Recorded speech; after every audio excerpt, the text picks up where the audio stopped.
A service of KIBMradio.com, the Internet's home for an all old-time radio.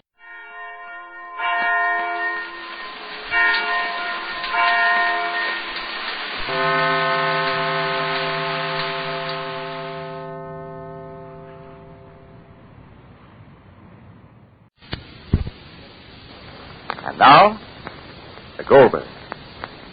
Well, the Goldbergs arrived at the Allisons for Sammy's wedding, only to find Sammy gone. But Mr. Allison and Sylvia explained that Sammy was on the road on business for the store. Of course, Sammy's absence appears to be Molly's fault for not letting Sammy know beforehand that the family was coming down. And the surprise visit is kind of fizzled out. But actually, it's a greater surprise than Molly can imagine, because Sammy has really left Sylvia. Yes, Sammy now knows all about Sylvia's past, about what she did to her sister and how she fooled and befuddled her father. And Sammy walked out. However, Sylvia has convinced her father that Sammy will return very shortly, that it was only a lover's quarrel and so on. Nothing to get excited over, which is why Mr. Allison agreed to pretend Sammy was away on business. Well, right now, the Goldbergs are in their rooms after their long trip, cleaning up. Rosie is very disappointed and, well, listen. Rosie, darling, give me a towel, dear, standing over there, and bring him hither, darling. Oh, I'm glad to be able to wash up and relax a little bit, darling. Give me the towel. I'm quite disappointed. What are you disappointed? Listen, Rosie, darling, please. We waited so long, so we'll wait another day or two or three, and Sammy will be here. Mr. Allison is trying to locate him now. Funny, they don't know exactly where he is. If he's on the road, then he's got to go from one place to another place. Papa told you not to surprise Sammy, Mom. All right, Rosalie, please. We did, so we did. So come here. Come here, give me the towel. Why are you twisting your hair? I can't get it right. So leave it in the old style. I want a pompadour. Want a pompadour? So wait, and I'll help you with the pompadour. Just wash myself a second. I can do it. I said I'll help you. Did I not? I said I'll help you. Wait, I'll just splash myself a little bit. Just a minute, dear. So good to wash yourself. A little bit of water. Oh, it's very, darling. Very, don't pull your hair. I said I'll help you. Did I not? All right. Without, Rosalie, I don't like you when your temper is ill. My temper isn't ill. I'm ill-tempered. But ill-tempered. So let's be like this. Ill-tempered. Oh, feels good. Oh, Rosalie, don't pull your hair. So disappointed. I want to see Sammy. So you'll see. Take the towel. You think Sylvia look pleased to see us? Rosalie, please. Enough is enough. Take the towel. If Sammy's enthusiastic about the dry goods business, if Sammy's going to end up by being a traveling salesman, Rosie. Well, I don't want him to be. Rosie. And you won't either. Rosie, they're not home. Sylvia's in the next room. She'll hear you. Well, let her. I'll tell her myself. Stand and be silent. Stand and be silent. You heard me? Silence her, Debbie. Give me the comb. What kind of pompadour do you want? There's only one kind of pompadour. Rosie, turn around. Look at me. Directly at me, look at me. Rosalie, I want to be happy. I made up my mind to be happy, Rosalie. And hide your head in the sand like an ostrich does when there's a storm? If need be, yes. If need be, yes. What's that? And give me the comb. Now, what kind of pompadour? There's only one kind. I said there's more than one kind. And I'll repeat, there's more than one kind. More than one kind, parted or unparted. Parted.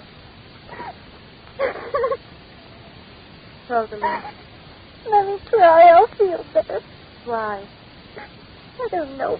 I just don't know. You never cried. And I know why you cried. All kinds of tears. There's tears even when you're happy. I'm not happy. Rosalie, listen to me. Before we came here, we made up our minds, did we not? We said that bygones be bygones and foregones be foregones. If Sammy is marrying Sylvia, if she's coming into our family, let us be happy. I'm not crying because Sammy's marrying Sylvia. So you're crying just to cry? I don't me why Sammy is here. Because we didn't was expected. Makes me feel like a stranger to my own brother. We have to visit him at a different house. We have to make preparations to see him as if he wasn't your son and my brother. Aye, Rosalie. Now you're crying for the moon. Now you're crying. Don't you think I'll have to call you up also before I'll come to your house? Wouldn't I have to make preparations to see you, too, and find out if it's convenient, if you're home, if you're not out with the girls, if you're not playing mahjong? I'll have to call you, too, Mom, and you. Rosalie, a family's like a flower. It throws off seeds, and each seed becomes a flower that grows, and then seeds come from that also. That's the way the world goes on, changing and changing and changing. If you're crying for that, then dry your eyes, my son, and stop. And then don't act like a little teeny weeny girl. You're already a grown-up daughter. You'll soon have your own home and your own family and your daughter. So who you say, dry your eyes. Mama, darling. Rosalie, please. Somebody by the door, Rosalie, please. Dry your eyes, please. Who is that? It's me, Molly. Are you bursting up? Then I answer. It's Papa, Rosalie, please. Don't stop. Please. Enter, Jake. Enter, dear. Where were you, Jake, dear? Down at Ellison's store. Oh, yeah? Hi, Molly. Ellison's store is not just a store. No? You should see a show window. Yeah? 2 double windows. 2. A 3-story building. What shall I tell you, Molly?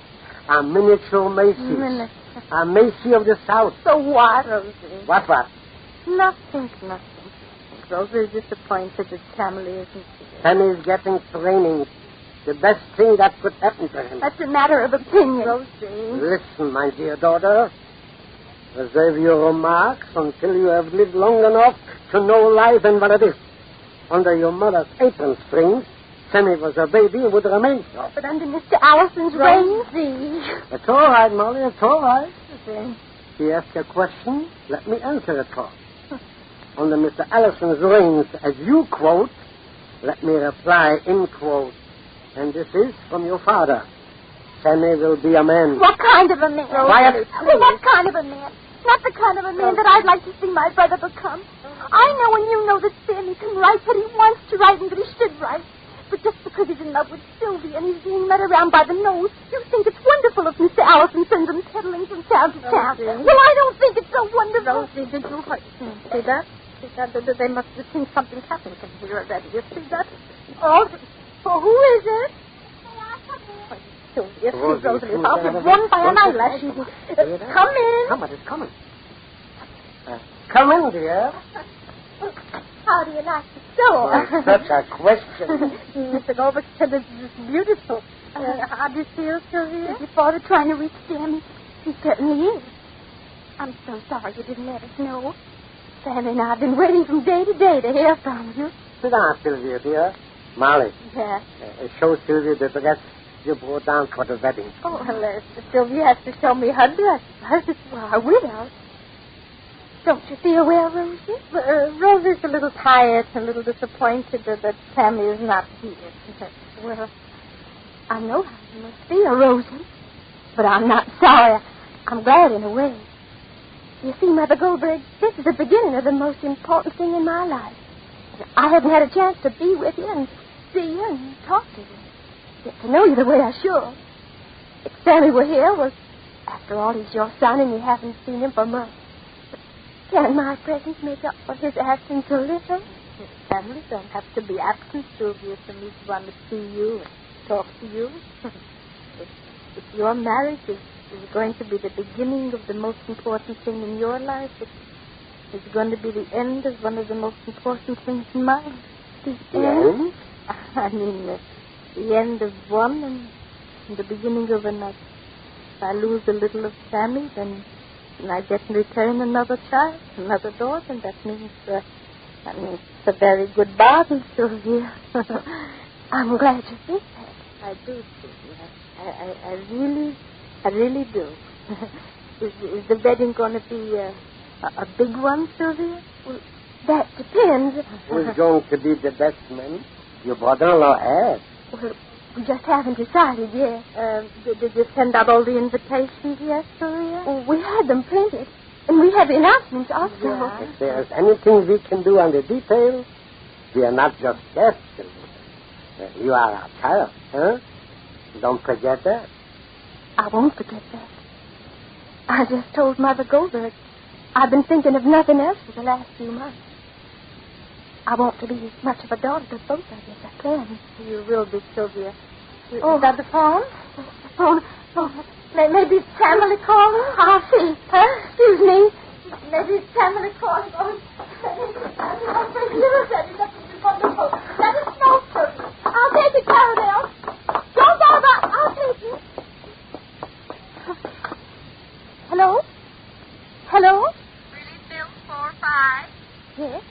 That's the Surrey calling Mrs. Molly Goldberg. Oh, Mrs. Molly Goldberg, please.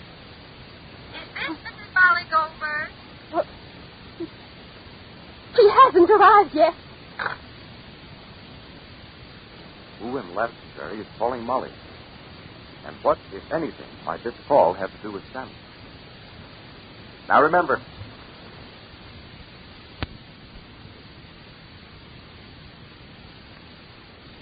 the Anchor Hawking Glass Corporation brings you Crime Photographer.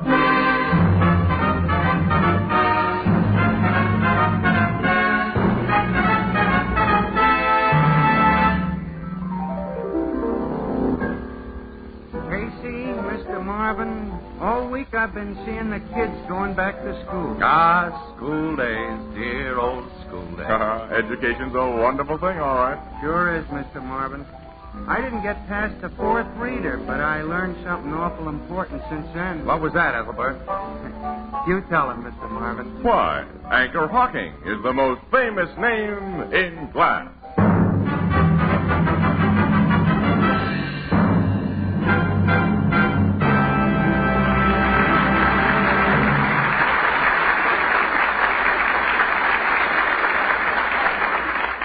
Good evening, ladies and gentlemen. This is Tony Marvin.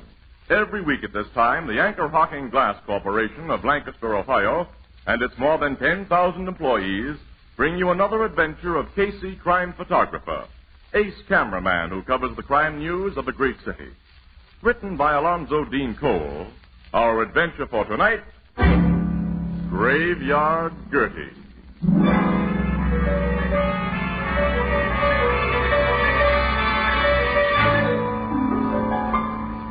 Night, cold and dark. A road on the outskirts of the city, a dismal road. On one side, it's flanked by dilapidated, grimy houses, billboards, and vacant lots strewn with rubbish. On the other side is a cemetery. A familiar, battered-looking car approaches, and as it draws near... I can't figure out that new rattle, Annie. Listen to it. I've been listening.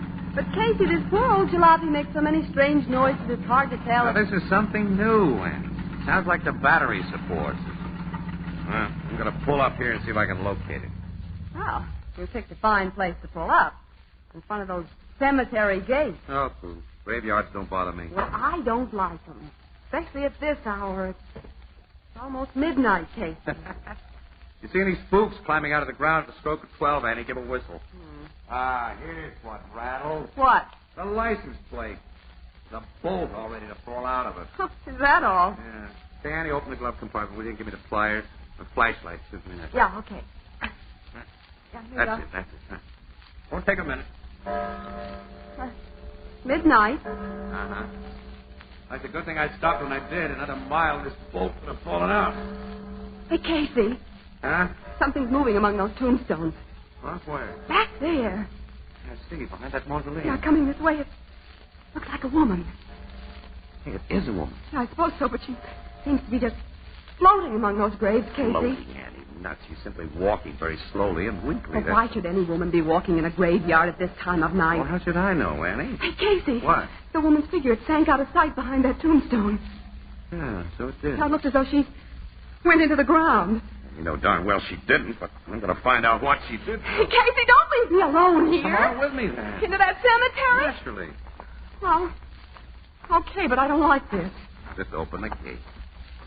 Careful now, don't stumble over one of these footstones. Oh, Casey, I don't like it here. At your age, Annie. Yeah, but There's the tombstone where we saw her. yeah, there's something behind it on the ground. A horrible black shadow. Yeah, that's much more than a shadow. That's an old woman. Oh, but a real woman? Yes, a live one, too. Hey, come here. Yeah. Annie, I think she's fainted. Oh, Casey, she's terribly old. She's coming, too. What? Who are you? Oh, take it easy, Mother. We saw you fall down in here. We came to help you. I guess I had one of my spells. Ain't so young as I used to be, and sometimes my heart... Rest is what you need right now. Yeah, we'll take you home. Home? And see that you get into a warm bed. This is my home here. Huh? This cemetery? Yes, got myself a nice place here. Fine place. 8 by 4. Oh, Casey. It's all paid for, too. I got a deed for it. It's mine. It's a beautiful grave. Well, I hardly think it's your home right now, Mother. It's my real home because I own it. I come here every day and every night to look at it. Oh, I see. My home. I'll be moving into it soon. Yeah, well, not tonight, you won't. All right, now I'll carry over the car. Annie, open the door, will you? Oh, yeah, sure. There, now I'll put you right here in the back seat, Mother. Lie back and relax. Much obliged, young fella. Very nice boy. Thanks. You're welcome, Annie.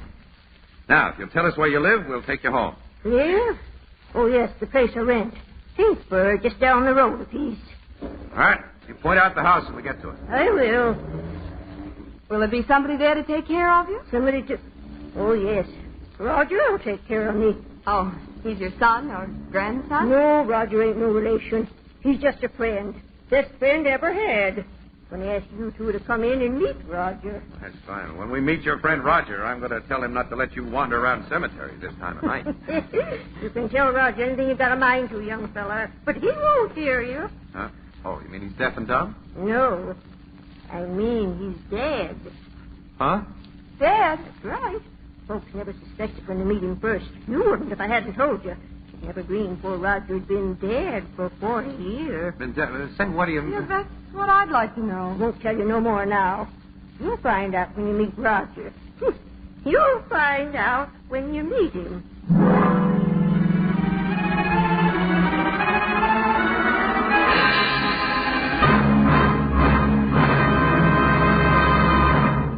Our story will continue in just a moment.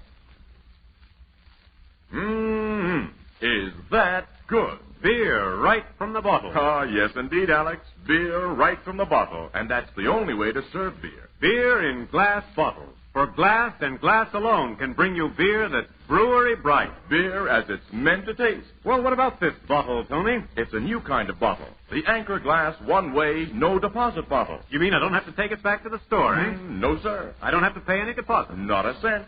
The Anchor Glass one-way, no-deposit bottle is so light, so compact, so inexpensive to produce that you pay no deposit of any kind. Never bother about empties. When it is empty, dispose of it as you would any other food container. And let's not forget, Tony, that this no-deposit container is made of glass. And glass never affects the taste or flavor of beer or ale. No wonder the Anchor Glass one-way bottle is sweeping America. Yes, Alex, for perfect flavor, demand beer in glass bottles. For extra convenience, demand your favorite brand in the new Anchor Glass one-way, no-deposit bottle, a product of Anchor Hocking. The most famous name in glass.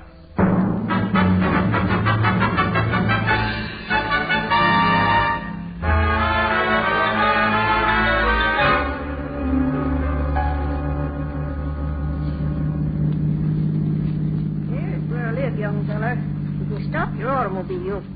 Okay. Terrible-looking shanty, Casey. Yeah. All right, I'll help you out, Mother. All right, young fella. That ride was nice. Don't get to automobiles very often. I'm going to ride in one again pretty soon. When I leave this place I live in and go home. Fine, big, black automobile's going to take me. And I'll be wearing a swell black dress and be resting in a box all lined with satin. We'll take you to your door. Then you're coming in to meet Roger. Well, it's very late. I think we'd better be going. No. You've got to come in. I'll go ahead and unlock my door, light a lamp, and tell Roger we've got company. Casey, what are we getting into? That Roger. Something the poor old woman imagines, Annie. Her mind doesn't run in very cheerful channels. To say the least. Casey, she's unlocked 3 different locks to open that door. Yeah, one of her eccentricities, I guess. You young folks, got the lamp lit. I told Roger. Come in now. Okay, Mother. Come on, kid. I don't like the looks of that tumble-down shack, Casey, but... okay. Get in. Get right in. Now I'll shut the door. Hey, your place is nice inside, Mother. I sweep and mop and dust every morning. Oh, you're a wonderful housekeeper. Also got a kitchen. Come and see. Oh, you step. The dish cupboards are clean, too. I'll unlock them and show you. You, keep your dishes locked up? I keep everything I can locked up. But that's only to stop burglars who don't meet Roger first. Roger. He'd send them out of this house lickety-split. You were going to let us meet Roger? Maybe I shouldn't have told you that Roger's here and that he's dead. But he's no fool. You two won't hurt me. Come back into my other room. Now, Roger's there. Where? In that big trunk. In that trunk? Casey, you'll be scared when you see him. I'm warning you. Folks was always scared of Roger. He ain't changed none since he's dead. Look here, Mother. What? Open that trunk and see for yourself. Just lift the lid. Trunk's the one thing in this house that's never locked. Lift the lid. Roger'll scare you, but he won't hurt you. Lift the lid. Casey, she's got a dead body in that trunk. That's right. I'll see. No, Casey, don't. The young woman don't trust me like I trust her. I'll lift the lid and show you what's inside. Here. Good Lord. A big snake. It's lifting its head. Oh, come on, let's get out of this house. I'm right with you, Annie. All right, I'll bust Wait. Huh? I warned you you'd be scared of Roger. I told you Roger's dead. This big snake is Roger. Look at him again. Annie, the thing is just a stuffed snake. That's right, young fella. Oh, we saw it move. Its head rose out of that trunk. Its head's on a steel spring, young woman. I had the taxidermist fella fix it that way. You see, when Roger was alive, he traveled in this trunk. When I opened the lid at the end of a trip, he always dipped his head like that and rubbed his throat against my arm. Roger'd been my friend and partner 20 years. When he died, I missed him so. I had him soft, real lifelike. Roger was your partner? I used to be a snake charmer, young man. Snake charmer? Oh, That's in the business. I did all the good big talk. But when poor Roger passed away, I lost interest in the profession and dropped out. There never was another python like him. He was a python, huh? 15 foot and every inch of him high and lovable. You look a little pale, young lady. I'm going to fix you a spot or tea. No, thanks. We must be going now. Oh, you can't do that. Please stay. Roger and me ain't had visitors for an awful long time. Sure, sit down, Annie. We're in no hurry. Now. All right. Now, some snakes ain't sweet. Take cobras, for instance, or copperheads or rattlers. I can handle them, still can, but I never got to really like them. Mother, you and I are liking that. Oh, me too. Say, I knew we was going to find a lot of things in common. I'll put the tea kettle on, and then we'll have a nice, long talk. Young folks in old Gertie's house again. It almost makes me feel as though the place I live in is my home.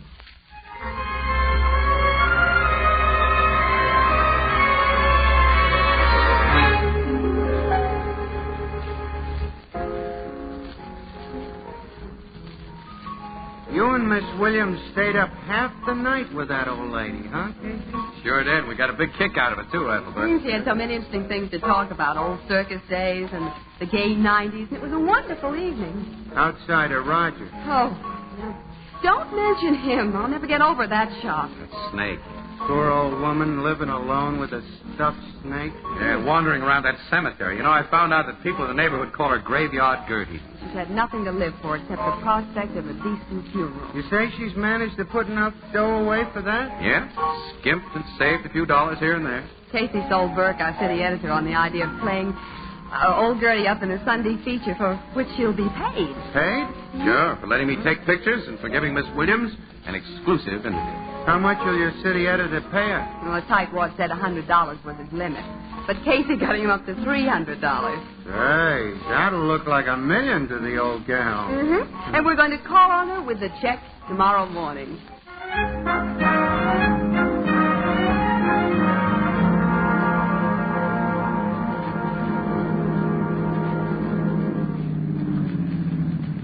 Well, here we are, Annie. Uh-huh. Well, I'll go ahead and knock at the door while you get your camera. Okay, Annie. My stuff's all here in the back seat. I'll be with you in a second. Mm-hmm. Gertie? Gertie, it's Ann Williams. She doesn't answer, Casey. She must be out. Oh, well, I'll try the door. It's not locked. Well, then she's inside. She wouldn't go away without locking up. Push it open. Yell again. Yeah, okay. Casey, Laura. Huh? Hey, somebody's been tearing this place apart. Oh, the bureau drawers are all pulled out and those cabinets are open. Stuff strewn all over the floor. And Roger's trunk is open. Ooh, that awful head sticking out. Well, never mind the stuffed snake. Where's the old lady? Oh, she's not in this room. Wait, I'll look in the kitchen. Yeah, okay. Well, she's not in here. Annie, these kitchen cupboards have been opened, too. Yeah. Look, everything she kept locked has been unlocked, Annie. Nothing broken open. Oh, she wouldn't give up her keys unless... Yes. What I'm afraid of. Oh, Casey. I don't see any blood stains. No sign of us. Wait a minute. Wait, look here on the floor. Yeah, a piece of mud. That's clay. Well, don't touch it. It may be a lead for the police. Yes. Yeah, the cops don't like to find things monkeyed with. Annie, go find a phone. Call the cops. Get Logan. Well, Captain Logan's Homicide Bureau. We have no murder to report. I've got a hunch, Annie. Get Logan.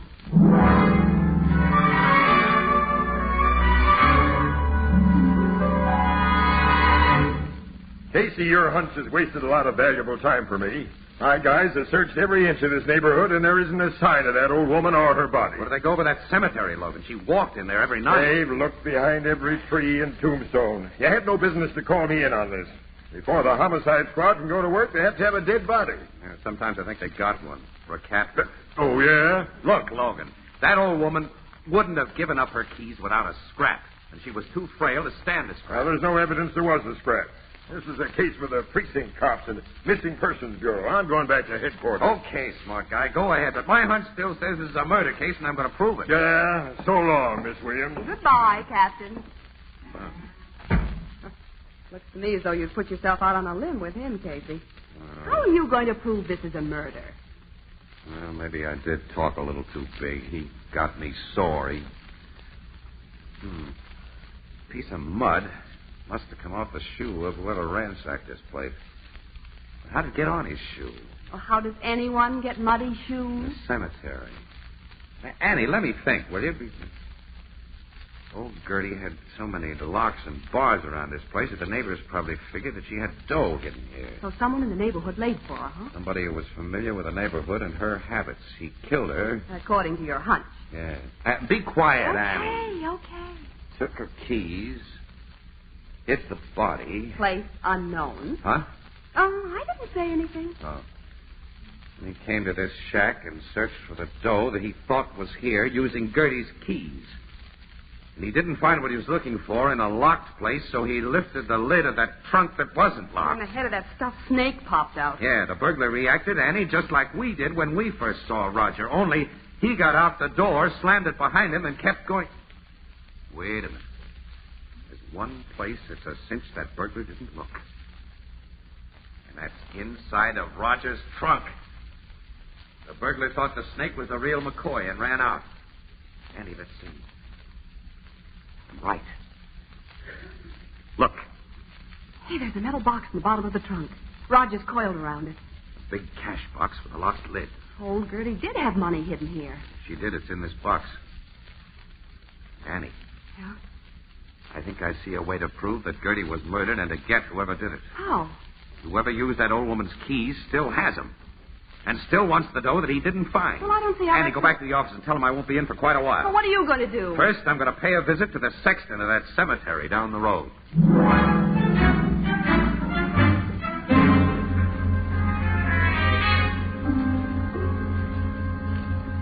Yes, Mr. Casey, I know old Gertie. She's been a familiar figure around this cemetery. Of course, you know she's disappeared, Sexton. Kramer's the name. Mr. Kramer. Yes, the policeman who searched the grounds told me what had happened. They found her yet? No, they hadn't. But they figure she's okay. She just wandered away. I sincerely hope they're right. Yes. My paper was about to publish a story on the old girl. Is there anything that you could tell me, Mr. Kramer? I've already told the police all I know, which is really nothing.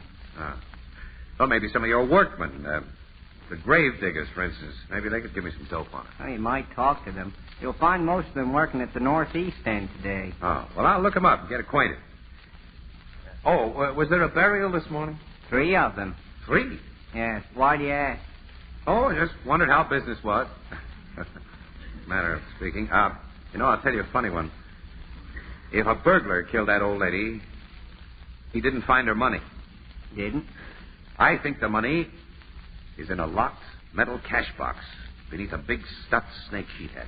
Big stuffed snake? Uh-huh. Well, thanks for your courtesy, Mr. Kramer. I'll go out and talk to your grave digger.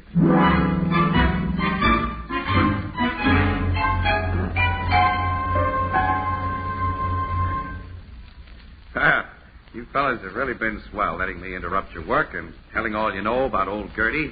Thanks a million. Grave diggers are not such a bad fellows when you get to know us, eh, Mr. Casey? That's right, Tony. Sorry I couldn't give you no hints about where to look for the old girl, Mr. Casey. I sure hope she turns up in good health. Yes, so do I, Pat. Yes, so do I. I didn't know the old dame, but I'd like her to be okay. And me too, Joe. Me too. Yes, well, thanks again. I'll be running along, I guess. Since you knew old Gertie, that is all except Joe here, I'll tell you a funny one. If a burglar did kill Gertie, which the cops don't believe, he missed the place where I think she kept her dough. He did? Yeah. In a locked metal box beneath a big stuffed snake she had. Stuffed snake? Stuffed snake, you say? Stuffed snake? Yeah. Stuffed, Joe.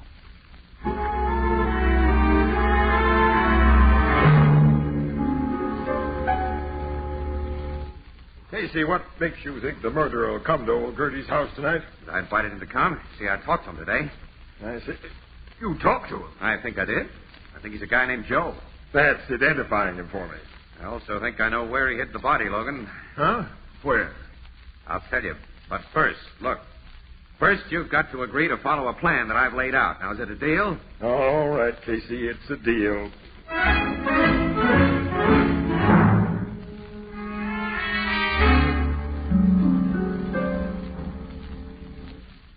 Your big scheme has worked out swell so far, Casey. We've now been enjoying the discomforts of old Gertie's 2-before kitchen just 4 hours.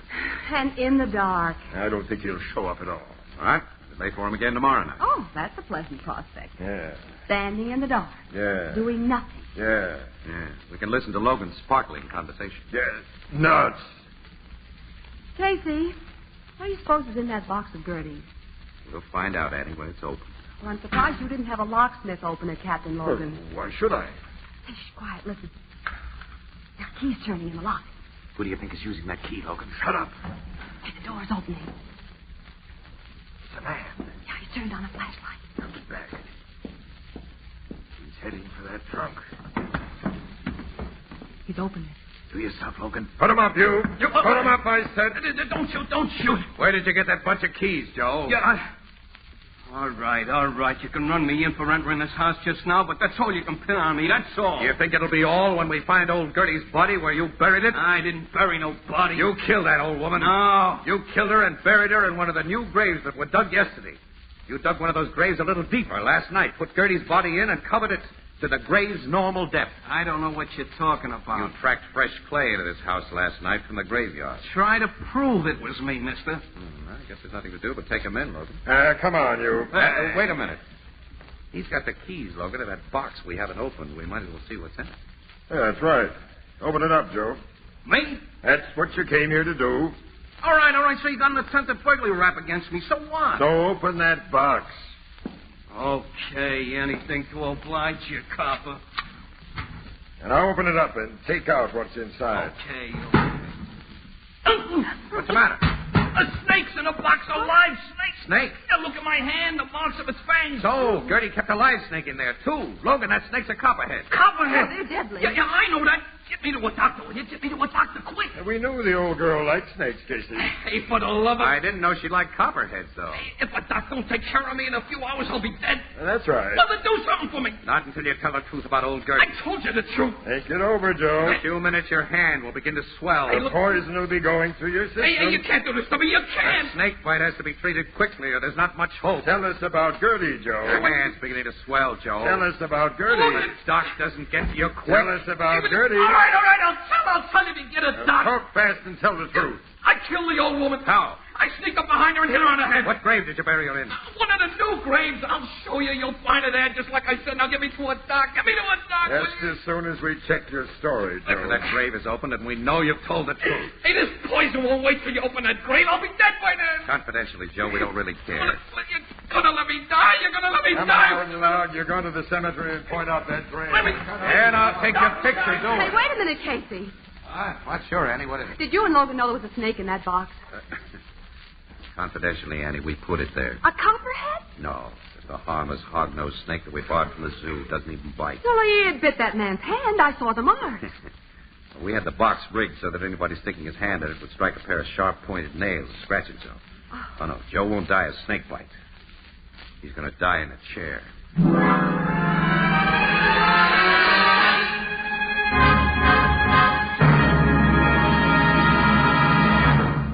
We'll join the crowd at the Blue Note in just a moment. Here's an interesting experiment.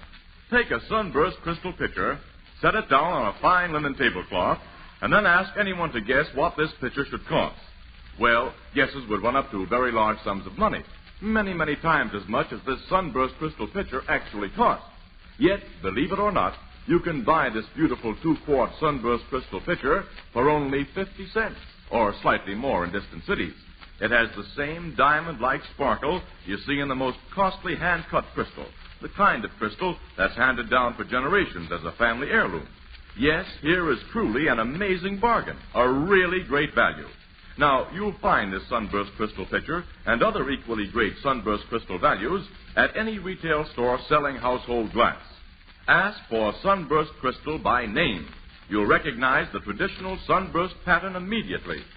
Sunburst crystal is a product of Anchor Hocking, the most famous name in glass.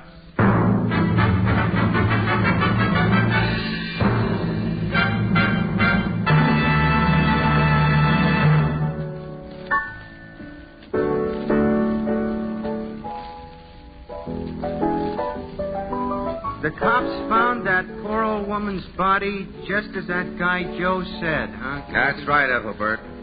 Which means that Joe is all washed up. What was in that box before you put the harmless snake in it, Casey?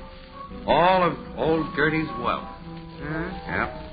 An old photograph of Roger when he was alive, the deed to Gertie's burial plot, and an undertaker's receipt for the funeral that she'd paid for in advance, and a $10 bill. Gee. And she's getting that proper funeral with trimmings. The $300 check that we weren't able to give her is buying her a nice monument. Well, she'd like that. Yes, she would. Say, Casey, what's going to be done with Roger, that 15-foot python in the trunk? Oh, say, I'm glad you mentioned that, Ethelbert. Oh, we almost forgot. Gertie made a will the day after we met her, which leaves Roger, trunk and all, to Annie and me. What are you going to do with him? Say, bartender, is there a guy around here by the name of Ethelbert Gibson? Oh, yeah, that's me. What's on your mind? I'm from the express company. I got a big trunk outside for you. Where do you want me to put it? Come on, Casey. I think we'd better go. So long, pal. Huh? Wait, you mean a trunk? Well, what am I going to do with... Hey, you can't do this to me.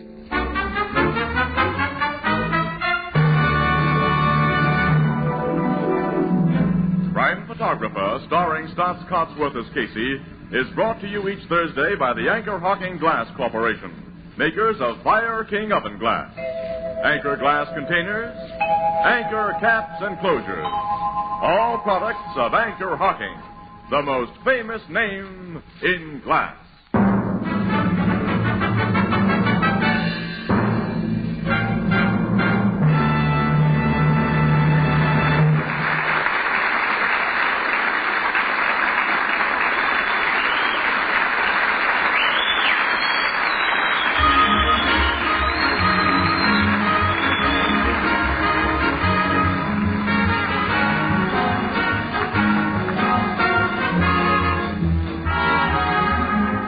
Photographer is directed by John Dietz. The original music is by Archie Blyer, and the program features Miss Jan Miner as Anne and John Gibson as Ethelbert.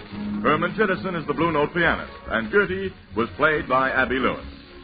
This is Tony Marvin saying goodnight for the Anchor Hawking Glass Corporation of Lancaster, Ohio, with offices in all principal cities of the United States and Canada. Thursday night on CBS is the biggest show in town. So stay tuned for exciting dramatizations on Reader's Digest Radio Edition, which follows immediately over most of these stations. This is CBS, the Columbia Broadcasting System.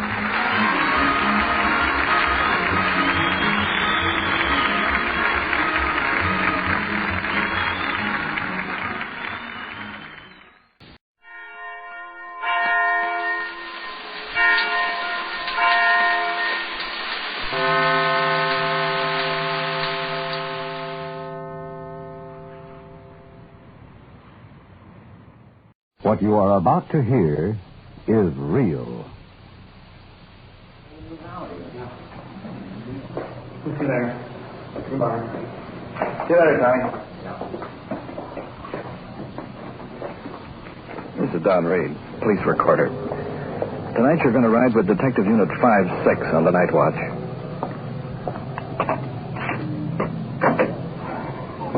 Driving, Sergeant Ron Perkins. Partner, Detective Jim Ross. 5-6 in service, starting mileage 12,381. 12,381. 201 to 5-6, mileage 12,381. Detective Unit 5-6 in service on the night watch. Control 1 to car 5-4 at 2938 Stephen Way, then 2938 Stephen Way. Woman screaming for help. 5-4, your call, code 2. This is a black sedan. It's like 1,000 other cars on the road. No identification as a police car. We're dressed in plain clothes, sports shirts and overcoats. This is Detective Unit 5-6. And while you're with us tonight, just remember the people you meet are not actors. This is it. This is real. This is Night Watch.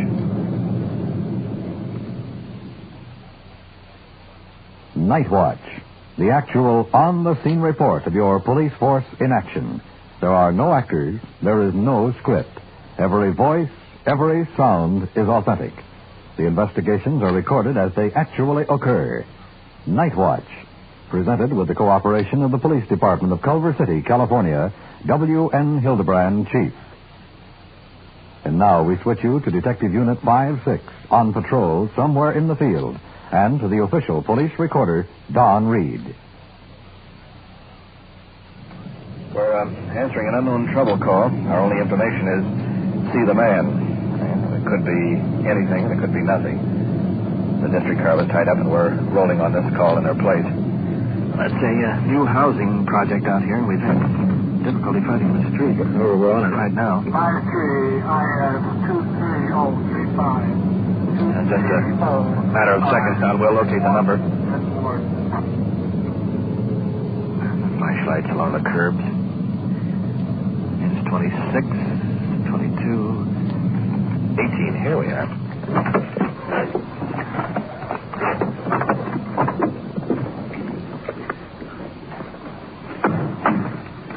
It's the house on the rear of the lot. Wind blowing across here tonight. The man up the walk, apparently the one we're supposed to contact. You the one that called the police? Yes. The lady in the back asked me to call. All I know is that her little girl has been crying and carrying on in there. Okay, we'll check it out. Thank you.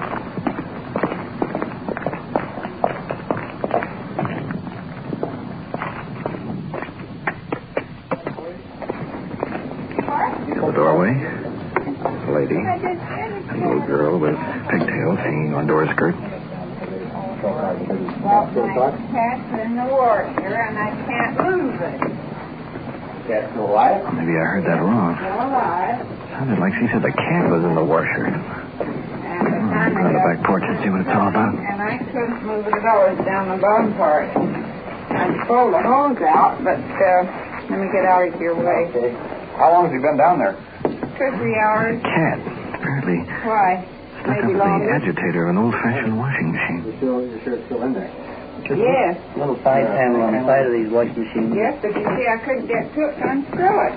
That was the trouble. It must be the cat that you did. It's got to come out the same way. Why don't you start reasoning with him, Ron? The cat? I can see where the cat went in. Wait a minute. Come around this way. Down on his knees. Creature, where's my flashlight?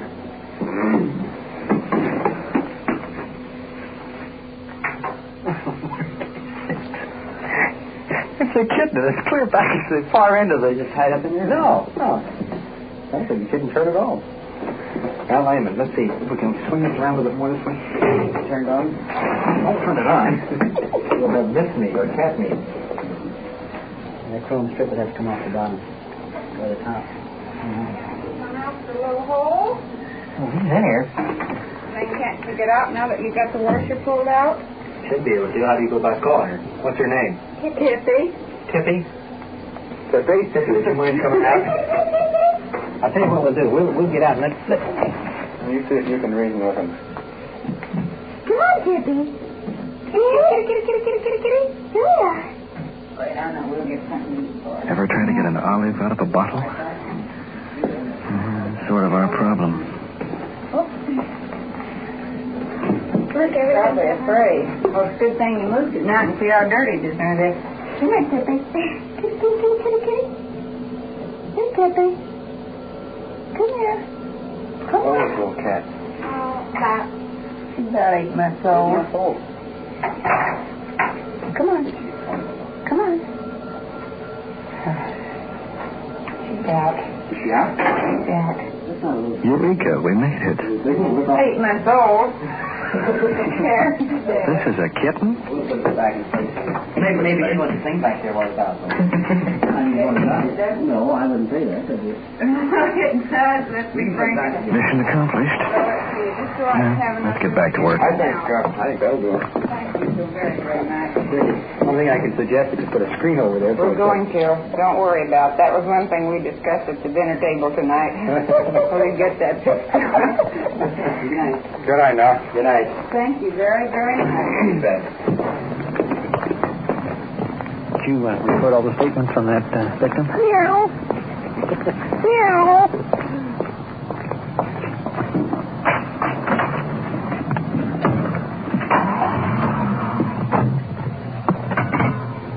5-6 to 1 on the unknown trouble call. The victim was a pussy cat. He's liberated from the washing machine. Control 1 to Detective Unit 5-6. Did you say pussy cat? 5-6, Roger. Cat was stuck in the washing machine. We're clear now. 1 to 5-6, 10-4, clear. Congratulations. Stand by, 5-4. We'll have a detective unit meet you. 5-6, come in. 5-6, go ahead. 5-6, meet car 5-4 at 2938 Stephen Way. They are standing by with an assault victim. 5-6, Roger. 1 to 5-4, detective unit 5-6 is rolling, and we'll meet you.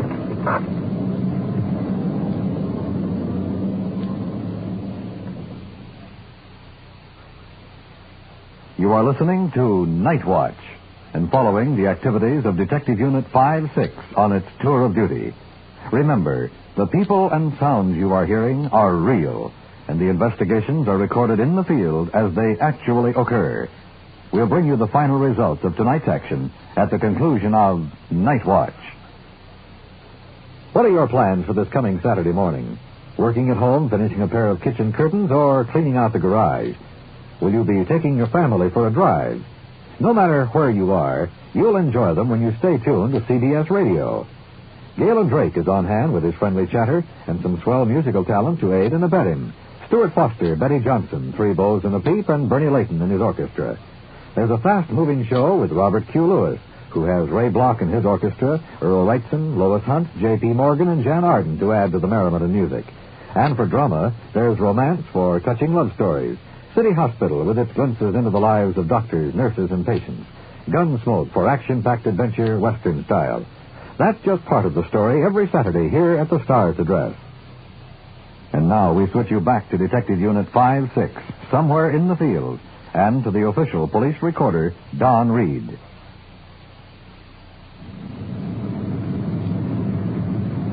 We've been about 15 minutes rolling out here to the west end of town. I remember hearing a call earlier to this address. I believe it was a woman screaming for help. Uniformed cars on the scene and radioed for us to meet them. Apparently they have some trouble. There's the lights of the car parked directly ahead. Yeah, we're sliding in behind.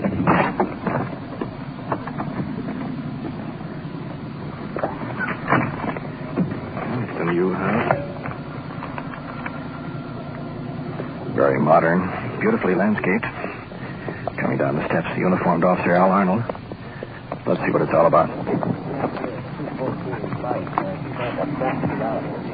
And her boyfriend, who was served 5 years in Quinton for killing his wife and then attempting to commit suicide, had her out the night in her car and said he was going back to Quinton, but before he was going to take her with him, and he beat the living out of her.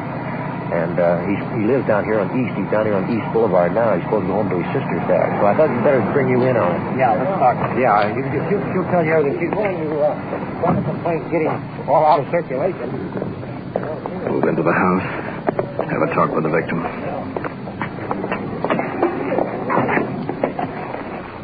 Hi. Can we ask you some questions? Inside. Panel tile floors. Walls extensively draped. In the drawing room, victim lying on Chesterfield. Bloody handkerchief to her head. We went out there and had a few drinks and had dinner together. And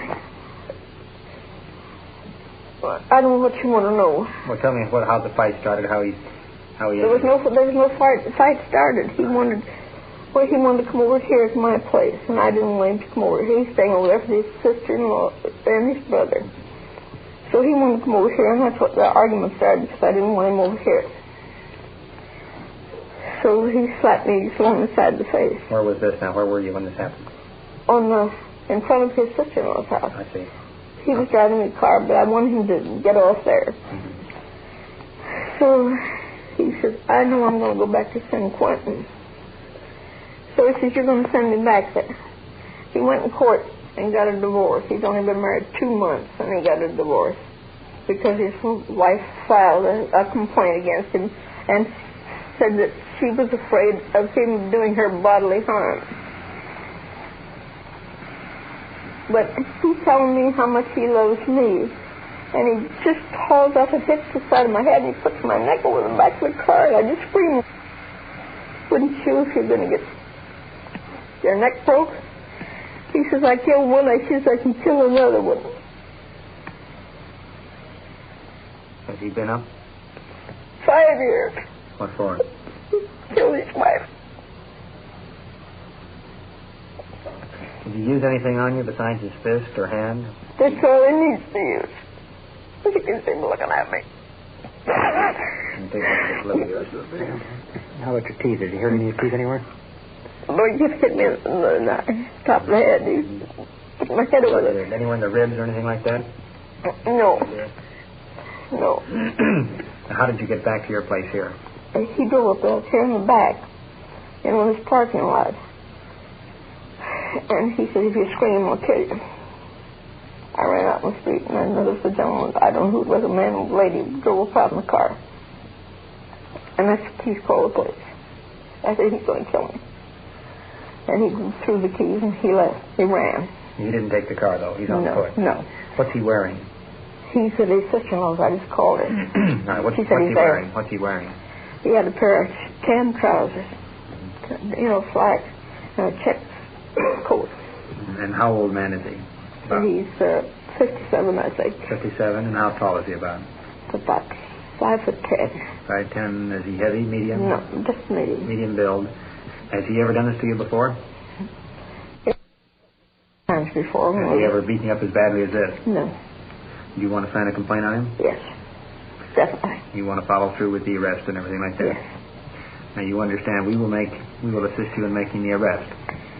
But you will have to make the arrest, and you will have to sign the complaint and appear against it. So we will assist you and give you protection. Thank you. Okay?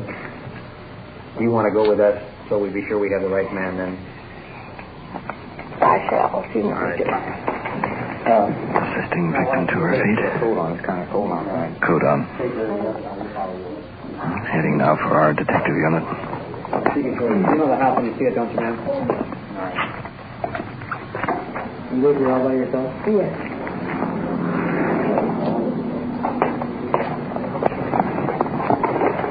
Pardon me. Take her down. We'll follow you down. We'll meet you down there. Okay? We have the address of the suspect in this assault. We'll go down and attempt to locate him. Uniformed officer will go along. They'll transport the victim.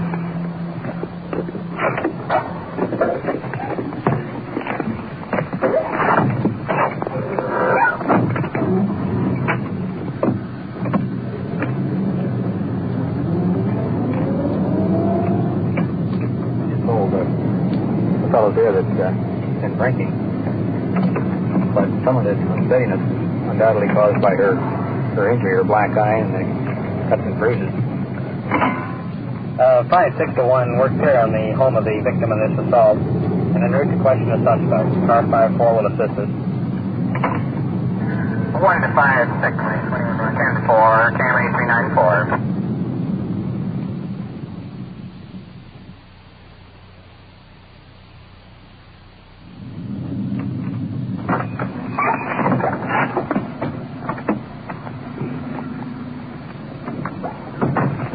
Arriving now at the suspect's home. The victim will stay in the car. 2 uniformed officers to the rear, just in case. Lots of big, tall trees here, the wind blowing through them. We'll go up the front. Back.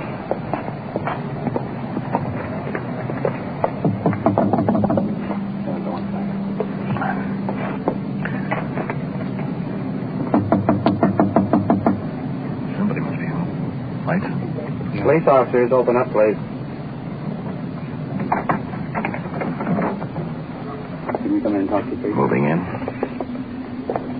Apparently, sister of suspect. Where is he? I don't know. Is he staying here with you? Yes. When did you see him last? About 7:30. Are you here by yourself? Mm-hmm. No one else in the house? No. My husband hasn't come home even. Do you have any objection if we look around? No. What's the matter? Well, we wanted to talk to him about a little fight that occurred a little while ago with a friend of his. Has he come back at all since? Well, yes, he's here. He's in bed. Let's get him out. How about this? Woman looking a little sheepish. You go ahead. Pointing to the bedroom. Moving into a side room.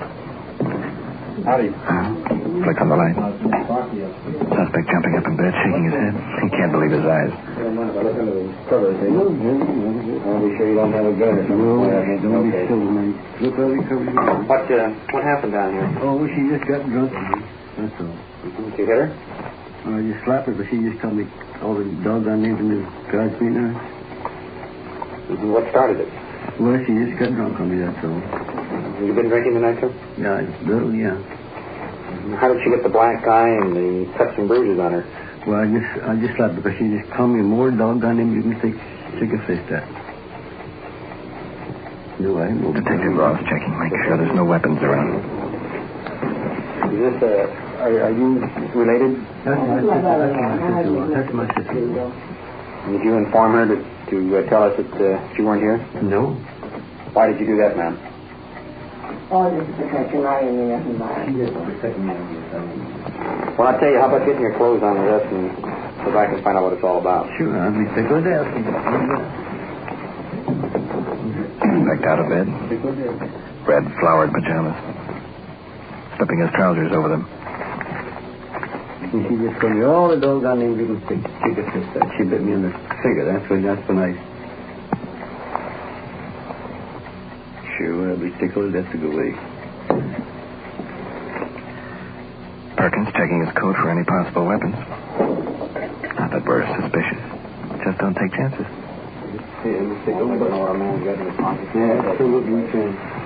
Okay, good enough. Pick up that finger there. On into the front room.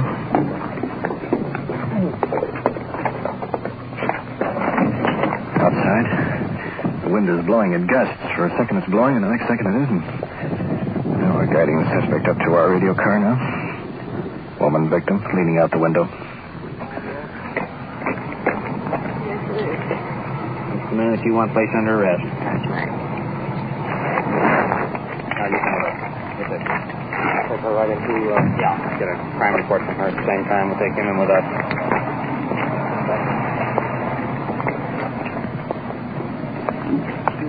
We'll take the suspect in our car, head back to the station. 5-4. Suspect in the back with Ross. 5-4, repeat. We'll ride up front. 5-4, coming in with 2 subjects. One to the side door, one for interrogation. Report. 5-4, roger. That was our other car reporting us clear into the station. Get that black eye by herself. Huh? No,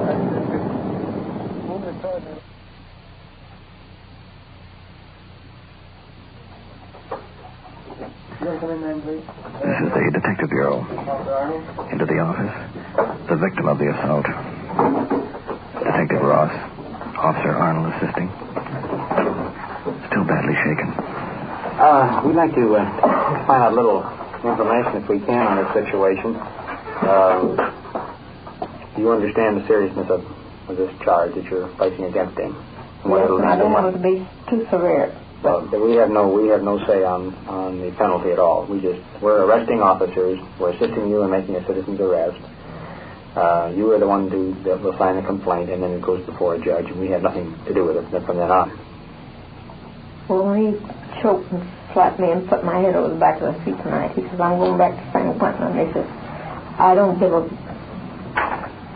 So all I would ask is for him to just leave me alone. Do you think if he's released now that he'll give you more trouble? I don't think so. Because he's afraid. Well, we want to talk to him a few minutes and then we'll talk to him. But I don't think that he should do anything like this to me. Now, do you want to bring him in here? And would you wait outside then for a few minutes, please? Yeah.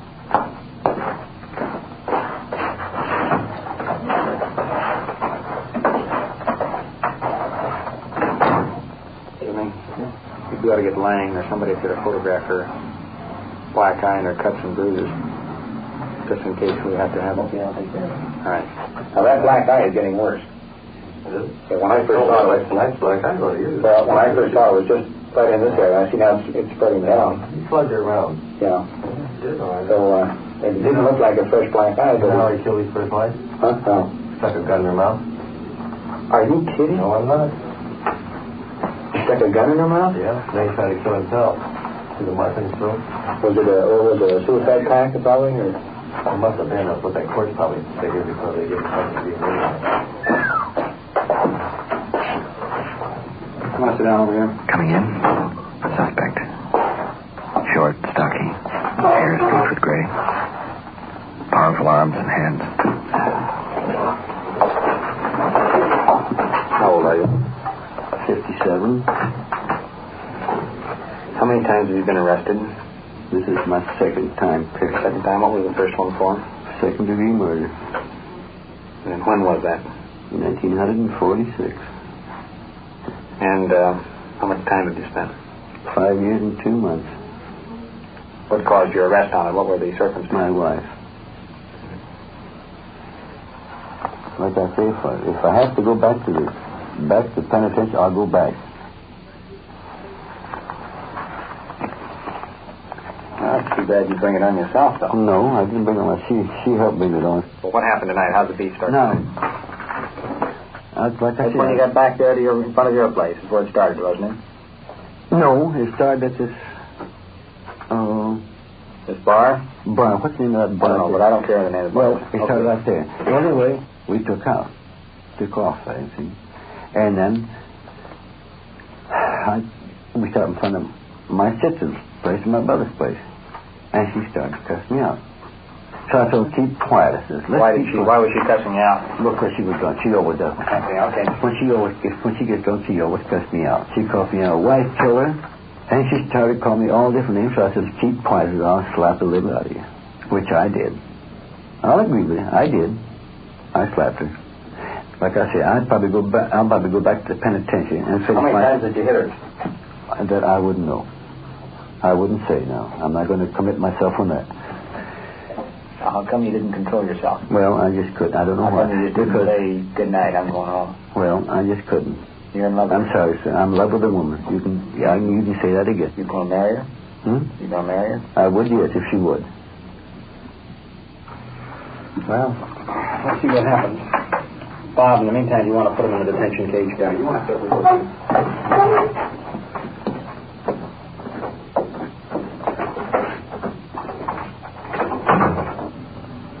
Well, what's the odds, Park? Do you think she'll send a complaint? We can't make an arrest without one. Based on past experience, she probably won't even sign a complaint. We'll have to turn them loose. Yeah, could be. What you have just heard is real. The investigations were recorded as they actually occurred. And now back to police headquarters and Chief W.N. Hildebrand.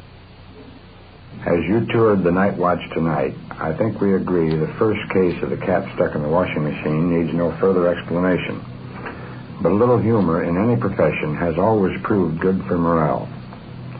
The final case of the woman who was a victim of an assault is a graphic example of a real police problem. A uniformed car and a detective unit were tied up for 3.5 hours during this investigation when sufficient facts were made evident to arrest the suspect. The victim, however, refused to sign a complaint. Since the officers were not present during the assault, they had no authority to make an arrest without the signed complaint of the victim. As you tour the night watch each week in Detective Unit 5-6, it's important to remember that this is just one crew in one car in one city. All over the nation, thousands of cars, thousands of crews are patrolling the streets day and night in sweltering and freezing weather. This is our job. This is your security. To give you a realistic, factual account of how your law enforcement agencies work is the reason for Night Watch. Thank you, Chief Hildebrand. You have been following the on-the-scene reports of your police force in action. Every voice, every sound has been real. Night Watch, brought to you through the cooperation of the Police Department of Culver City, California, is produced by Sterling Tracy and Jim Hedlock, with technical advice by Sergeant Ron Perkins, and described in the field by the official police recorder, Don Reed.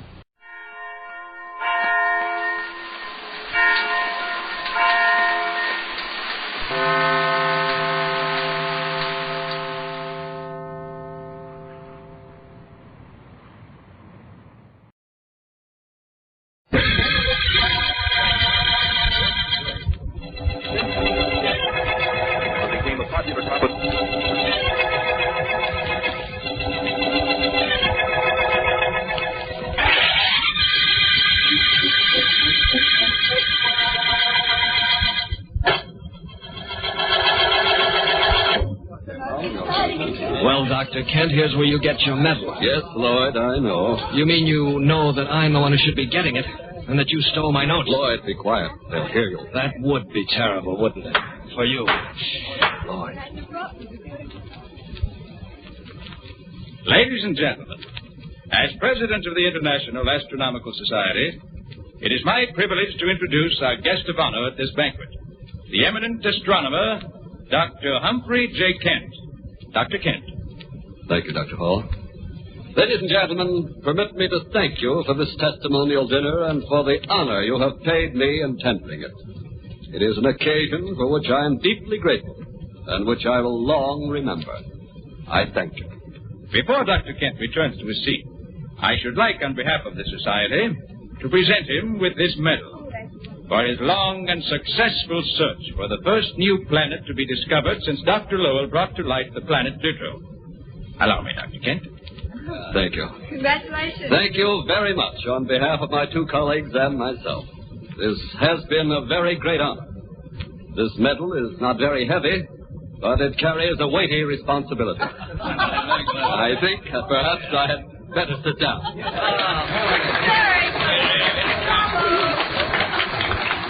Quite a speech, Dr. Kent. Thank you, Lloyd. For 2 years, you and Diane and I worked together. For 5 years before that, ever since I got out of college, I worked on finding that planet. Lloyd, we'll talk about this some other time. Why? Because you're afraid of what I might say? Well, don't worry, I won't expose you. Not here and not now. I'll wait. I waited 7 years to find that planet. Maybe I'll wait just as long to find a way of making you pay for stealing it. Or maybe I'll do it in 1 second. With a bullet.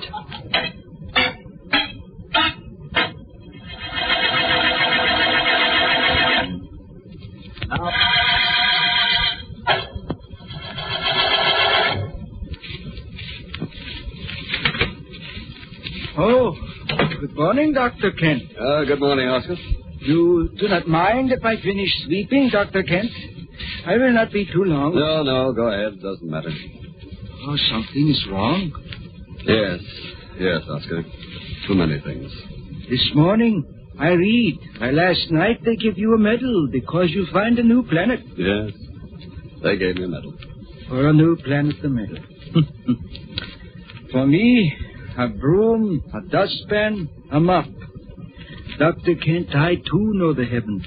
Maybe I do not use a big telescope like that one there, but I know the heavens. I know them very well. Yes, I'm sure you do, Oscar. Now, please, there's something on my mind. That I know, too. The heavens tell me things. They told me that. It is because of the sign, the astrological sign. You are a Pisces, born in February. For the next few days, you are to be careful, Dr. Kent. Very careful. Oscar, I've told you this before. I tell you again now. Astrology is nothing but hokum. It's sheer hokum bunkum. Completely false and with no foundation in fact. To you. But to me, it is a science. The only true science. Wait, you will see. Remember, you are a Pisces. So for the next few days, you are to be careful, Dr. Kent. Very careful. The signs could mean death.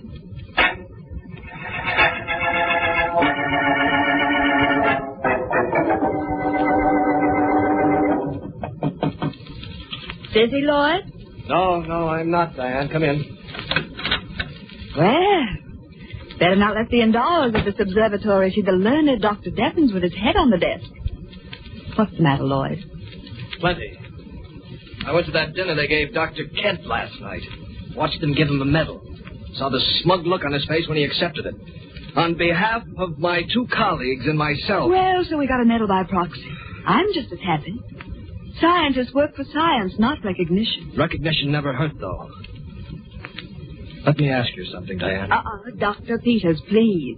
It's working hours. Oh. Lloyd, why don't I see you after hours anymore? I'll get around to that, Diane. Diane, did you notice Oscar snooping around my desk at any time? The janitor? Yes. What would he be doing at your desk? Oh, pretending to clean, but actually to spy. You know he's very sold on astrology, don't you? Yes, but I'm more concerned at the moment with you and me. What's happened to us, Lloyd? What's happened? Nothing's happened. I'm tired, Diane. I'm Tired of this place, of working, of Dr. Kent. And of me, eh? I said of everything, and I meant it. Leave me alone, will you? Just like that. Leave you alone. And I'm supposed to pack my things and walk out. Well, I'm not built that way, Lloyd. You're not walking out on me, oh, no. Try it, and you'll be the sorriest man that ever... Oh, I'm sorry, Dr. Evans. Dr. Peters. I just came in to clean. I come back. Oh, come on in, Oscar. I'm leaving. But, Lloyd, you and I have to talk a little bit more about the subject we were just discussing. There's nothing to talk about. No? Maybe I can induce you to change your mind.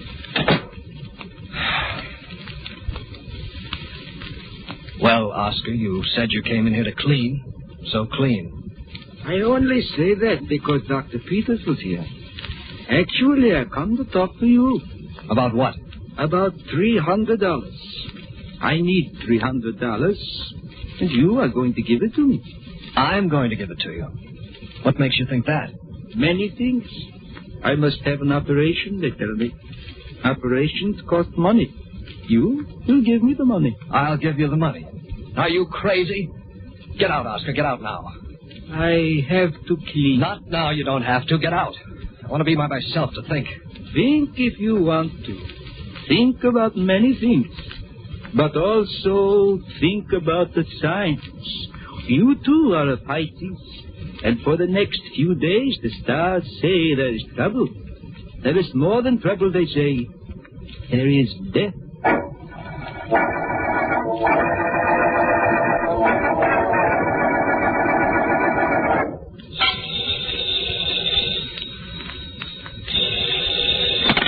Hello. Vance, Markham. Well, how is my friend, the district attorney? How did you know I was home? I called your office and Miss Deering told me, Vance. She's been very conscientious since coming back to work, hasn't she? Ellen's always worked all hours. She says she likes it. That might be. And I have something you might like, Vance. How are you fixed for murders? Committing them, knowing of any, or investigating them? Investigating them. I've got a wonderful one for you, Vance. Happened a little while ago up at the Kent Observatory. You know anything about astronomy? A little. I know that Dr. Kent, head of the observatory, got a medal last night for finding a new planet. And to astronomers, getting medals is the highest possible honor they can receive. That's undoubtedly correct. But did you know that he has two assistants, Dr. Lloyd Devons and Dr. Diane Peters, a very attractive young lady? No, I didn't. If Dr. Kent was murdered, when can I see them? Oh, it wasn't Dr. Kent, Vance. It was young Dr. Devons. He was killed in his office a little while ago. Oh? I'm up at the observatory now, and the body hasn't been removed yet. Can you come up? I'll be right up, Markham. Apparently, astral bodies aren't the only things to be found there.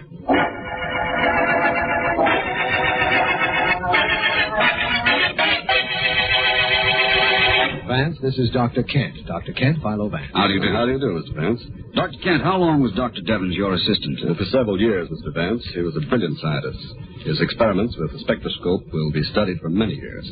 Spectroscope, Doctor? But yes, it's used to study stars, find out what they're made of, and to break them down into colors. Oh, I see. I understand you discovered a new planet recently, Dr. Kent. Yes, I did, but I'd rather not discuss that right now. It can't possibly have anything to do with the murder of Dr. Devons. Oh, it might, Dr. Kent. In fact, you have no idea how many times it is the apparently irrelevant factors that lead us to crime solutions. Right, Vance? Yes, of course, Markham. Tell me, Doctor, how are new planets found? I understand there hasn't been one discovered in 10 or 15 years. Yeah, that's quite true, Mr. Vance. The last one prior to my discovery was predicted and located by Dr. Percival Lowell of the Lowell Observatory in Flagstaff, Arizona. Really? You say predicted and then discovered? Yes. You see, planets are not always seen through telescopes such as that huge one over there. They're found after years of mathematical calculations, noting the formation and motions of the other planets, trying to rationalize their movements. If I understand correctly, when extragravitation of other planets becomes apparent, there must be something to cause that. And sometimes the something is an undiscovered planet. That's precisely right, Mr. Vance.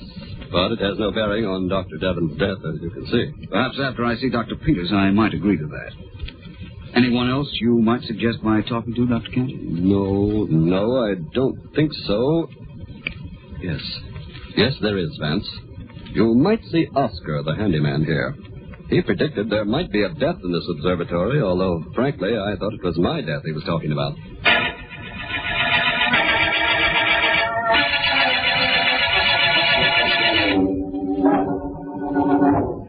me carry these photographic plates over to the table, please, Oscar? Yes, Dr. Peters, I do it gladly.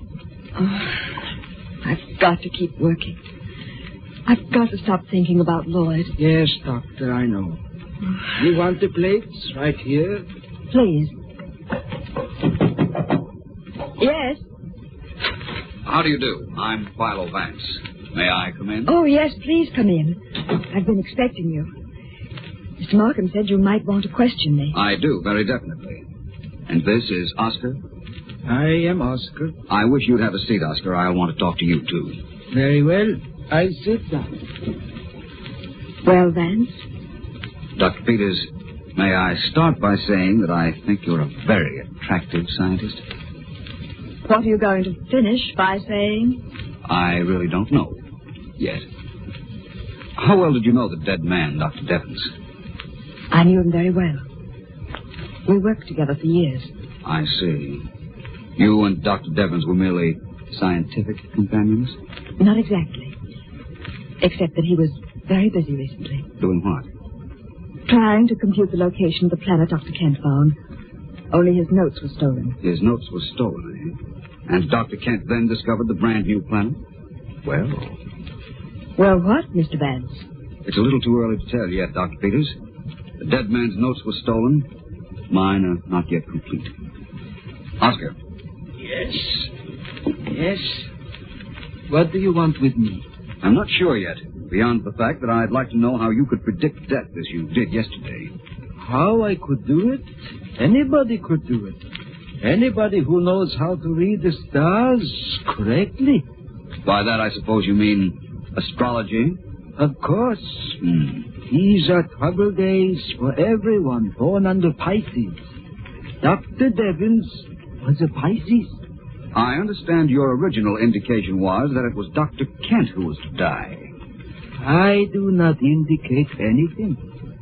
Stars. They indicate everything. And the stars do not make mistakes.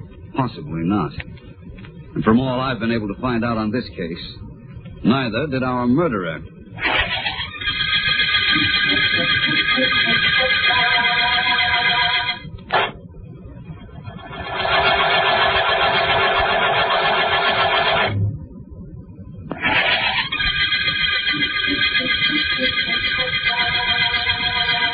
This is District Attorney Markham. The star-studded murder case began the night Dr. Humphrey J. Kent, famous astronomer, was rewarded for discovering a new planet. He was threatened then by Dr. Lloyd Devons, his assistant, who, subsequently, was found murdered. Vance knows that at one time, another assistant, Dr. Diane Peters, had been friendly with the dead man, but had had little time for her lately. Vance's other suspect is Oscar, general handyman at the Kent Observatory, where the murder was committed. As we return to our story, my men report that Oscar has just gone into Dr. Kent's office. What do you want here, Oscar? Your cleaning is done. This time I do not want to clean, Dr. Kent. From you, I want money. Money? You want money from me? What for? Well, Dr. Kent, Dr. Devons, he talks to himself when he's alone. Sometimes he only thinks he's alone. Well? Just before he is killed, he talked to himself. He say, he stole my planet. That planet was mine. I find it, but he steal it. He was talking about you, Dr. Kent. That is nonsense. Maybe. And the police will not think so. You dare to come here and threaten me? To try to blackmail me? You pay me. I do not tell the police. I do not... You'll tell nobody, and I won't give you a cent. You understand? You won't talk, and I won't pay you nothing. No, don't hit me. I'll do more than that. I'll choke you. Dr. Kent. He hit me, Dr. Peters, just because I hear Dr. Devons say... Oscar. I don't care. I hear Dr. Devons say that it was Dr. Kent who steal the planet from him, that he find it, and Dr. Kent gets the medal. I hear him say this before he get killed. This man doesn't know... No, Dr. Kent. Perhaps you and I better talk this over. Oscar, don't say anything about this to anyone, will you? Not just yet.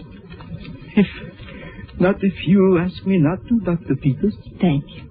You leave, Oscar. Dr. Kent and I want to discuss this more in detail. Don't we, Doctor?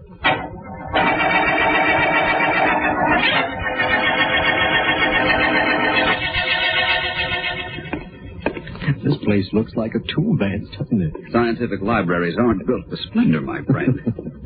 Markham, listen. After I was through questioning the suspects at the Kent Observatory yesterday afternoon, I came here. I found the scholastic records of Dr. Kent, Dr. Devons, and Dr. Peters. Did they indicate anything interesting? I'm not sure yet. Now, I also found out several other things. For instance, in this book here. Here it is. Class of 1940, Midwest University. Let me see. Page 131, I believe. Yeah, here we are. Here's the dead man's record. L.R. Devons, graduated with honors, received fellowship, later appointment to endowed Kent Observatory, school award for astronomy, born downtown Ohio, mother E.B. Devons, father O.R. Devons. I want to make a note of those names, Mark. I remember them, Vance. Now let's look up the scholastic careers of Dr. Kent and his pretty assistant, Dr. Peters. There are some notes I want to take on them, too. Well, that's what we're here for. Where do we begin?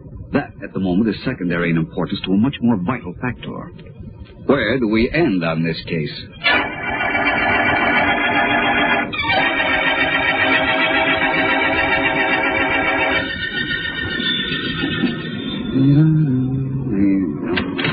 Mr. Vance.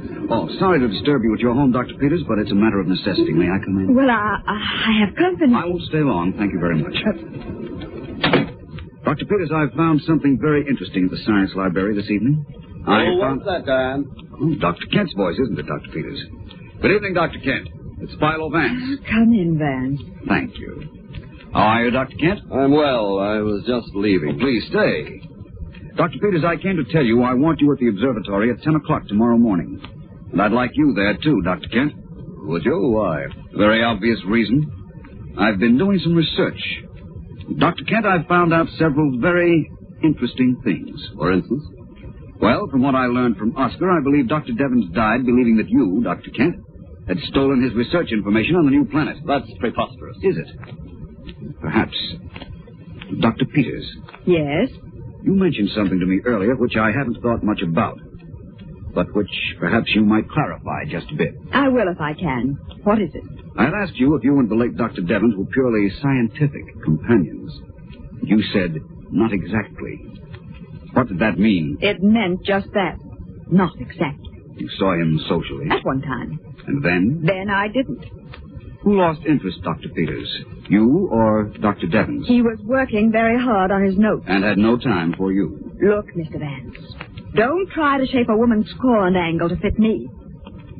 Do you know what Dr. Devons believed about Dr. Kent here? I know about Dr. Kent here, all about him. I'll meet you both tomorrow morning at the observatory. At, shall we say, 10 o'clock.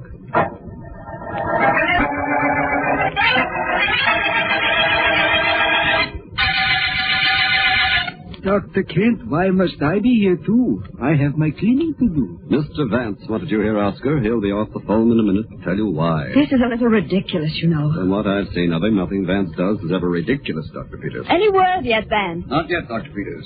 Mr. Markham is still on the long-distance phone at his office checking some facts. He'll be back on this one in a moment, I'm sure. Well, hurry. Perhaps you'd care to... Oh, excuse me. Yes, Markham, I'm here. Go ahead. He listens now, Dr. Kent. Yes? Yes, I see. Yes, I have that, Markham. Thank you very much.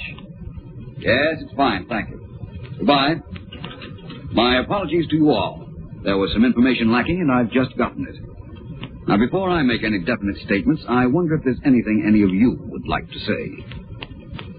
I would, Mr. Vance. I've been thinking over what you said last night, and I'm going to tell you the truth. When Lloyd Devons broke our engagement, I was angry enough to have killed him. Dr. Peters. I'm sorry, it's true. Only, Mr. Vance, I got over that feeling. Very possibly. Dr. Kent, it is true that you stole Dr. Devons' notes, and that he threatened to expose you. You couldn't let that happen, could you? So you think I killed him? I didn't say that. Dr. Peters here could have killed him for doing what he did to her. Then it's me you suspect. I didn't say that either. Now listen, all of you. Oscar, come here. You want me? I most certainly do. Your last name is Devons, isn't it, Oscar? Well, isn't it? That is my name. Lloyd Devons was your son. You don't have to admit that. Mr. Markham got a description of Lloyd Devons' father from your hometown, and it fits you perfectly. Yeah, it is true. I was his father. He did not like it to be known that his father was a janitor. A ridiculous concession to false pride.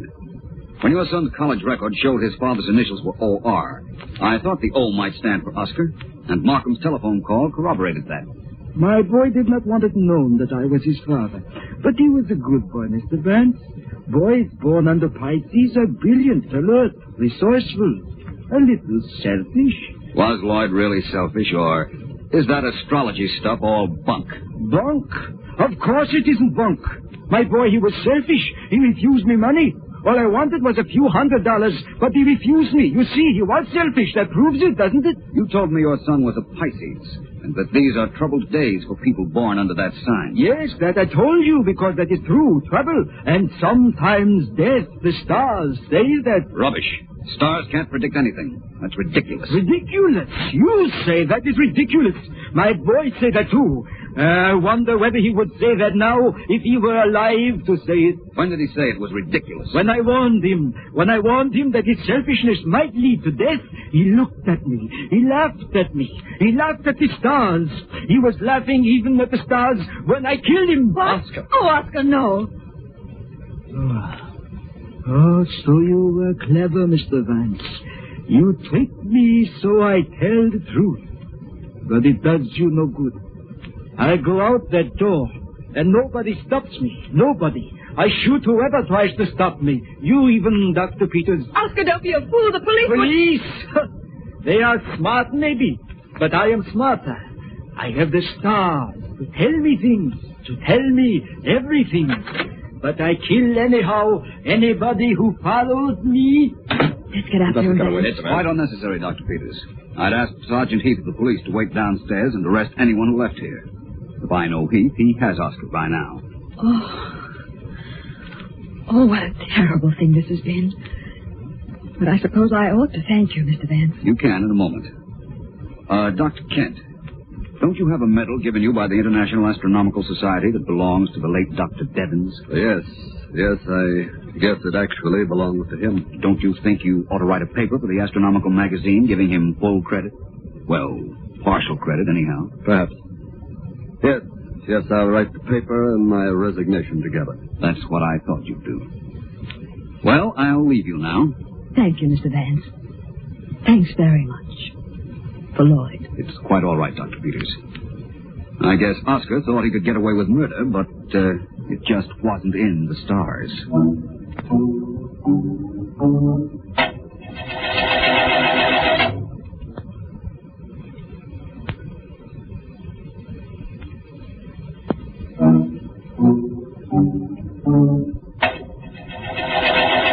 Well, Vance, thanks for cleaning up the murder of Dr. Devons for us. And incidentally, I think you did quite a brilliant job on this case. Well, don't sound so surprised. I'm really a very brilliant person. Vance?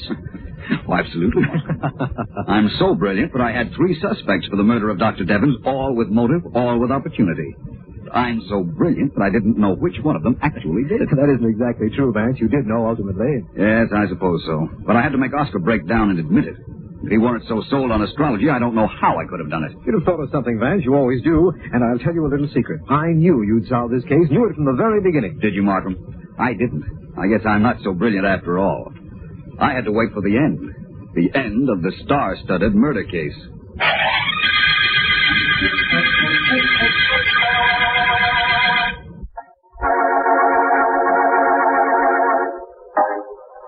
Three suspects produced 3 ironclad alibis for the time when horse trainer Eddie Burke was murdered. Certain that one of them is the killer, Philo Vance tracks down the guilty one's alibi, although before he does, it's necessary that he conduct a quiz program. In the Murdoch murder case, Vance mixed with the horse he sat and rides off to victory over an enemy of society. Join us every weeknight at 9:30 for the very best in dramatic entertainment. Tomorrow night we present Freedom USA, the dramatic story of a fearless United States Senator. Monday it's yours truly, Johnny Dollar, as he tackles another dangerous assignment in his role as a private insurance investigator. Tuesday, Mr. District Attorney dramatizes the stories of law enforcement officers at work. Wednesday, another episode of The Adventures of I Was a Communist for the FBI with Dana Andrews. Make a note to join us again next Thursday night for another story from the files of Philo Vance. And dial WGBI tomorrow night at 9:30 for Freedom USA.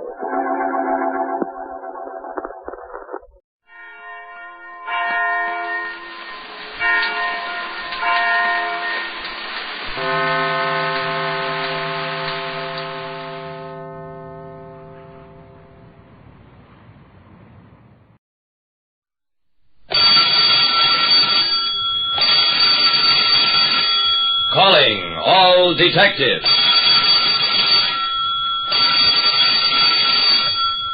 When burglar-proof safes open as easily as sardine tins, then it's time to start looking for a new kind of master criminal.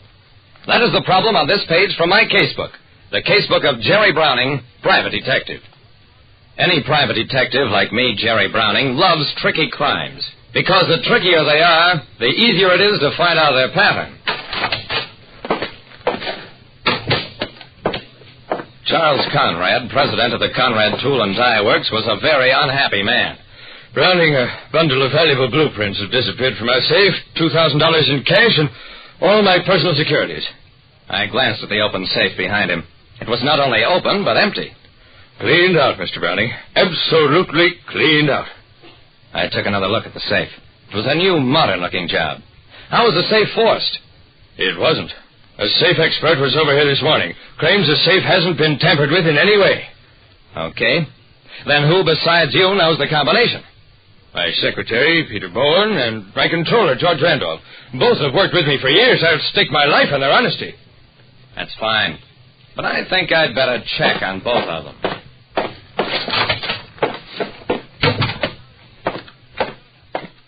I didn't have a chance to check on anybody, because when I returned to my office, I found a stout and highly excited gentleman waiting for me.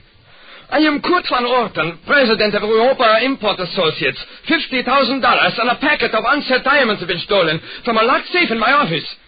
I told Van Orten to sit down for a moment, called my message-taking service, and learned that I was wanted urgently at the McGowan-Elwood Trucking Company.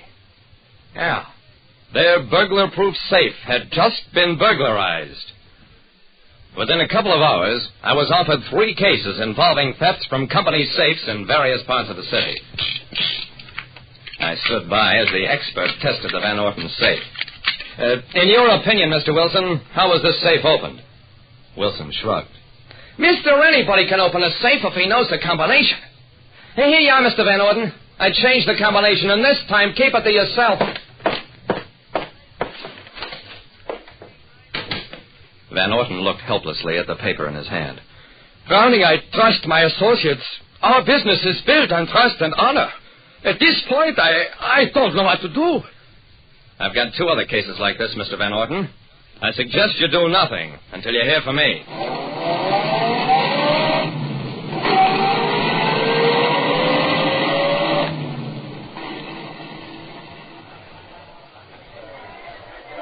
One of my good friends is an ex-burglar who now runs a restaurant called Louie's Hamburger Heaven. That's where I went. And as soon as Louie had a free moment, Louie, I think maybe you can help me. Why, sure, Jerry. Any time, any place. Get to try a new specialty of the house, peanut burger? Not right now, thanks. Louie, who's the best safecracker in town? Well, that's easy. Tumblers O'Rourke. The way he handles the acetylene torch or a bottle of soup, he can crack a crib in 9 minutes. Make a hole no bigger than your fist. Well, you can't hit a bang half a block away. I grinned. You mean Tumblers is the best there is? But even he works with a torch and nitroglycerin? Can he figure out a combination? Louis curled his lip. Maybe he could, if you give him 3-4 days. But why bother when you can blow it open in 9 minutes? Jerry, in the safe-cracking business, time is very important. Louis, I see what you mean.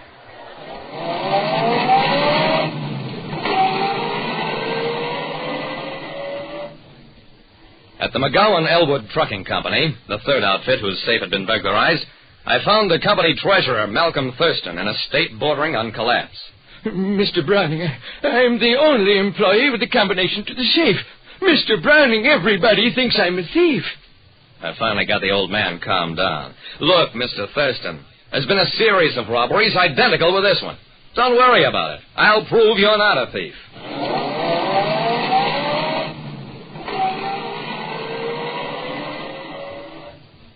My problem was reasonably obvious. To find some connecting link among 3 safe robberies at the offices of companies that had no relationship with one another, which meant that they had no employees in common. Well, maybe they had something else. Our safe, Mr. Browning, was made by the Atlas Safe Company. The safe, sir? It is a Jordan, tamper-proof. Our safe, Mr. Browning, is the Caldwell Multilac. Well, That wasn't much help. 3 companies, 3 different makes of safe. Just the same, I was sure those safes had something in common that some smart crook had figured out.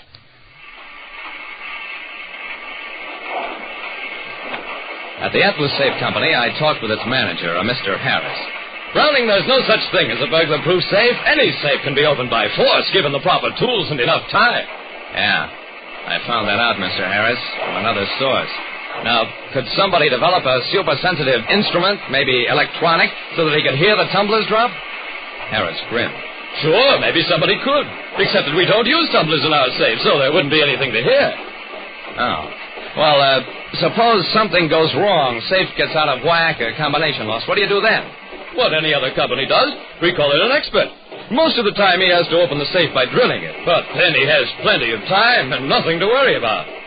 Mr. Harris, you're wrong. I think he's got a lot to worry about.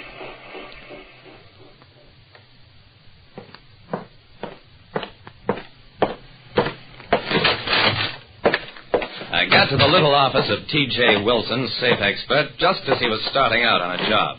Just a minute, Mr. Wilson. I want to ask you one question. Did you service the safes for the Conrad Tool and Die Works, the Europa Import, and the McGowan Elwood Trucking Company, all 3 of them? Wilson smiled. Yeah, I did. I can't stop to talk to you because I'm just leaving town, and this says you won't stop me. This was a revolver pointing straight at me. I wouldn't dream of stopping you, Mr. Wilson. But I can't answer for that cop climbing through your window. He turned around. You'd be surprised how many of them do, and that's the last thing they remember.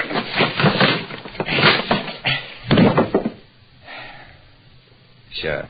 We found all the loot from his 3 robberies, and one other that hadn't been reported, because 2 partners suspected each other. Wilson worked on safes all over town, and months after he got an order to service one or change its combination, he came back and calmly cleaned it out. His mistake was bunching a group for a final haul and getaway. Like I said, when crimes have a pattern and you hit the right combination, then it's an open and shut case. Listen next time to Calling All Detectives, mystery drama, mystery quiz, and a chance for you to match wits with yours truly, Jerry Browning, private detective.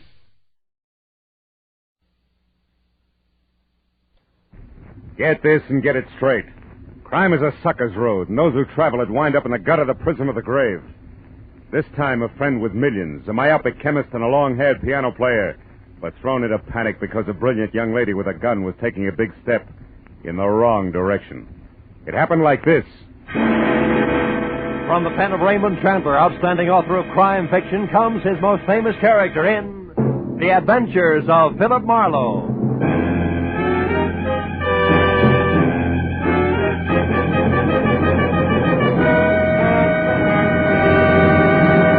Now, with Gerald Moore starred as Philip Marlowe, we bring you tonight's exciting story, The Big Step.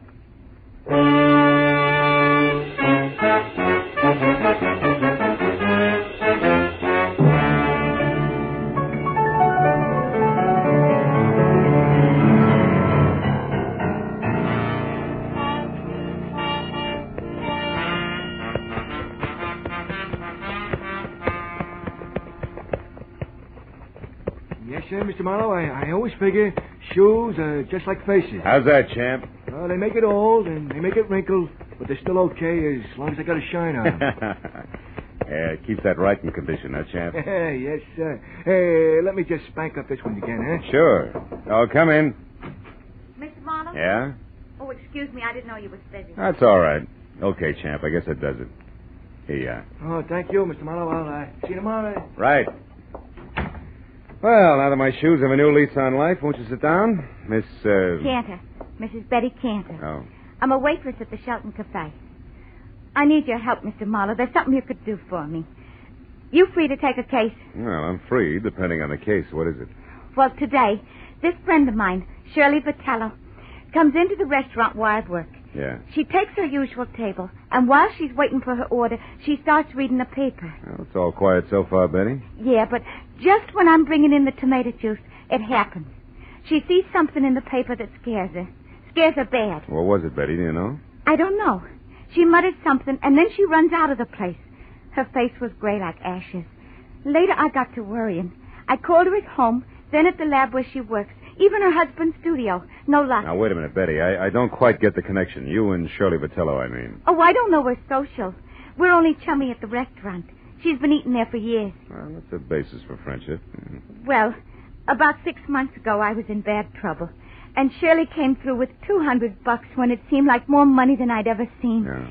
It kept me and my husband together. So, you see, she means a lot to me.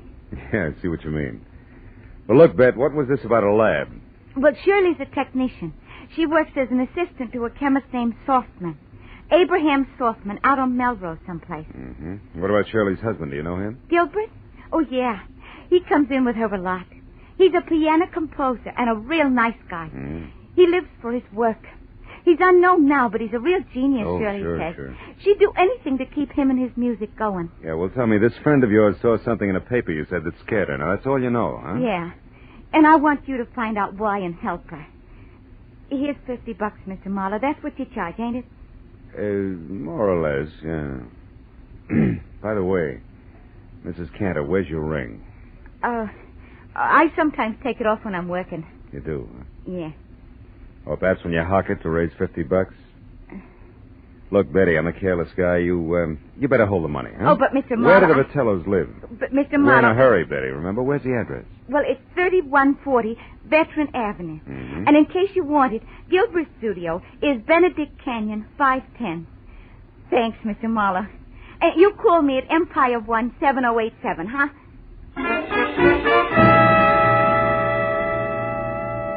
When Betty Cantor was gone, I got in my car and drove out to Veteran Avenue. You know, she was a pathetic little creature. And with a little effort, she could have that touch and glow look. Oh, well. 3140 was one of those small but neat houses that grow like mushrooms overnight on a post-war California landscape. And it was locked, dark, and quiet. I went around to the back and started on the windows. The third one opened when I tried it. I climbed in, turned on some lights, and made the grand tour, then entered in the den. The only indication that anyone had been there all day was a current issue of the L.A. Star crumpled in the wastebasket. I pulled it out and started through it. On page 5, I found the hole where a 2-column story had been clipped out. And then somebody was at the front door. I started toward it, but changed my mind at the sound of the key in the lock. And instead moved back into the den and watched. A head that belonged on a gopher wearing a battered fedora and inch-thick glasses above a fur-collared coat peeked in. Gave the place a myopic once-over and headed straight for the den. So I stepped out where he could see me. I've never seen you before. What are you doing here? You tell me first, Pop. I'm bigger than you are. I'm Dr. Abraham Softman. Softman? Oh, the chemist Shirley Vitello works for. Is that why you have the key? Yes, she leaves unfinished. She leaves work here for me to pick up. It's a convenience for both of us. But now you can also explain, maybe? Well, a friend thinks your assistant's in trouble. I'm trying to find out. The name's Marlowe. Aha. I suspected now I'm right. What? Shirley came to the laboratory late from lunch today and very much upset. She left again soon, right in the middle of our most important crimson test. Your what? Our crimson test. Oh, yeah. Without one word to me, she left. Never does this happen before. In all the 5 years, she has been my loyal right hand. Well, tell me, what's the nature of your research, Dr. Softman? We are developing new commercial dyes. Oh, such a beautiful crimson we have now. Really? Shirley knows as much as I do about all of it. Mr. Marlowe. Was it you who opened the desk drawer there? No. I didn't notice it till now. 2 boxes of .32 caliber ammunition. 9 shells gone from the top one. She kept a gun there. I've seen it before. That's gone, too. What kind of trouble needs a gun, Mr. Marlowe? Oh, I could think of a few. And they all say we better locate Shirley, and soon. Now, look, Doc, I want to ask you... Just one moment, what? Please. Maybe you will know if this means anything. I found this under her work table after she left this afternoon. Is it maybe something? I don't know. Let me see. Empty reservation envelope from Federal Airlines, L.A. to New York, departure 11:35 tonight. Made out to Ruth Britton. Ruth Britton? Who's that? Well, I don't know her, but she must be something to Shirley. Perhaps this Ruth Britton is the trouble. Well, the airline number's here. Where's the phone? It's out there in the other room, Oh. there on the table. Yeah, I got it. Hudson to 8610.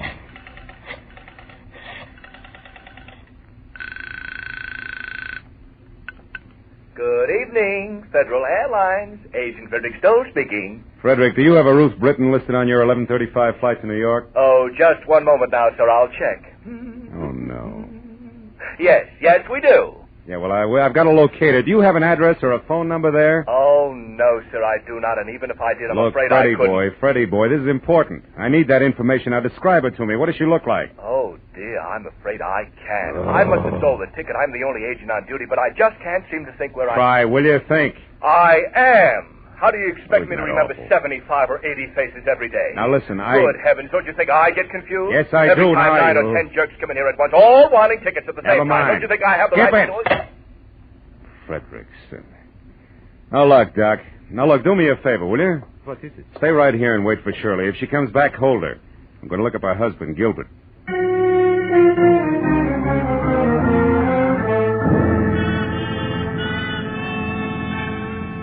The first stop was a newsstand. I bought an L.A. Star, turned to page 5, and found that the missing story was on a man identified only as Dagger, who'd been hit by a taxi on Temple Street at 8 a.m. The only reason it rated 2 columns was that before he lapsed into unconsciousness, he told the ambulance crew from the Citizens Emergency Hospital that he knew he was going to die and wanted to clear his conscience by confessing a crime he'd committed. It ended with police standing by. I drove on into Benedict Canyon, wondering what kind of a bridge it was going to take to span the gap between a female chemist and a downtown traffic accident. I was still wondering when I got the number 510. All I could see of Gilbert Vitello's studio over the brush around it was something pseudo-Spanish that had been stuck onto a piece of vertical real estate by an optimist in the early 20s. A path had been opened from the driveway to the house, and as I walked to the door, the piano music from inside got louder, but not better. Even in the long-haired circle, that stuff needed a haircut. Hey! Hey! Vitello, break it up a minute, will you? What's the meaning of this outburst? I'm working and I won't be interrupted. Who are you? What do you want anyway? Take it easy, Mr. Vitello. My name is Marlowe. Betty Cantor sent me here because she's worried about your wife. The waitress worried about Shirley. Why? Well, she's in some kind of trouble. Have you seen her tonight? No, not since this morning, but that's not unusual. I often work late. My music is very demanding. Now, what gives that waitress the idea that Shirley's in trouble? Your wife's reaction to a newspaper story. It scared the wits out of her. About a taxi hitting a man named Dagger mean anything to you? Dagger? Shirley worked with a fellow by that name once, I believe, but why would that story frighten her? Well, I was hoping you'd tell me. You have a gun? A little .32 pistol is at home. Why? It's gone. See here, what's this all about? Tell me the truth and be quick about it. Oh, shut up. Answer my question. All right. My wife was shocked by that item on Dagger. She isn't at home, she isn't at Selfman's lab, and hasn't been all afternoon, and what's more, she's got a gun. That's all I know, except for one thing. Who's Ruth Britton? She's a friend of Shirley's from the East. She's been visiting relatives out here. Why? Nothing. Maybe Shirley's got a plane reservation for her, that's all. Mr. Marlowe, if that's all you have to offer, why don't you get out of here so I can go to work? I'm quite certain if Shirley were actually in trouble, she'd come to me for help. And incidentally, tell Betty Cantor to take some vitamins or something. She's becoming a meddlesome busybody. You know, there was a quality about Gilbert Vitello that made me want to sock him on the temperament with the heavy end of his grand piano. When I started down the path to the driveway, I forgot about him. Because a pair of headlights slashed through the foliage like a giant scythe. I ran to where I could see and watched the girl in a brown suit get out of a sleek new Hudson and start toward the house. Then she saw me. She backed away, then threw me one scared look and darted into a side path like a jittery cottontail. I followed as fast as I could, but it was home ground to her, and in 20 yards I was outclassed. I lost her at the corner of a sagging shed and stopped to listen for her footsteps. I heard something else, but not in time to duck. Oh!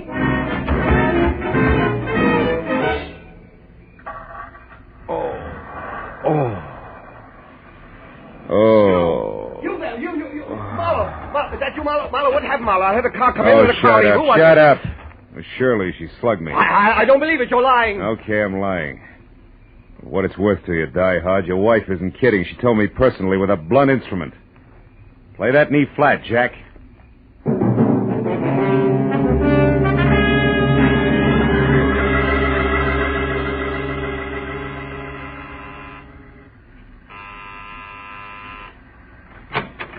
Mr. Marlowe, did you get something? Lumps. Oh, look at How about you, Dr. Softman? No, nothing. Come in. Yeah. No one has come here. You found out something? Ever hear of a guy named Dagger, Doc? Me hear of Morris Denneker? 5 times in the past 3 years, Morris Denneker in Chicago has beaten me by introducing a new dye substance or a new process just days ahead of me. 5 times this happened. He's a dye chemist, too. Huh? A brilliant one. I admire him. But why do you Listen, this is beginning to fit like a rubber glove. Denneker's in a hospital right here in L.A. He may not live, and he wants to confess to a crime. Here, look. What's now, read it yourself. When Shirley saw that story, it threw her into a panic, and now it only figures one way. Your assistant has been selling your new developments with Denneker before you released them. No, it is not true. Shirley would not do this thing, not to me. Okay, Doc, we'll see. Now, look, why don't you go back to your lab and wait? I'm going to the hospital now and do some more fast additions. If it comes right, just don't forget you're a scientist, will you? Oh, I would not forget. Now, you remember something, Mr. Marlowe. 2 + 2 does not always make 4, especially when you are adding up human halves.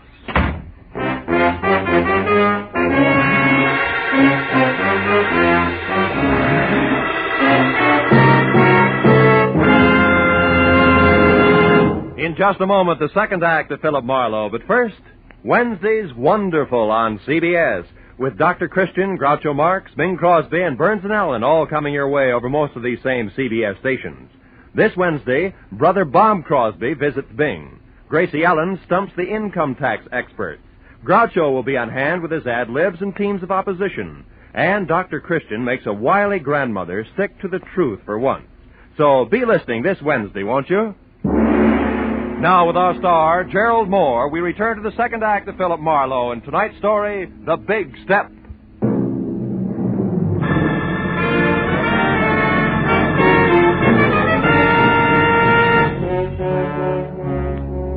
It was 20 stop-and-go minutes through the snarled early evening traffic over to the Citizens Emergency Hospital. All the way, I kept hoping that Denneker's confession wasn't going to have anything to do with Shirley Vitello. But when I was there, standing next to Detective Lieutenant Matthews and filling him in to date, I racked that hope up under wishful thinking. Morris Denneker had already come, too. Yeah, Marlowe, about a half hour ago. He didn't say too much. How much? Only something about this woman you mentioned, this Shirley Vitello, and the formula for some kind of a bleaching agent. Then he went out again. Hey, look, this Vitello girl who currently adds up to something very... What does she look like? Oh, blonde, about 5'4", maybe 30. Wearing a dark brown suit, no hat? That's right. She been around? Yeah, I spotted her here in the hall about 45 minutes ago. Claimed she was a reporter, but she didn't make any small talk with the other news hands. I got a little suspicious. Just then Denneker came too, so I went in there. When I came back out, she was gone. Hey, Marlowe, you know where we can pick her up? No, I don't, Lieutenant.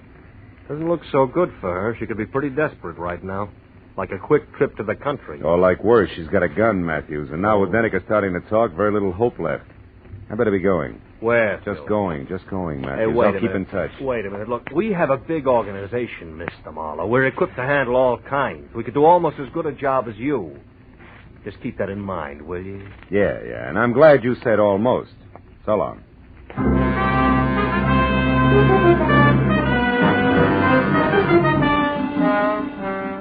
I got back into my car and pointed it toward the Vitello place on Veteran Avenue again. Because I didn't know where else I could possibly pick up Shirley's trail. I felt like an uncomfortable emptiness was in the pit of my stomach. You know, like the guy who stands on a street corner and watches an ambulance intern scrape up a traffic victim.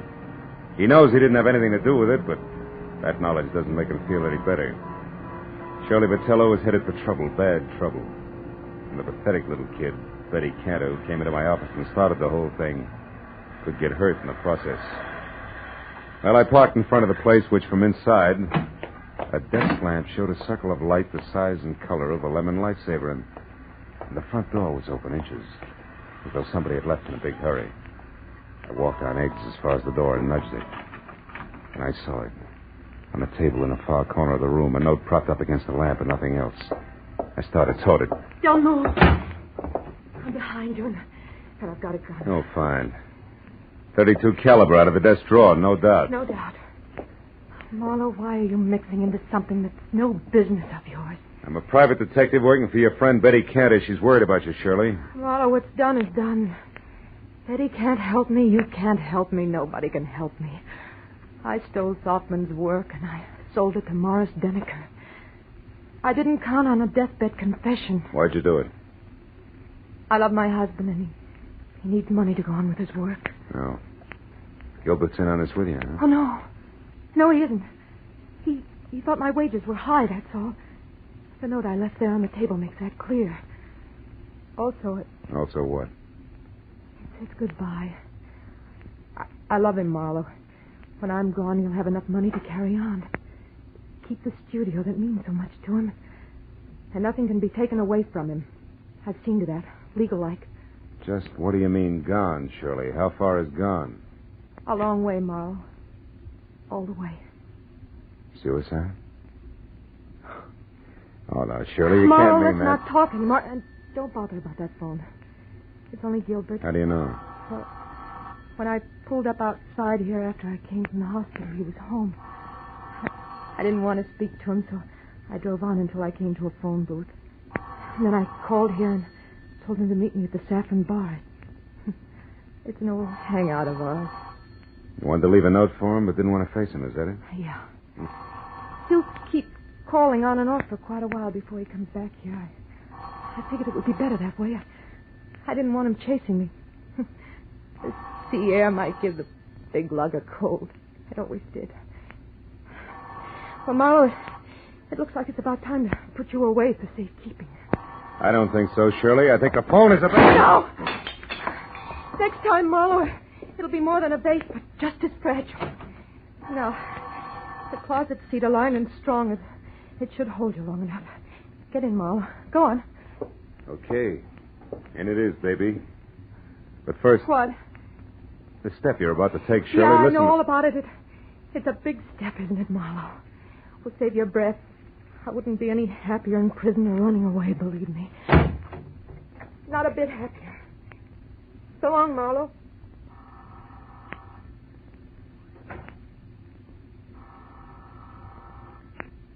Nobody's home.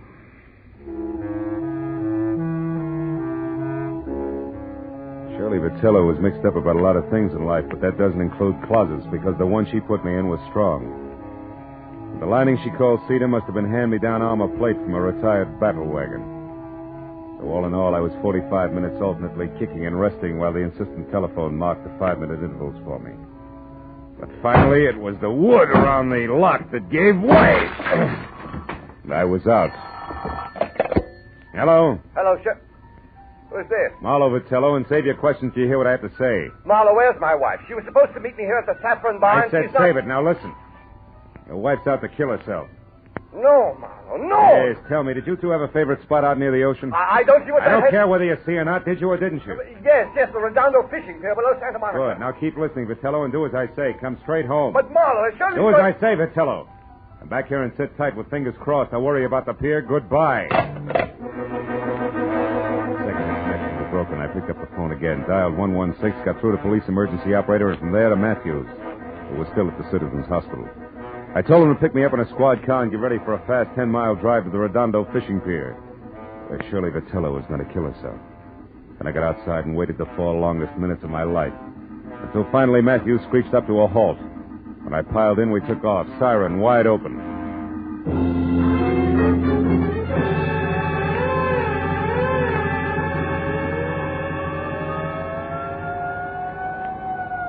Less than a minute now, Marlowe. Pier's only a couple of blocks away. Good. Better have Mooney kill that siren, Lieutenant. Jack, we want to come in quiet, Mooney. Okay, Lieutenant.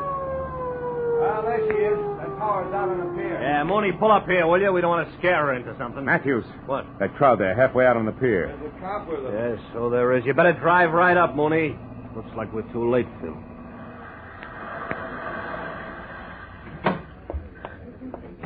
We were too late. At the center of a circle of the morbidly curious who always stand and gape, we found her lying face down on the greasy planks of the pier, dead. She'd shot herself through the heart, and the gun, the same .32 she'd used on me, was lying next to her. 2 bullets gone. I explained the extra shot to Matthews. Uh-huh. Okay, 1 bullet fired up at her place and the other one here. Well, I hope you're satisfied, Marlowe. What do you mean, satisfied? I mean single-handed. You had to leave the cops out of it, didn't you? You had to go up to Veteran Avenue all by your lonesome, didn't you? Now, you wait a minute, Matthews. I was only trying to... nuts. Hey, Mooney, where's the nearest phone? Over there, Lieutenant, across the street, the Triple Eagle Cafe. The patrolman here's already called an ambulance. All right, tell him she can be moved. Come on, Marlowe, I want to turn in a first report on this. Mooney, pick us up at the cafe. Right, Lieutenant. Okay, boss. Okay, let's go. The Shirley Vitello was stealing formulas for those dyes from her boss and selling them to this Morris Dagger. Yeah. All was rosy until Dagger walked out in front of a taxi early this morning. That put him close to death and in the mood to talk. Also put Shirley Vitello on the spot. Hey, is that the place you want to phone from? Yeah. Look, one thing more, Marlowe. The girl's motive all the way through. She loved her husband, he loved his work. Yeah? Her, too? Yeah, after his work. So since he didn't make any dough, she stole to keep him going and close to her.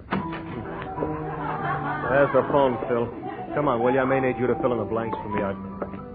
Marlowe, I said I heard you.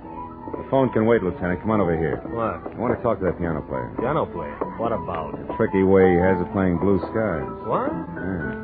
Hey, Bud, that's all right. You got a mean left hand there. Yeah, I open in Carnegie Hall next week. Don't miss me. I'll try not to.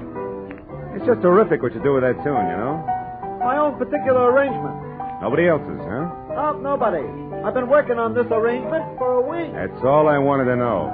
Hey, Marlowe, what are you getting at? The phone, I've heard enough. Where'd you say it was, Matthews? Over there, the left of the bar. But still, what time is it, Lieutenant? 5 after 12. Marlowe, what is it? A switch, Matthews. A switch? Yeah, one that'll knock your badge off. Will you get a load of this? I'll listen.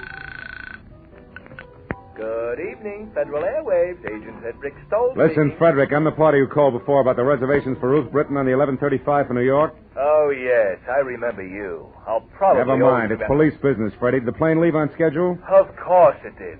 But Miss Britton didn't make it, and she didn't bother to call and cancel her reservation. Thanks, I've heard enough. So far, so good, Matthews. Yeah, which means what? The Saffron Bar in Hollywood. Which means what? Shirley Vitello didn't commit suicide, Matthews. She was murdered.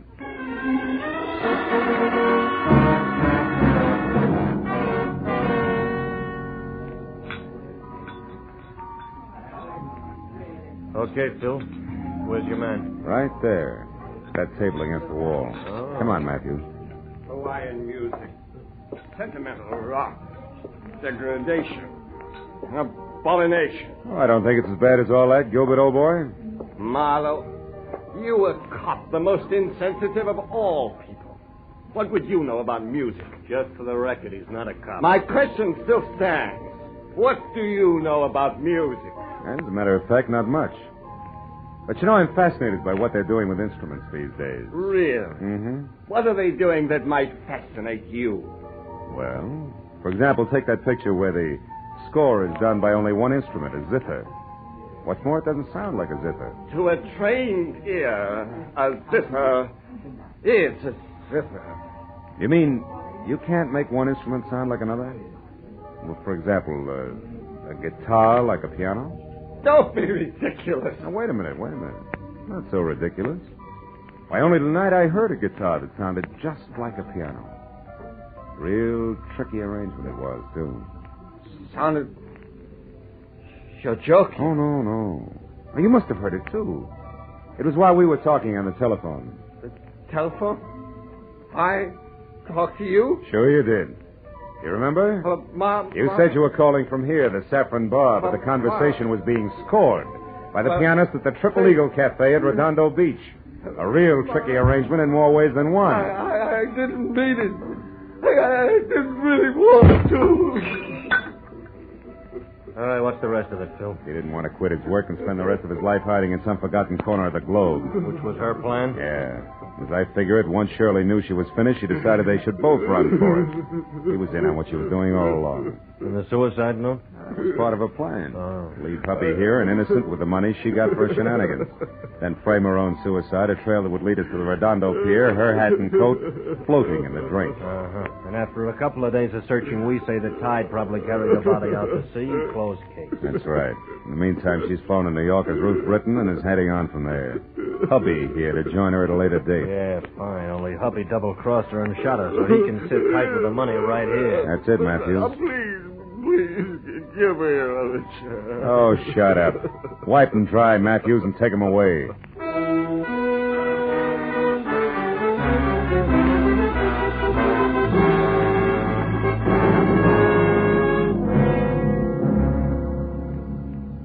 At go along with Matthews.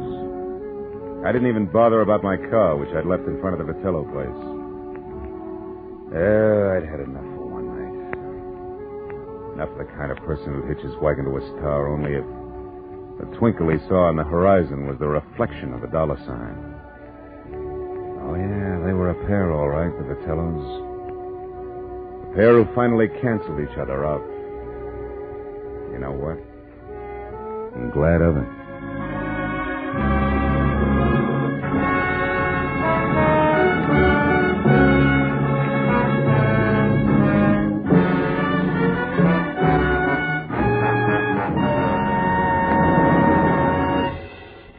The Adventures of Philip Marlowe, bringing you Raymond Chandler's most famous character, star Gerald Moore, are produced and directed by Norman MacDonald and are written for radio by Robert Mitchell and Gene Levitt. Featured in the cast were Gene Bates, Paul Dubov, Vivi Janis, Edgar Barrier, and Peter Leeds. Detective Lieutenant Matthews is played by Larry Dobkin. The special music is composed and conducted by Richard Orant. Be sure and be with us again next week when Philip Marlowe says... This time I tangled with a mad Scotchman, a phony English lord, and a beautiful blonde corpse in a freight house. All because of a butler who walked on his knuckles.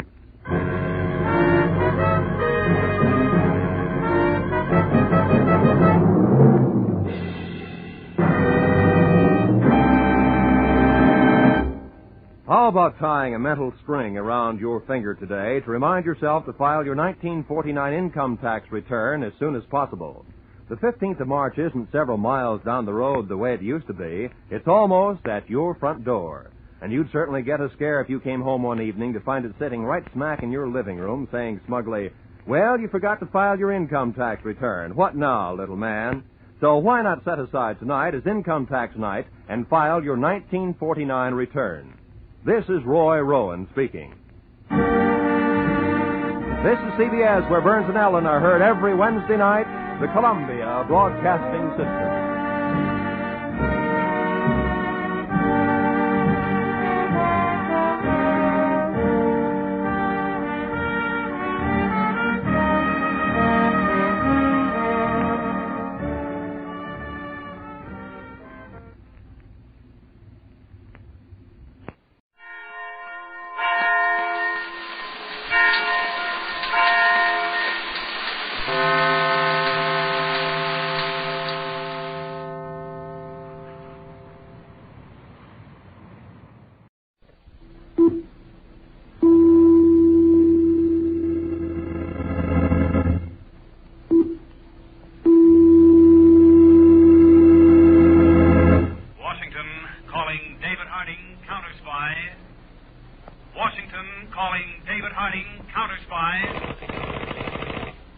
Counterspy, calling Washington.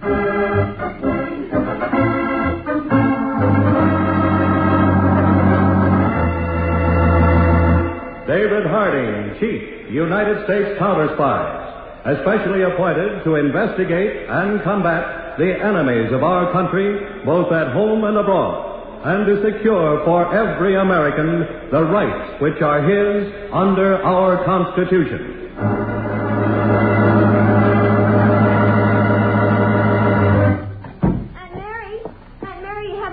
Have you? Aunt Mary, where are you? In here, child. What's the matter? Oh, thank heavens. Oh, gee, I was afraid you'd leave before I got home, and I've got something for Uncle Bill. Oh? Wait, I'll show you. There. A picture of you. Of course, it's kind of glamorous, but still it looks more like me than any of those old ones you sent him. Oh, it's really lovely. Now, at least Uncle Bill will recognize me when he sees me for the first time. I'm sure he would anyway.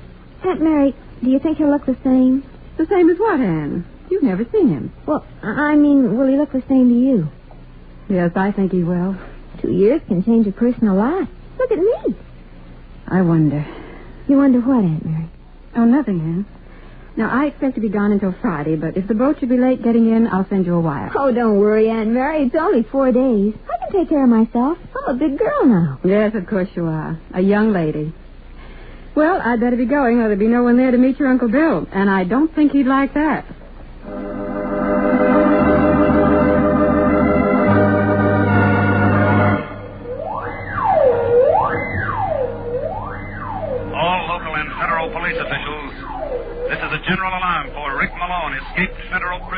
serving a 55-year term for bank robbery.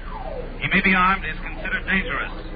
He is 5 feet 10 inches tall, blonde hair and blind in right eye. Left eye blue. Bridge of nose broken. 3-inch knife scar along left side of face. All information about this man is to be transmitted to Counterspy headquarters. We are coordinating the nationwide search for escaped federal prisoner Rick Malone.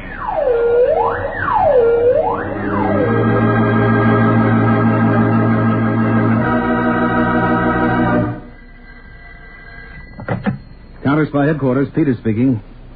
Oh, good work, Foley. Give them the usual distribution. Send about 20 copies over here. The wanted circulars printed already? Right, Mr. Harding. They ran off an extra 5,000 copies. Good. Any results on the woman who visited Malone? Not so far, Chief. We've got 4 agents trying to pick up her back trail. And what about the letters he smuggled out through that guard he bribed? Well, that's a funny thing. As far as the guard can remember, they all went to South Africa. What? Cape Town, South Africa. I've wired Johnson, our agent in the consulate there, to check on it. Nothing back yet. South Africa, huh? You alert our seaport officers? Yes, just in case. But I don't think Malone will try to leave the country, Chief. His face is too easily identified. That bad eye, the scar, This should make it a lot easier for us to pick him up. Well, not too easy, I hope. What do you mean? We recovered practically none of the $250,000 he was convicted of stealing. I'd like him to find that for us before we find him.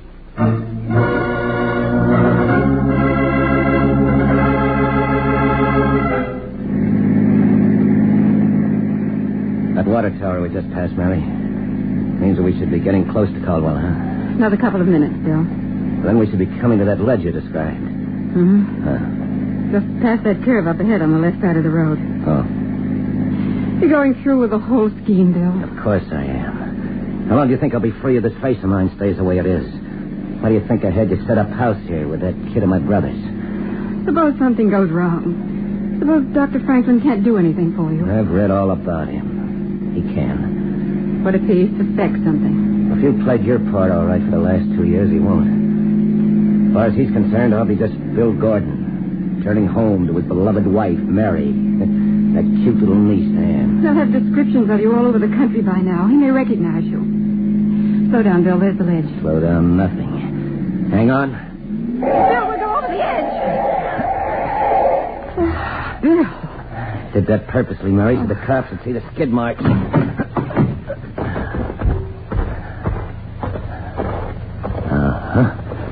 Yeah. It's perfect, Mary. I can work myself down to that ledge. And you know what to do with the car.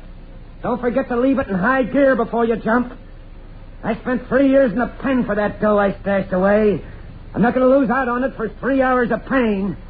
When I get through working over my face with my knife, even you won't recognize me.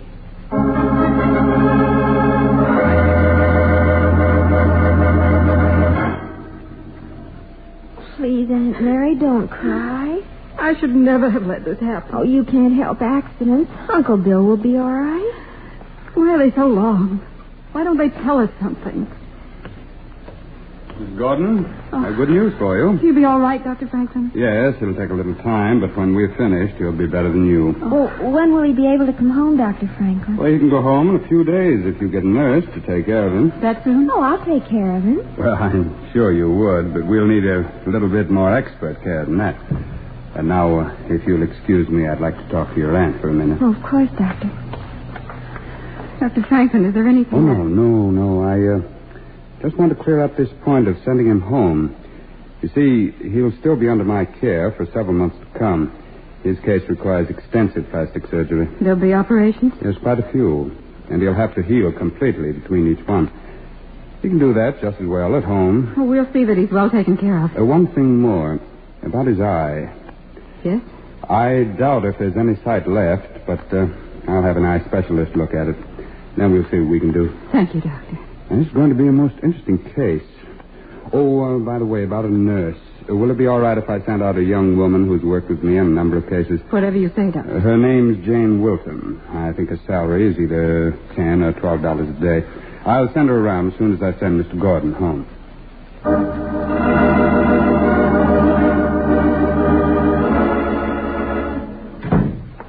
Here they are, Chief. The coordinated reports on the Malone escape. You've gone through them? Yes, I can give you a fast briefing on it. Yes, go on. It'll save time. Well, first, there's the general alarm and description that was broadcast. Yes.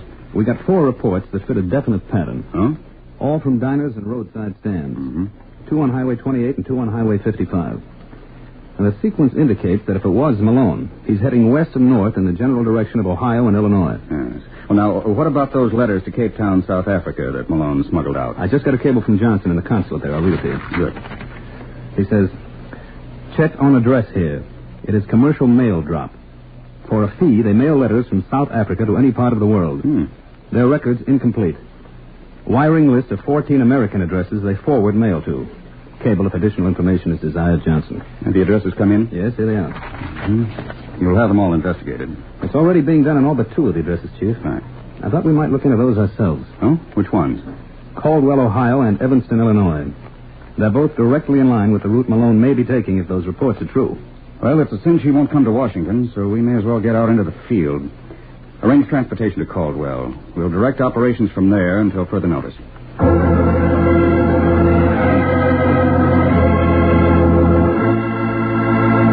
We'll continue our David Harding counter-spy case for Old Nick in a moment.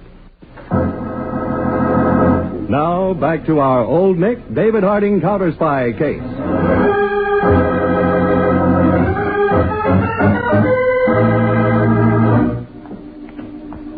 Miss Wilton? Yes, Anne? My uncle wants you. I'll be right with him. You keep him company till I come. I don't think he likes my company. Now, Anne, you've got to understand. It's not comfortable being wrapped up in bandages the way your Uncle Bill is. You have to make allowances if you want to be a nurse. I'm not sure that I do anymore. Just because your uncle's a little bit irritable. Oh, I'd rather be an airline hostess. Travel, go everywhere like Uncle did. Then I'll get you anyway. Most airline hostesses are registered nurses. Miss Wilton, Mr. Gordon asked for you. Oh, I was just going into him. Now, Anne, keep an eye on that bra. What was that all about, Anne? Oh, I was just talking to Miss Wilton. About being a nurse? Yes. I think it's a wonderful idea. It'd be nice to do something useful in this world. I suppose so. When your uncle's better, we'll see. Maybe there'll be enough money to send you to college so you can take up nursing. Oh, but you don't have to go to college. Being a high school graduate's enough. Oh? Anyway, I don't think Uncle Bill would care enough to send me to college. Well, what do you mean, Anne, darling? Oh, nothing. Mrs. Gordon, Mr. Gordon would like to see you. Right away. And you stay here. I want to talk to you afterwards.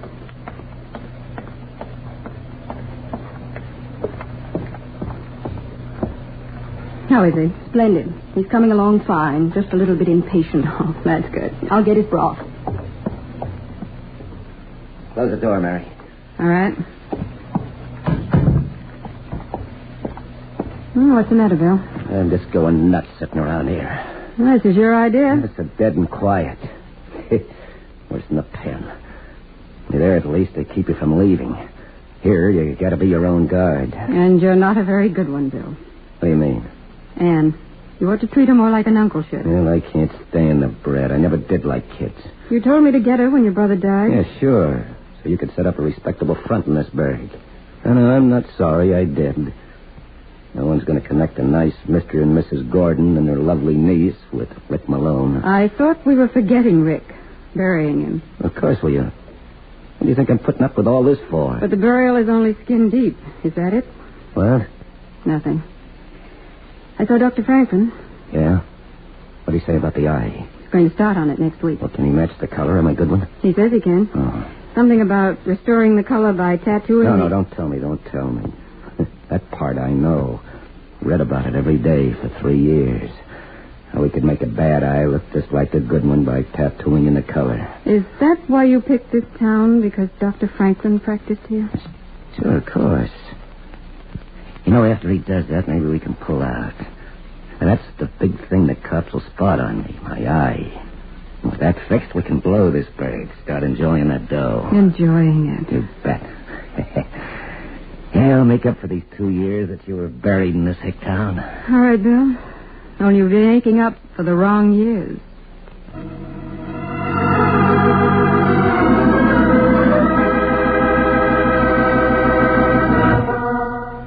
Looks like we're on the right track, Mr. Harding. Those letters from South Africa went to a Mrs. Mary Gordon and her niece Anne. They supposedly came from her husband, Bill, who's been abroad for 2 years. 2? Yeah, I checked.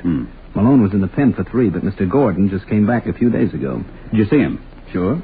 Well, was it? Chief, for all I know, he could be a dark horse candidate. His whole head is wrapped in bandages. Nobody in this town has seen him. He was in an automobile accident just before he arrived. Yeah, that'd be a nice cover-up for plastic surgery. I checked with the local office of the Highway Patrol. There were skid marks on the hill road. How about the car? Pretty thoroughly banged up, but still in high gear. Then I talked with the ambulance boys who had to remove Gordon from the ledge. They said his face looked like it had been through a meat grinder. Who's the doctor? Dr. Carl Franklin. Franklin? Oh, isn't he the plastic surgeon, the one who specializes in the new method of hiding scars by tattooing? Might be, Chief. I don't know anything about that. What about Mary Gordon? There's no good description of the woman who was with Malone, so I've wired the prison to send along a guard who could identify her. Oh, good. And check with the state and immigration authorities on the Gordon passport. Right. You know, I'd like to get a look at Mr. Gordon. Well, we can hardly go in and rip off his bandages just on suspicion. I could speak to the doctor. No, I'd rather not tip our hand. Is Gordon at the hospital? No, he's home. There's a registered nurse taking care of him. Nurse, huh? Well, but asking her would be the same as asking the doctor. Well, perhaps not if we didn't ask her directly. What do you mean? Do you know if she was in the Army during the war? I think so. I could find out. Yes, do that. Find out what outfit she was with, who she knew in it, and everything you can about her Army career. What for? Because you're going to pose as an ex-member of her outfit. Take her out, talk about old times. We may be able to parlay your conversation into a positive identification of Malone.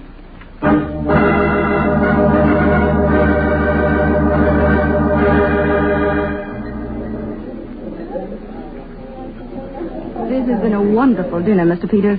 I'm glad you called me before you left town. I don't know when I've enjoyed myself so much. Well, reminiscences are always fun, Miss Wilton. Well, it's good to know that everyone in the 97th Evacuation Hospital is making out so well. Well, you seem to be doing all right. That's an understatement. There are more nurses now than ever before in the country, and still there aren't half enough to take care of all the work there is. Don't tell me you have to go back on duty again tonight. Oh, no. Well, the patient I'm taking care of is a lovely niece. She pinch hits for me nights. Oh? I'll make a nurse out of her yet. Not afraid of competition? Competition? Heavens, no. The more the better. It just makes it easier all around. Oh, but I'm not keeping you from anything, am I? Well, I have to be leaving soon. Oh, by the way, I knew there was something I forgot. I've got some pictures here of the old 97. I took them after you left the outfit, but you know some of the people, and I thought you might like to see them. I'd love to. Well, let's see now. Here's one of Kriege. Mm-hmm. He's gotten a little fatter since he's out of uniform. Oh, he's not the only one. Oh, that's Doris. Still as blonde as ever. Yeah. Oh, for heaven's sake, this picture. Huh? Oh, that one. He's just a friend of mine. He wasn't Oh, with I the know. He's my patient. What? Of all the coincidences. You mean you know Bill Gordon? Well, certainly. He's the case I'm on now. Oh, of course, since the accident, he's changed, but I recognize the picture easily. Well, what do you know? Your having his picture is somewhat reassuring. His attitude's a little, well, gruff. But I guessed it was just the accident. I'll have to tell him about this. Tonight? Oh, it can keep until morning. I'm off duty now. Well, maybe I'll stick around and see him myself. You know him well? Not as well as I'd like to. I better arrange for hotel accommodations if I'm going to stay over. If you wait, I'll see you home. Don't bother. I don't live far from here. All right. And thanks for a very interesting evening.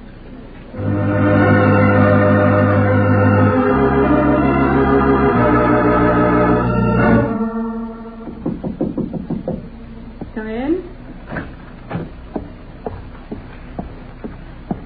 Oh, Mrs. Gordon. Is he awake? Yeah, of course I am. What do you want? I'm sorry to disturb you. I didn't see you standing at the window. I forgot a book I was reading and came back for it. Forget it. Thank you. Oh, I thought you'd be interested in knowing there's a friend of yours in town. What? A friend? Yes, I had dinner with him. We had mutual friends. He had your picture in his wallet. My picture? What was his name? Mr. Peters. He said he'd probably call tomorrow. Mary? Shut that kid up, Mary. Well, please, Miss Wilton, stay with Anne for a few minutes. I want to talk to my husband. Certainly, Mrs. Gordon. You know what this means, Mary? Yes. Coppers. They traced me. I don't know how, but they did. They always will. You gotta get out of here. What's the use, Bill? I'll tell you what's the use. 3 years of stir. I ripped my own face. I figure everything so I can enjoy that $250,000. I'm going to do it if I have to kill half the cops in the country. I was hoping you might forget that, Monty. What? That you might like this kind of living with the kid and everything. You're nuts. Hey, you're talking like some Gingham and Rose's housebroad. Why not? I've been living like one for the past 2 years. Bill, why don't Shut you... up. Shut up. The car just stopped outside. Bill, if you gave back the money, maybe they'd... 2 guys. They're law. I can smell them from here. You can't... Talk. I would have gone except for your talk. Miss Wilton, Anne... What are you going to do, Bill? You'll see. You'll see, too, if these coppers start coming up that walk.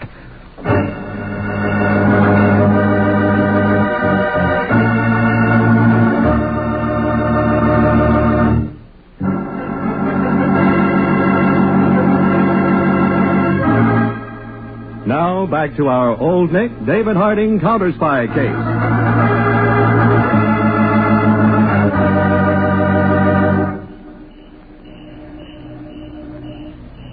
Looks quiet enough, Chief. Just a nice suburban home. Yeah. Well, as long as he's not expecting us, let's go.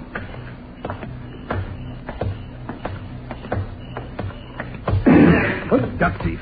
Over here, behind this tree, Peters. Thought he wasn't expecting us. It just shows how wrong you can be. It's going to be a tough one. Listen, coppers. Can you hear me? We can hear you, Malone. Better give yourself up. I got 1 good eye, 2 good guns. Don't worry about me. Malone, we're United States counterspies. We'll have a squad of men out here in 5 minutes. You haven't got a chance of getting out of there. I make my own chances. Now get it straight. I got 2 dames in here. The nurse's Sue's top 2 and my darling little niece. I'm coming out with both of them. First move you make, I tell them. You hear me? I tell them. Now take it from there, copper.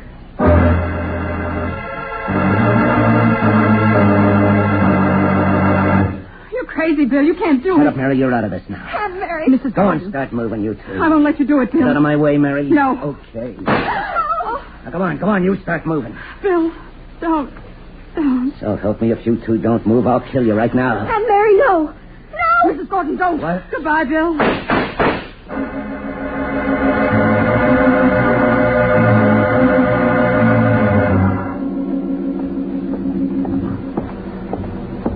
How is she, Chief? Not good. What about that girl, Anne? She didn't know anything about it at all, hmm? No. She really Malone's niece? Yes? Well, Malone's real name actually was Gordon. He planned to kill the character of Malone and live off the stolen money as Gordon. Why all this elaborate front involving the kid in it? Well, Dr. Franklin is one of the few men that could treat Gordon's eye so that it wouldn't give him away. Oh? Mary Gordon spent 2 years building up respectability so that Franklin would have no hesitation in treating Gordon. But she liked the part she'd been playing more than the part she'd been living. Enough so that she resisted Malone to protect the nurse and the girl. And when that wasn't enough, she used his second gun to kill him. Mr. Harding, will you come in, please? Of course, Miss Walton. She wants to talk to you. Please, Aunt Mary, don't talk. Just rest. Mr. Harding, money Bill hid.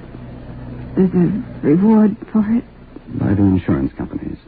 Would Anne get it? I don't know. Please, Aunt Mary, don't talk. I don't want anything but you. Bill, in his gun, there's a paper. It tells about the money. No, Aunt Mary. No, I won't touch it. I don't want it. I want you. You know, I can't promise anything about a reward, but... I don't want to leave her alone. Mrs. Gordon, don't tax your strength. I promise you she'll be all right. I owe you... Well, I'll look out for Anne. She'll be all right. I swear. So will you, Aunt Mary. So will you. I'll see that she goes to school. I promise you we'll stay together. Aunt Mary! Aunt Mary! Aunt Mary! Miss Wilton, you'd better take her with you. Peters will drive. I'll wait for... Well, I'll stay here.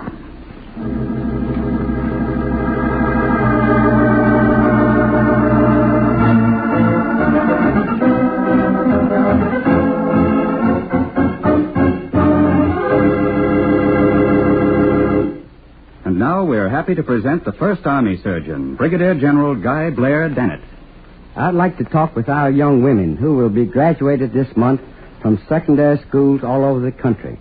And I'd like to have your mothers and dads listen, too, because this concerns your future and the future health and well-being of America also. We here at the First Army are proud to speak for the National Student Nurse Recruitment Program and its campaign to enroll 50,000 student nurses into civilian hospitals this year. I can tell you that the need is great, that while more young women are entering the profession than ever before, the patient load in our hospitals has increased faster than the available supply of nurses. I can tell you from my own observation in war and in peace about those things that set a nurse apart from the young woman who is content with just a job.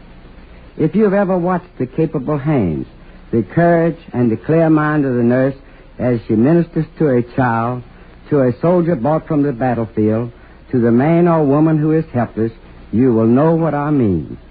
So I say to you young women, consider seriously the many spread opportunities in nursing and the opportunity to work with those who are making medical history. Thank you, General Dennett. And our appreciation to the American Hospital Association and to the Advertising Council for their cooperation.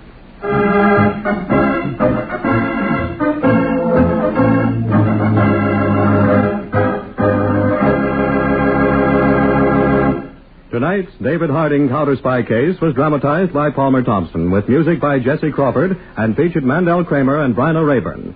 David Harding Counterspy is a Phillips H. Lord production originating in New York for the makers of Old Nick and Bitter Honey candy bars. Now a listening reminder.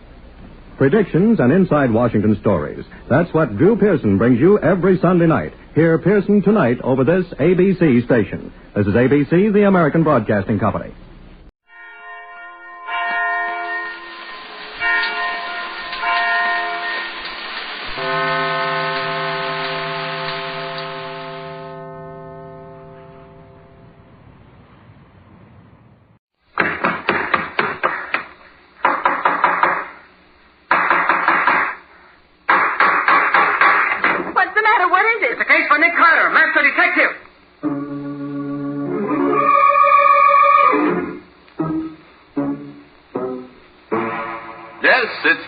Of the dictaphone murder. Another case for that most famous of all manhunters. The detective whose ability at solving crime is unequaled in the history of detective fiction. Nick Carter, Master Detective.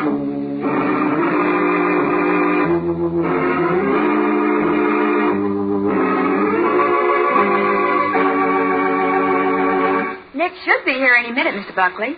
Told me on the phone that he'd be here at 9 o'clock. That's why I came so early. It's only a few minutes after 9 now. It won't be long. You see, I've got a great... Oh. Good morning, Patsy. Hello, Nick. Oh, good morning, Mr. Buckley, isn't it? Yes, Mr. Carter. When I met you after your lecture at the club the other evening, I said to myself, that's the man I'll go to when I need help. And you need it now? Very much. I want you to thoroughly investigate Roger Denham, the man who's going to marry my daughter. Oh, what's he done? I don't know that he's done anything. I simply want to be sure that he's the right kind of man to be my son-in-law. Well, really, Mr. Buckley, I don't go in for that sort of thing at all. Oh, that's not the only reason. The Buckley Corporation is going to build a large new office building, and Roger Denham has been awarded the contract for the work. I want to know that he can carry it out successfully. Mr. Buckley, I deal for the most part in crime. It interests me, and I've made it my life work. What you're asking me to do does not interest me. Furthermore, I don't have the time for it. I see. Well, perhaps this will interest you. It's an anonymous letter I received in the mail this morning. I don't put much stock in such things, but, well, here it is.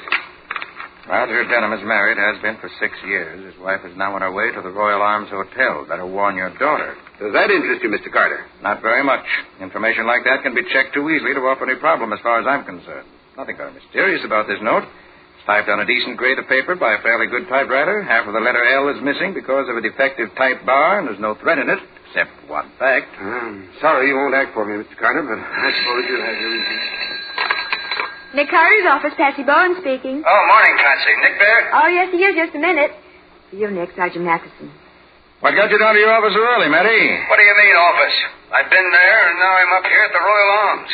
If you're not busy, you might take a run over here. What's up? Murder. Guy named Roger Denham. Did you say Roger Denham? I did. Why? Friend of yours?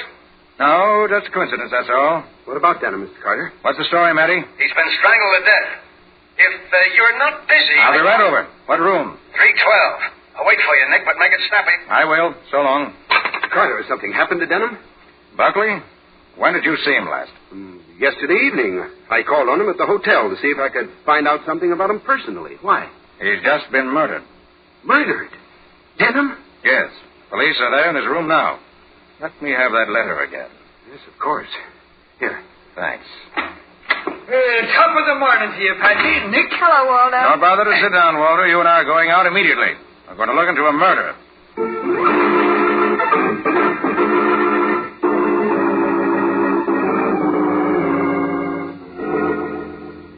Hi, Matty. Well, Nick, you made good time. It's only 9:30. Oh, hello, Buffalo Bill. Well, if it ain't the terror of the police force himself. Stuck, are you? No, I'm not stuck. Just thought Nick might like to have a look-see. Right, Matty. What have you found so far? Well, there's the body, Nick, right on the floor where we found it. He was strangled by some guy with an enormous pair of hands. You can still see the marks on his throat. Must have been a struggle the way the room was upset, but it wasn't robbery. Nothing is missing as far as we can tell. Any fingerprints? No, not a one.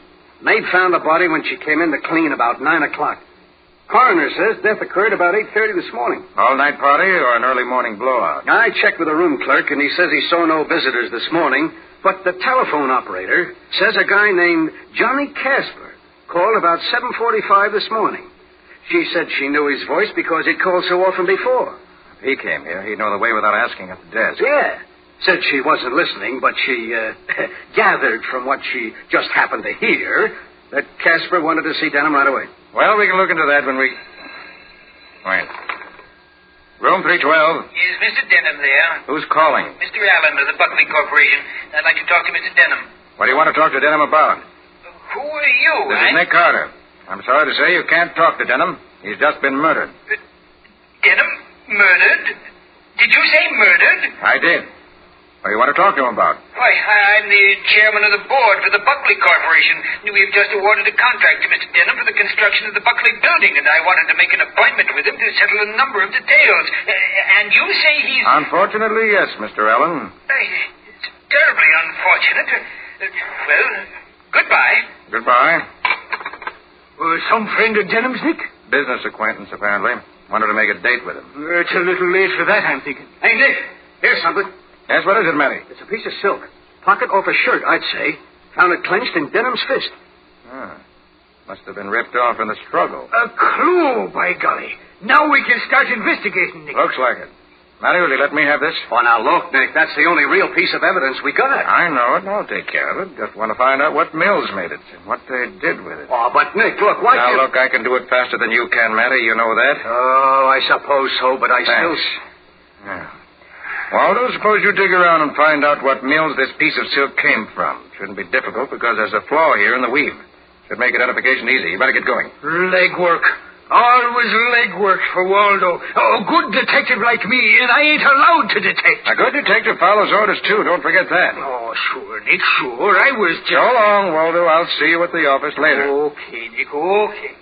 Well, Nick, I guess there isn't much else here we can see. I'll just take a look around while I'm here. Yeah. Huh? Room looks as if somebody been through it, looking for something. The way it's all upside down. Yeah, that's what I thought. What do you suppose he was looking for? I wouldn't know, Matty. You see this? Huh? This piece of wire sticking out under the closet door? No, what is it?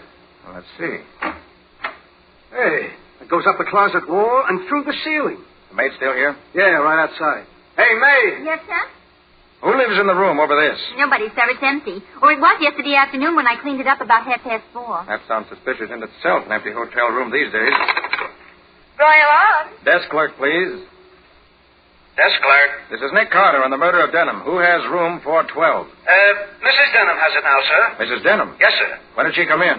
Just a few minutes ago. Denham reserved the room yesterday for friends, he said. When Mrs. Denham came in, I supposed he meant it for her, so I gave it to her. I called Denham to check, but got no answer. What time was that? About 5 minutes to 9. Do you know anything about a wire in the closet of 312? A wire? No, Mr. Carter, I don't. That's all, thanks. Matty, I believe this wire is a part of the answer to this murder. Yeah? Let's go up and have a... Hey, that came from upstairs. Come on, Matty, hurry.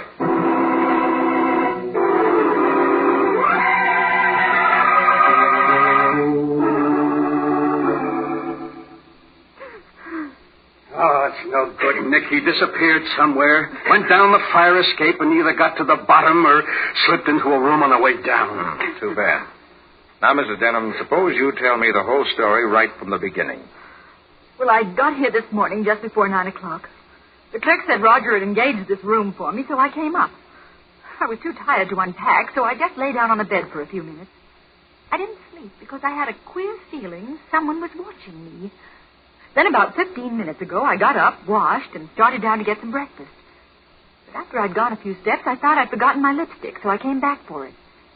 As I opened the door, I saw a man in the room, just starting to climb out the window. I screamed, and he disappeared. Did you get a good look at him? No, I didn't. But he looked like a large man with big hands. I saw those. Mrs. Denham, how does it happen you arrived here just this time? Why, I got an anonymous letter yesterday. Here it is. Thank you. Your husband has been out of the Army for 6 weeks. He is staying here at the Royal Arms. Pretends he's not married and is making big play for daughter of head of Buckley Corporation. Enclosed is ticket from your town here. Better come if you want to avoid trouble. And a letter L on behalf Prince. Same typewriter and Wolfe notes. What was that, Mr. Carter? Oh, nothing. Go on with your story, please. I didn't even know Roger was out of the Army. The last I heard was 2 months ago when he wrote that he and his buddy, Johnny Casper... Nick, Johnny Casper again. Yes. Go ahead, Mrs. Denham. He said they were getting out any minute, and he let me know as soon as they did. But when this letter came, I thought Yes, I know. And that's all? Well, yes, I think so. You mind if I have a look in your closet? My closet? Why, no, not at all. Anything here, Nick? There certainly is. A dictaphone machine. What? There's the wire that comes up from downstairs. This is what I rather expected, Matty. Denham was making a record of an interview we had with someone, but the record is gone. That's what the guy Mrs. Denham saw was after. Maybe he got it, Nick. Mrs. Denham, how long were you out of this room? Just a few seconds, no longer. I went out and then came back almost at once. Then the man didn't get it, Matty. Wouldn't have had time. But someone got it. That's the clue we ought to have, Nick. I bet it would tell the whole story. Yes, there must have been something pretty incriminating on it to make him kill Denham. Kill? Did you say kill Denham? Oh, no. I'm sorry, Mrs. Denham. I didn't realize you heard me. I'm very sorry, but it's true. Oh. Your husband was killed about an hour ago. Roger, dead. Matty, better take this machine to headquarters. See if there are prints on it that'll help. Okay, get Mrs. Denham's, too, just in case. Nick, you don't I don't know. Better take no chances. Let me get the serial number on the machine so I can have Patsy check on it, and I'll be on my way. Get on your way where, Nick? To see Johnny Casper. He looks like a good starting point.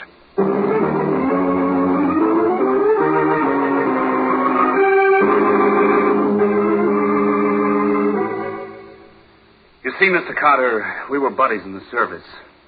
I liked Roger, so when we got out, I brought him back here with me. He'd been a contractor in a small town about 100 miles north of here, and I thought perhaps we could go in business together. I'm a contractor, too, you know. No, I didn't. Oh, yes, I've done some pretty big things for a young fellow. Well, anyway, I introduced Roger to Mr. Allen, the chairman of the board of the Buckley Corporation, and to Buckley himself. Then I took him up to Olive's house one night. She's Buckley's daughter. I was engaged to her at the time. Well, I introduced him to her. What a heel that guy turned out to be. Just how do you mean, Casper? Well, instead of bidding on the Buckley building with me as partners, he submitted a separate bid of his own. And he entertained Allen and every member of the board at parties. And he made a big play for my girl behind my back. Knifed me every way he could. My pal. You say you were engaged to Miss Buckley. You're not now? Oh, I'll say I'm not. 2 days ago, when I called her to make a date, she told me we were through. She was now engaged to Denham. So you have little reason to like Denham. I've never hated anybody in my life the way I hated that man. Where were you this morning about 8 o'clock? This morning? Why, I was right here in bed. You're sure? You weren't at the Royal Arms talking to Denham? What in heaven's name makes you think Answer my question, Casper. Were you at the Royal Arms? Why, no, Well, yes, I was, too. Why should I deny it? I went down to tell Roger to lay off my girl. I'd tell his wife what was going on. And what did he say to that? He told me to go as far as I liked. He was on top, and he was going to stay there in spite of the devil and me. Did you two have a fight? With words, yes, but that's all. Got so mad I left him and came back here to think. I see you have a typewriter. You mind if I tried? Why, no, go right ahead. Thanks. you who wrote those anonymous letters to Buckley and to Mrs. Denham? Yes, I did. I'm not ashamed of doing it. I hated Denham. Enough to kill him? Yes, but I didn't. I saw too much killing in the war. It's funny, isn't it? I bring my buddy back here to help him out, and he cheats me out of everything I want. Underbids me on the Buckley job and even steals my girl. What a laugh. No, I didn't kill him, but I wish I had long ago.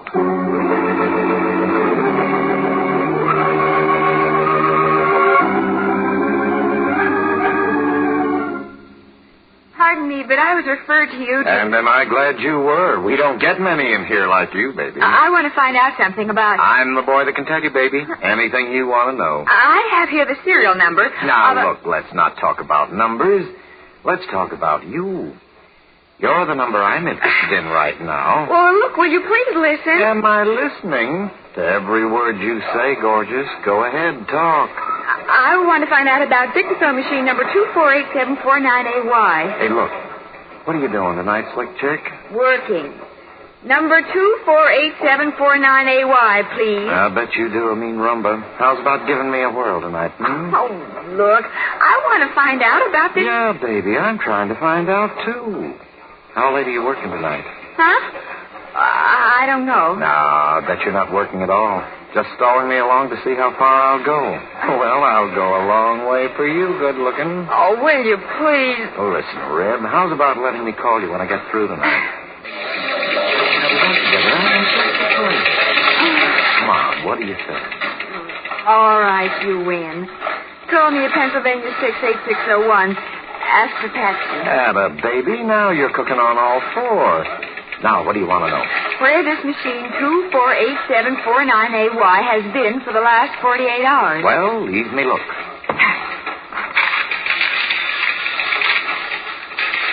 248749AY. Leased to a guy named Roger Denham yesterday afternoon. Not back yet. That make you happy, baby? Getting the information does. Thank you. Hey, you can't go like this. It's almost my lunch hour.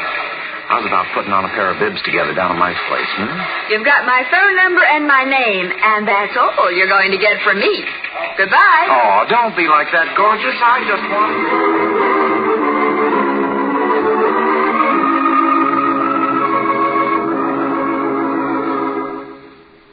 Oh, there you are, Patsy.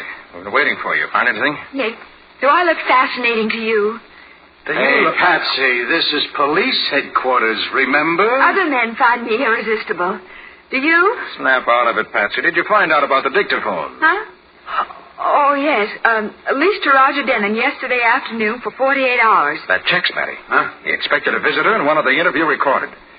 Oh, I wish I knew what was on that record. Oh, I was starting to tell you when Patsy came in, Nick. There were 2 sets of fingerprints on that dictaphone. Denham's and somebody else's. The others don't check with any we got. They must be the murderers when he got the record. Are they extra large? Hey, they aren't, Nick. They're small. So they couldn't have been his. Maybe they don't mean anything. Could have been on the machine when Denham got it. Anyway. Oh, Waldo. How'd you make out? You asked me to find out about that there piece of silk now, didn't you? I did. Well, when you give old Deadeye McGlynn a job, he does it. Yes, sir. And I had some job, too, believe me. But I came through. For the love of Mike, Waldo, stop talking and say something. I'm trying to, but you keep interrupting me. Waldo, what did you find out? Well, the silk was woven by the seasoned mills. Now, they made up about a dozen shirts out of it, and then they discovered there was a flaw in the stuff, so they junked the rest. And they sold them shirts to the Lionel Men's Shop right here in town. Did you go there? No, I didn't. I thought maybe you would like to do some of the detecting yourself. Okay. That's my next visit. The Lionel Men's Shop. Come on, Patsy, come on.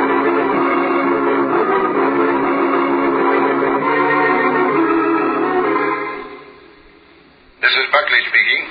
This is Nick Carter, Mr. Buckley. I find that you bought a dozen white silk shirts from the Lionel shop a few months ago. Yes, I did. They offered me a special price, I recall. Why? Did you keep them all yourself? Why, no, I didn't. I got them just before Christmas, and I gave several of them away as presents. Could you tell me to whom you gave them? Well, now, let me see. I remember giving Alan 3 of them, and I kept 5 for myself, I think. And the others... Oh, yes. My daughter Olive gave the rest to Johnny Casper so he'd have some when he got out of the Army. They were going around together at that time. Nobody else got any? I believe not. Couldn't swear to it, of course. All right, thanks. Sorry to bother you. Goodbye. What do you say, Nick? He kept some, gave some to Ellen, and some to Casper. Casper? We keep coming back to him, don't we? Seems so. He certainly had a motive. But if he did it, where does the dictaphone come in? Yes, I see what you mean. But who else is there? Alan? Well, I suppose you better check on his whereabouts at the time of the killing this morning. Mustn't leave any stone unturned. Come on.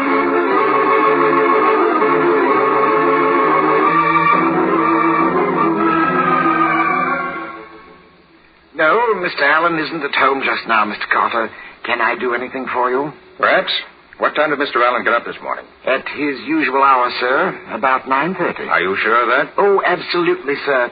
He came downstairs in his pajamas and dressing gown to ask me about a suit he couldn't find.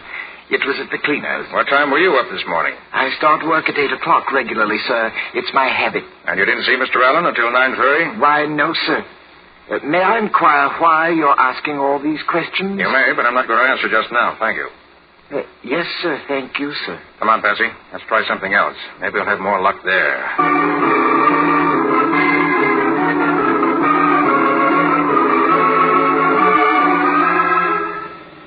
Well, Nick, you going to check up on Mr. Buckley? Buckley? Well, yes. You've investigated two of the three men who got the silk shirts. You can't omit Buckley, can you? I suppose you're right, Patsy. We can't afford to... Oh, I wish I had that record Denham made. That would probably tell us the motive. Just now, we are completely missing a motive. Well, Casper had one. But as you've said, that doesn't account for the record. No, it doesn't. I wonder... Huh? What is it, Nick? Wait. I want to call Matty. I'm going in the drugstore here. Okay. I'll be right back. All right.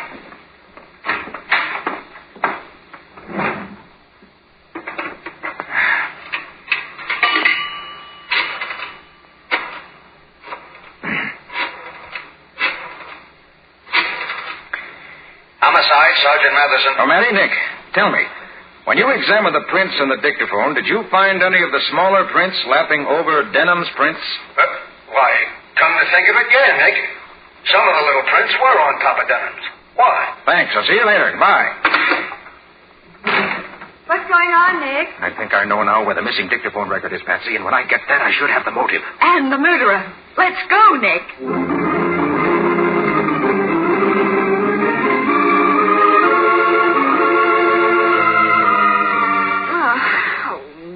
For goodness sake, why did you ask to speak to the chambermaid? Because I think she has the answer. Well, what answer could she have? You'll see.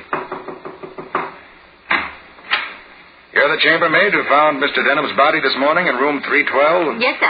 I found him when I went in to clean the room. Did you go to room 412 this morning? Well, I did and I didn't. Yes, how do you mean? Well, you see, I clean the rooms that's vacant in the afternoon.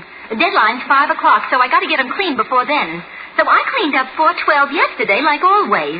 That's a transient room. So this morning I opened 412 to see if somebody's been in. But when I seen it like I left it, I didn't go in. I see. You went to the room at all this morning. Like I told you. I just looked in and seen nobody's been in, so I locked it up again. You won't mind letting me take your fingerprints, will you? Fingerprints? What do you want them for? Just for the record. You're not scared, are you? Scared? Why should I be scared? And you won't mind if I take your prints? No, I don't guess so. How do you do it? Just press your fingers on this little ink pad. Like this. Yeah? Then press them on this pad. Like this. Yeah. Do they match, Nick? Match? Match what? So you didn't go in room 412 this morning? I told you I know what you told me. Now tell me the truth. You went to the door and you went in. And you took a record off a dictaphone machine you found in the closet. Why? Golly, mister. Can you tell all that from my fingerprints? I can. So you better tell me the truth. All right. Well, here's what happened, and it's the gospel truth. I opened the door like I said. Then just as I started to close it again, I heard a funny noise. I listened, and it come from the closet. I looked, and there was a funny machine there with one of them trick kind of records on it. And you took it? Yeah. I didn't think it was stealing. I just wanted to see what was on it. So I brought it down here, and when I got a chance, I was going to play it on one of the machines in the office. But I've been too busy. Do you know that Denham was killed for that record? Honest, mister? And if the murderer finds you've got it now, you're next. Gee, I wouldn't like that. I don't want to be killed. Now, you better get me the record right now. Sure, mister. I got it hidden in one of the cleaning closets. I'll get it for you, honest.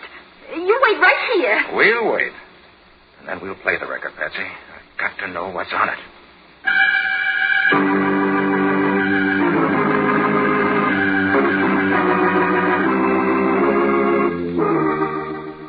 Here's Mr. Buckley, Nick. Sorry to be late, Mr. Carter, but I got held up in traffic. It's quite all right, Mr. Buckley. Now that you're all here, Buckley, Allen, Casper, and Sergeant Matheson, I'll tell you why I called you together. As you know, Roger Denham was murdered this morning in his hotel room, strangled. The only real clues we had were the prints of an unusually large hand on Denham's throat and a silk shirt pocket, evidently torn off during the struggle. We traced the shirts and found that each of you three men had one or more of those shirts. Casper has no alibi for the time of the killing. Allen, according to his butler, has. And Buckley, we don't know about. If you'd asked me, I could have told you where I was. I'm sure you could, Mr. Buckley, right to the very minute, no doubt. So any one of you might have owned the shirt with the torn pocket. We had to get at it another way. Motive. Which of you had the strongest motive to kill Denham? Buckley and Allen don't seem to have any reason. But Casper did. Now, look here, Carter. Are you trying to pin this on me? Sit down, Casper, and wait until I finish. I won't pin murder on anyone unless it belongs there. As I said, we needed a motive. But it was only late this afternoon that chance plus a rational and logical elimination of other possibilities gave me the answer. I now have the motive, and with it, the murderer. And what is it, Mr. Carter? Yes, don't keep us waiting this way. Here it is. Listen. All right, Patsy. Right.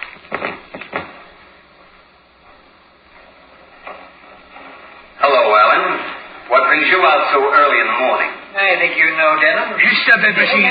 Give me that record. What's the trouble, Mr. Allen? Stop that machine. Why, Take that record and now. I want these gentlemen to hear what it says. Confound you, Carter. I'll put a bullet right in you. Put a bullet nowhere, murderer. Give me that gun. Come on. Get it to me. Better? All right, gentlemen. Now that Mr. Allen is quiet again, I'd like you to hear the rest of this record. Start it again, Patsy. All right. Hello, Allen. What brings you out so early in the morning? I think you know, Denham. Little matter of money. Money? What money? Do I owe you some? Hey, what is this? You trying to kid me? No, indeed. I just don't understand. No? You bid on the contract for the construction of the new Buckley building, remember? That's right. You were not the low bidder and came in second. You were over $50,000 higher than the low bid. Right again.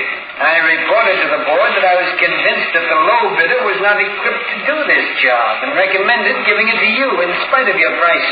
That's very decent of you, Allen. Decent? You promised me $10,000 if I got you that contract. That's why I'm here. I want half of that $10,000 now before the contract is signed. Why, Allen, I never promised to pay you to give me that contract. I don't do business that way. Why, you double-crossing gip artist. You'll pay me what you promised or that contract will never be signed, I promise you. But the board awarded it to me. On my recommendation, and they'll award it to someone else if I don't get what's coming to me. I bossed that board, and don't forget it. They do what I say. And you're going to do what you said you would, or else. That's the end, Nick. That's the most incredible thing I ever heard. So Allen killed him. Mr. Allen, would you care to tell us what happened after the record was shut off? Nothing. I left at once. May I see your shirt? No. Yes. Open your pistol. That's a good boy.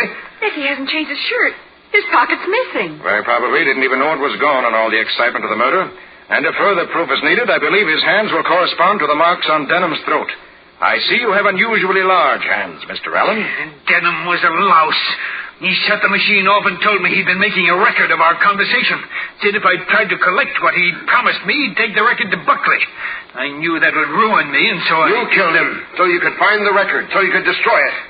I wouldn't have believed it possible. Well, you're right about one thing. You're through, finished, as far as I'm concerned. And as far as the state is concerned, too. The chair will finish him. That's the case, gentlemen. Oh, that's for me, Nick. For you, Patsy. Who is it, you know? Oh, I'll say I do. Wait till he hears what I'm going to tell him. Oh, but I do wish somebody else would talk to me that way. Just once in a while. Hello!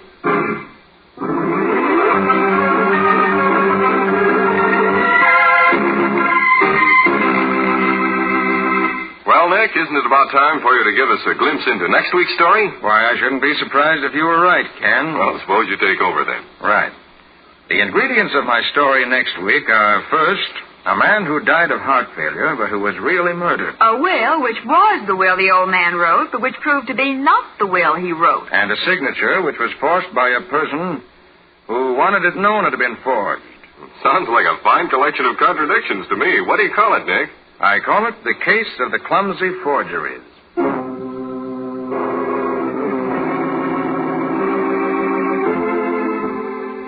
Nick Carter, Master Detective, which is produced and directed by Jock McGregor, is copyrighted by Street and Smith Publications, Incorporated.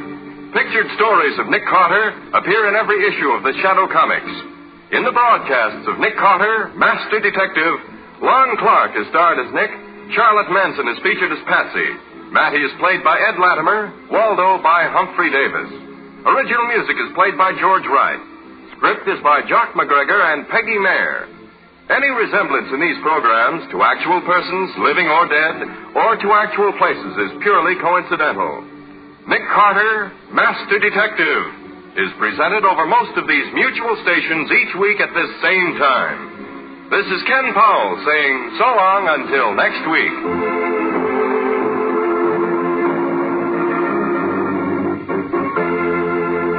This program was heard in Canada through the facilities of the Canadian Broadcasting Corporation.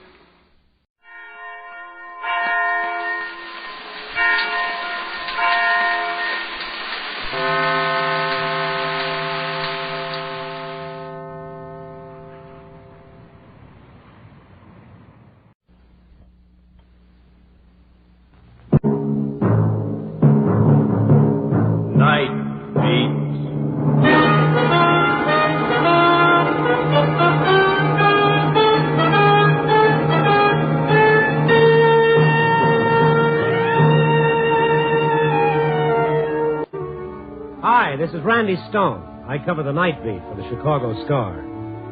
Stories start in many different ways. This one began with a guy going fishing and ended with that same guy being kidnapped and held prisoner by a whole town. A guy I think the world of.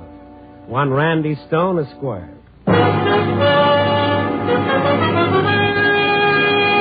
Night Beat, starring Frank Lovejoy as Randy Stone.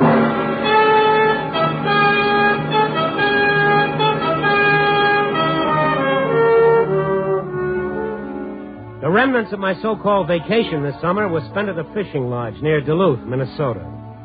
It was the ideal spot for a jaded journalist to relax. No newspaper, no radio, no shave, nothing. Idle talk was punishable by solitary confinement in the boathouse. And fish, there were tons of it, some of them this big, not to mention the ones that got away. My cabin came equipped with a French Indian guide who could fry those fish like nobody's business.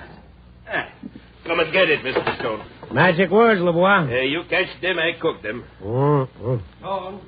Mr. Stone. Hey, somebody call you from the main lodge. I go see.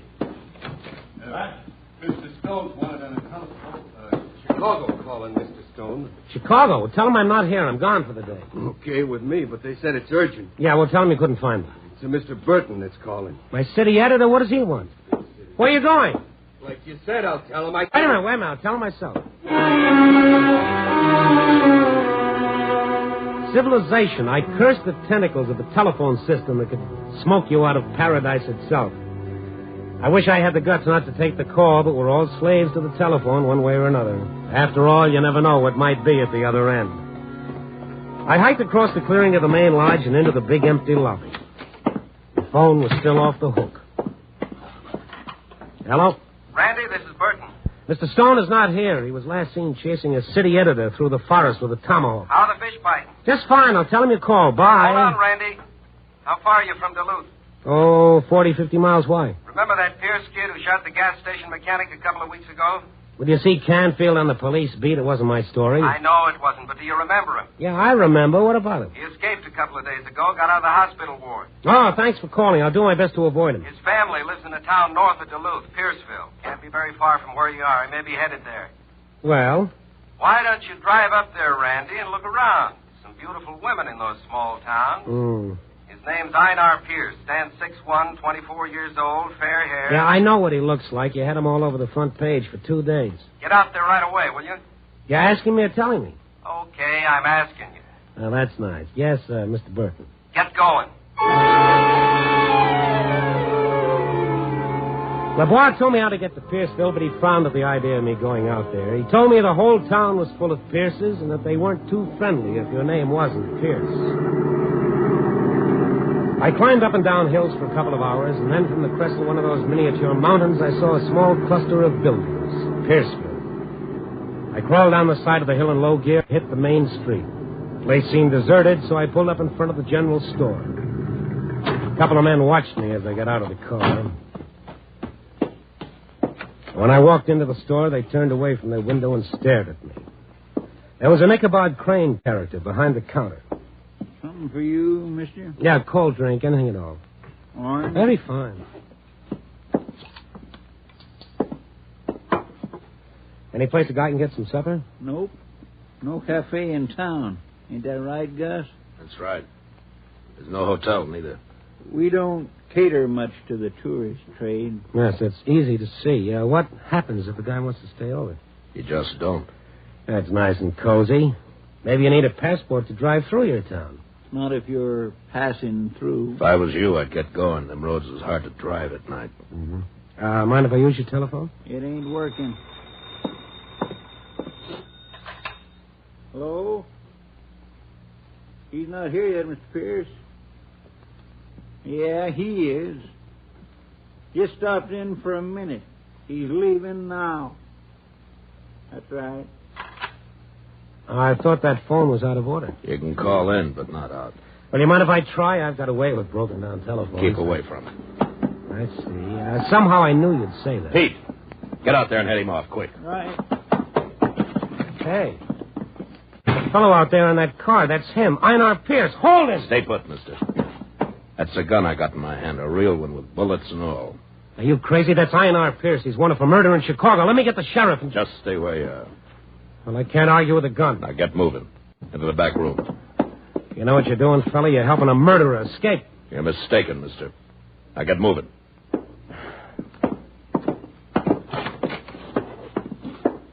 Sit down on that nail keg.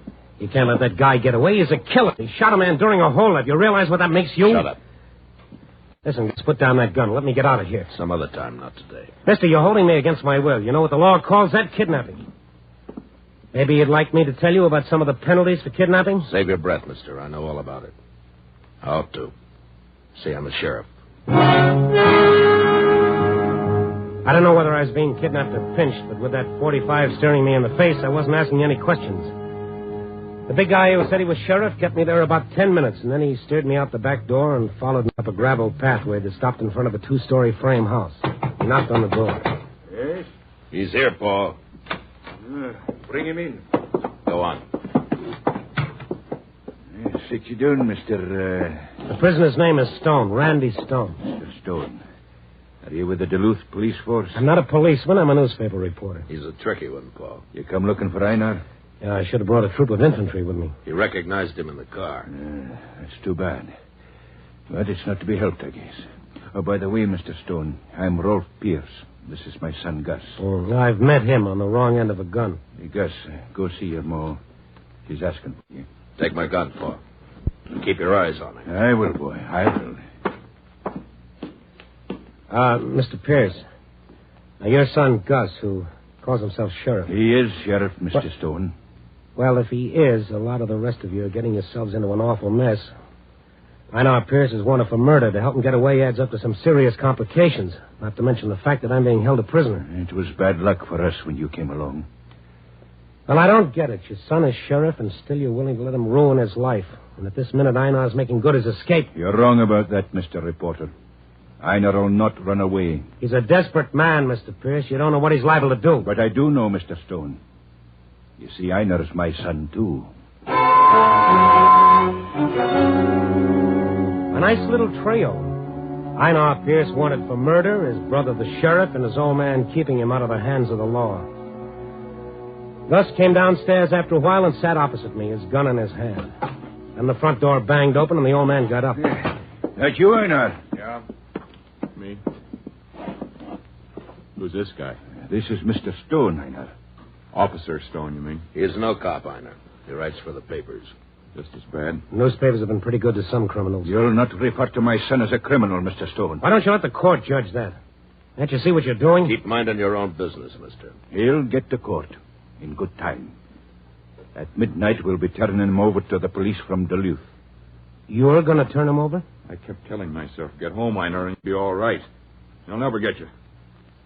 When I get home, so what? My own family turns on me. I'm no better than those I run away from. You shouldn't be the one to talk about family. Okay, Brother Gus. Go ahead and play sheriff. Turn me over to the cops so I can fry. Just so long as I don't hurt the family's pride. A Pierce will be beholden to no man. A Pierce will run away from nothing. Not even death itself. Einar, I'll ask you to remember we've a guest in the house. Maybe I'd better go out and sit on the porch a while. No guest of mine sneaking, prying reports. You've said enough. I'll say more. No, you won't. Not if I have to. What? Will you shut up? No! You're all a bunch of hypocrites, including Pa. You'll be sorry for that, Gus. You had it coming, Einar. Let's see about that. Where's Nancy? In her room. I hate to interrupt a family reunion, but if you folks will excuse me. Oh, yes, of course. You must be tired, Mr. Stone. I'll show you up to a room where you can rest a bit. Yes, that's a good idea. Einar's got better manners than he led you to believe, Mr. Stone. I guess he's a little excited with the wedding and all. The wedding? Oh, didn't I tell you? Oh, no. It's more fun to be surprised. Come 7 o'clock, Einar and Nancy are getting married here in this house. And with that little item for the society page, the old man left me. It was a nice little room, locked door and all. I sat on the edge of the bed and tried to puzzle it out. Here was a group of people, all seemingly decent, respectable folks, digging themselves into a mess which included murder and kidnapping. For what?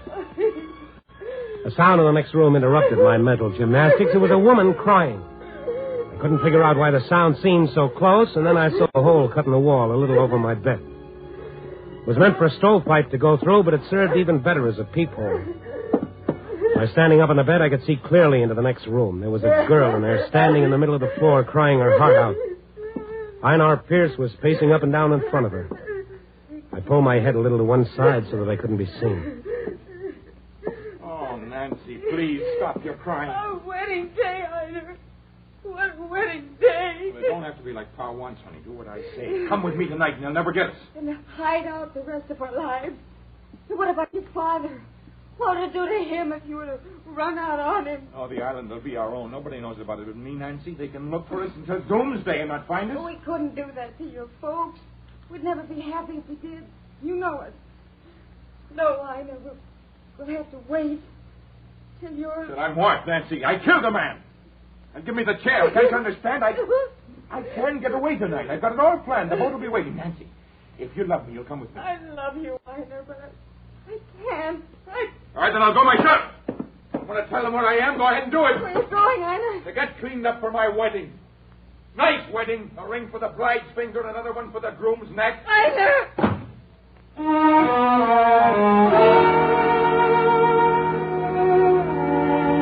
Yes, that's the way it happens in real life. None of those clearly defined black and white, good and bad storybook characters, but mixed up flesh and blood human beings. I lay down on my bed and tried to figure them out. To figure exactly what kind of part I played in that crossword puzzle.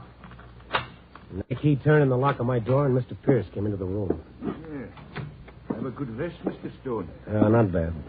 Mind if I sit down? Well, that's what I call a courteous approach to a prisoner. You'd make a fine warden, Mr. Pierce. I'd rather think of you as my guest than my prisoner. Okay, warden, have it your way. I've got to have a wee talk with you.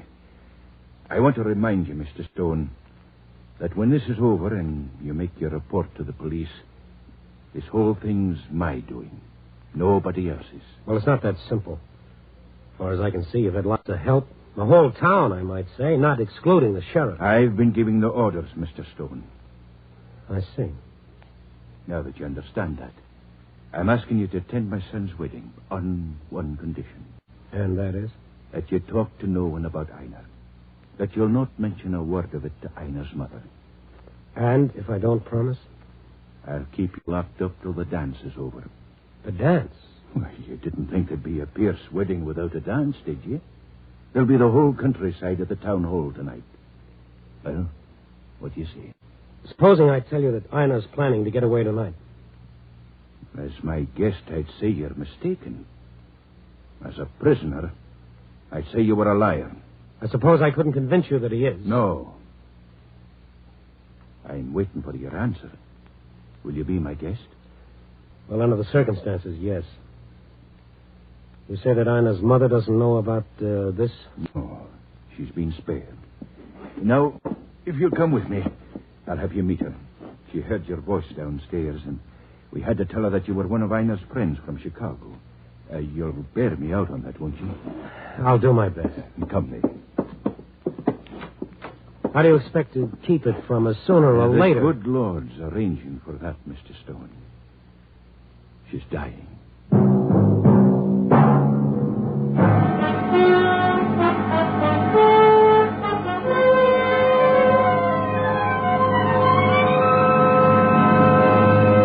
NBC is bringing you Night Beat, starring Frank Lovejoy as Randy Stone. Here's a note for Sunday listening on most NBC stations. David Niven and Geraldine Fitzgerald will co-star in Sunday's Theater Guild on the Air production of I Know Where I'm Going. Make a note to hear David Niven and Geraldine Fitzgerald in this great drama Sunday on Theater Guild. Theater Guild is heard immediately after Tales of the Texas Rangers, which stars Joel McRae. Sunday, it's Tales of the Texas Rangers, then Theater Guild. Both fine shows for you to hear.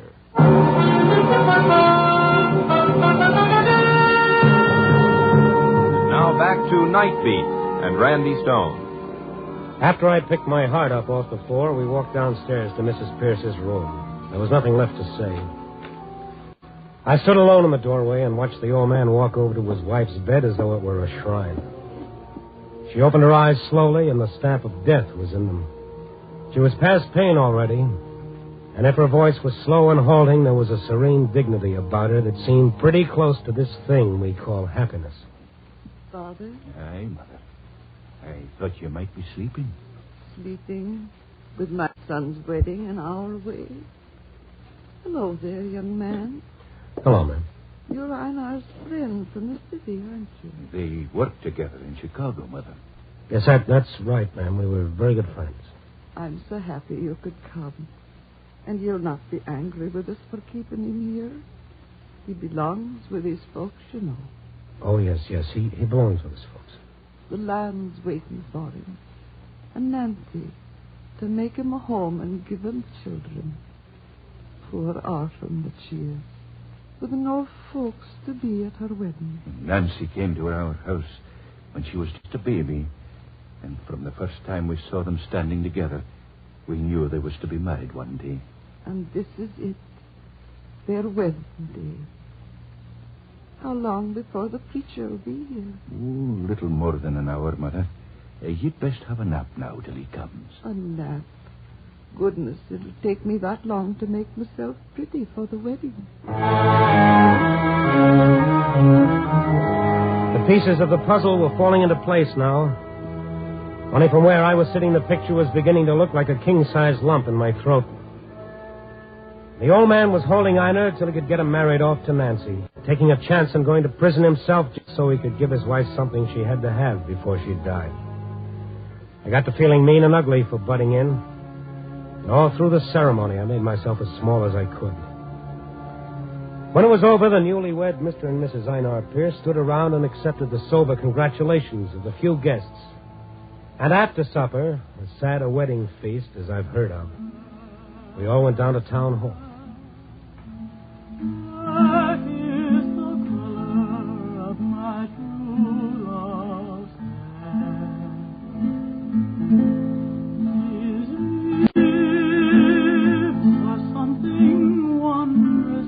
The old man and young Einar and Nancy stood near the doorway to receive the company.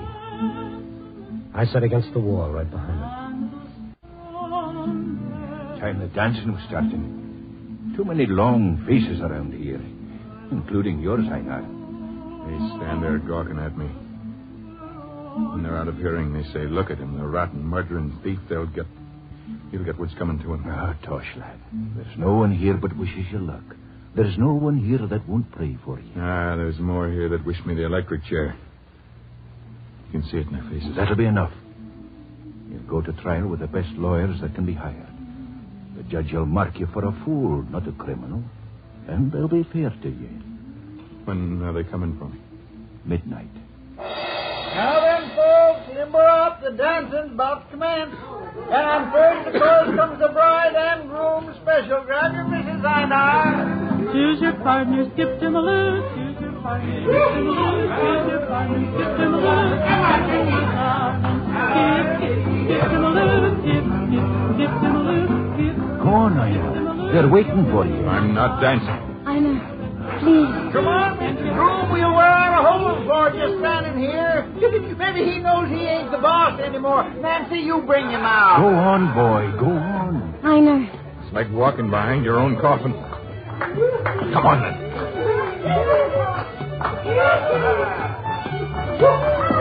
They started to dance, and in a few minutes, some of the younger kids joined them on the floor. Mr. Pierce came and sat down with me. Yeah. Are you enjoying yourself? It's an experience I'll never forget, I'll tell you that. Well, now, if you take a liking to some of the girls, ask them to dance. Oh, there comes Gus. I've been wondering about him. Everything's all right, Paul. Ma said she can hear the music from the house. Sounds fine. I wish you could be here with us. She said to tell you that she was standing at your side. Thank you for telling me, son. Did you phone the police in Duluth? Yes, sir. Take him a couple of hours to get out here. Gus. Yes, Mr. Stone? Can I talk to you for a minute alone? I guess so. Let's go outside.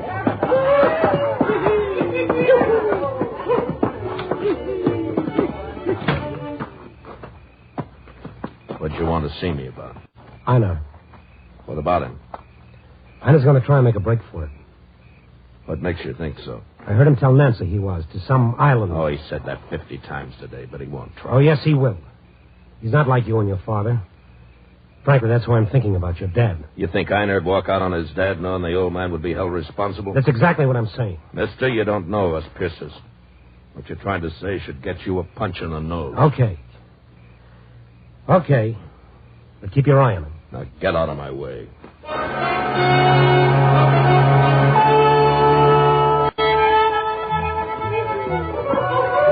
When I got back into the hall, they were finishing the square. It was nice to watch. 11 o'clock, the big clock on the wall said.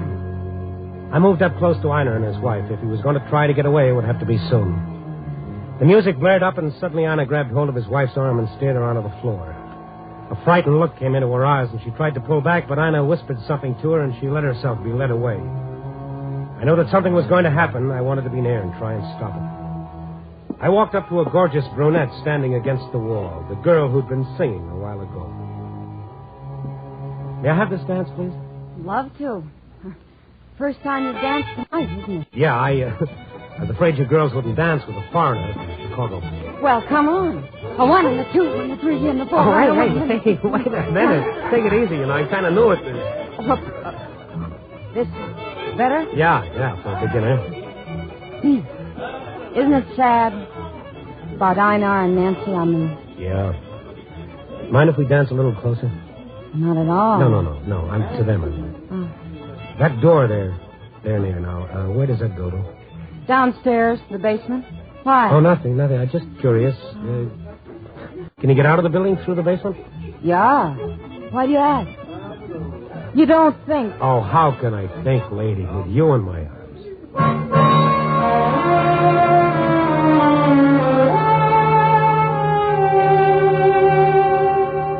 The dance was over. I thanked my partner and leaned against the wall, watching Einar. He said something to Nancy, and then as casually as if he were going for a drink of water, he slipped through the door leading to the basement. As fast as I could, I followed him. I turned the doorknob. He'd locked the door behind him. I went out the sideway, ran around to the back of the building.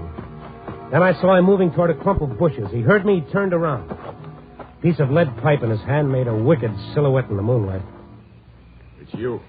You better get back in there with your dad, Einar. Keep away from me. Come one step closer and I'll kill you. Don't be a fool, Einar. I can let out one holler, everybody in the dance hall will come running out. And your father will know you tried to sneak out on him. And maybe I'd better make sure you can't holler. Try to stop me, let go! Oh, you can't run out from your dad. I won't let you do it. All right, then, take it. Edna! Now put that down. Gus. Put down that pipe. I'm getting away from you, Gus. Not while I've got this gun you want. You wouldn't use that on me, your own brother. Wouldn't I? I wouldn't believe Mr. Stone when he said that you were planning to get away. When I saw you out here, I wanted to kill you. Why didn't you? Might as well. Because Pa wants you to decide when the police come for you. Are you all right, Mr. Stone? Yeah, but wait till I see that city editor of mine. I'll take Einar into Pa now. I'll come back and look after you. Come on, Einar.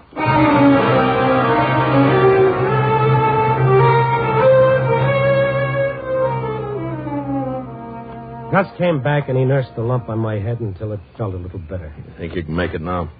Pa's been asking for you. Did you tell him about Einar? I couldn't bring myself to do it. Well, I'm glad you didn't. Let's not tell him. Tell him that I tried to get away and you had to slug me. Paul feel hurt pretty bad. He's trusted you. He'll feel worse if he finds out how I really got it.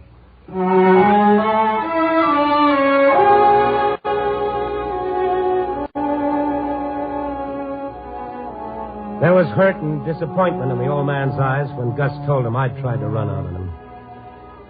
And something strange had happened to Einar.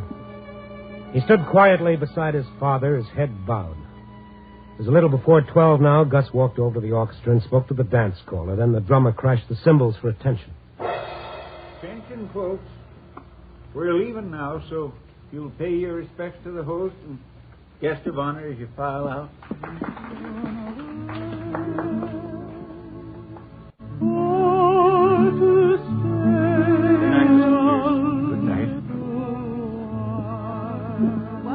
One by one, the couple shuffled past the little group and made their awkward speeches. The old man stood tall and straight and accepted their thanks with a quiet dignity. Congratulations, Nancy. Einar stared straight ahead of him and spoke to no one, and Nancy kept her eyes glued on the floor and cried without tears. Well, Miss Pierce, me and my boys will be getting along. Thank you, Pete. You played mighty fine tonight. Well, thank you. Come on, boys, and good luck to all of you. Thanks. You'll close that door behind you, please. It's midnight. Oh, Einar. Don't cry, Nancy. I may never see you crying when I go. I'll try not to. You hear, Gus? Let him come in. No. He'll come out to them. Tell him he'll come out himself. All right. Nancy, look at me. Pick your head up. Yes, Einar. I love you, Nancy. More than you've reason to believe. I hope I can come back to you someday and prove it to you. I'll be here, waiting. Pa, What is it, son? I don't know how to say it, but Pa, I'm awful proud of you. And will you pray for me like you promised? I'll pray for you. They're getting impatient, Gus. Before I go, Gus, I got to tell you. Never mind, Einar. I understand. You, Mr. Stone. Me? Thanks for... You know what I mean? Yeah, I know. Gus! You better go now, son. Yeah. Better.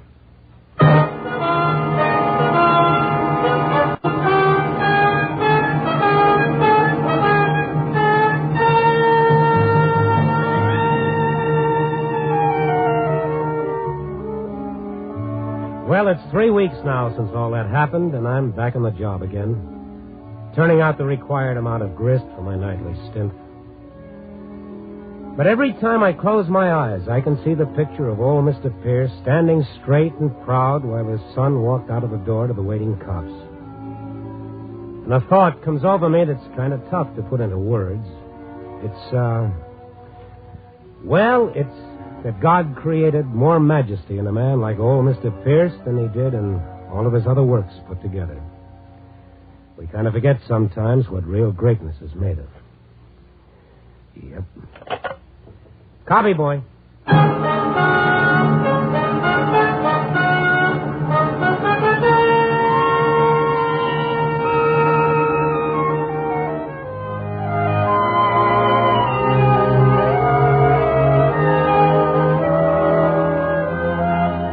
Night Beat, starring Frank Lovejoy, is produced and directed by Warren Lewis. Tonight's story was written by Lou Rusoff, with music by Frank Worth.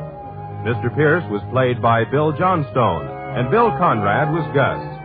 Others in tonight's cast were Lamont Johnson, Parley Bear, Vic Perrin, Helen Mar Van Tyle, and Georgia Ellis. The folk singer was Terry Ali. Frank Lovejoy may currently be seen in Milton Sperling's production, Three Secrets, released by Warner Brothers.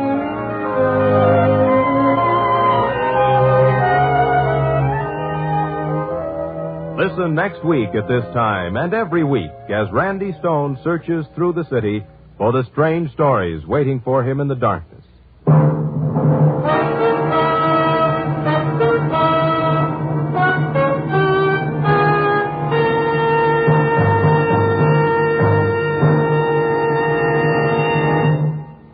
Night Beat came to you from Hollywood.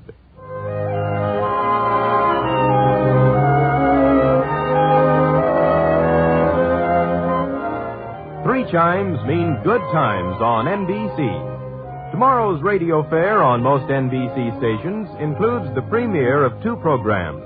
Hedda Hopper brings you personalities from the motion picture world in her new program tomorrow. Be sure to listen. And listen to For Noah Webster Says. That's Hedda Hopper and Noah Webster Says. This is NBC, the national broadcasting company.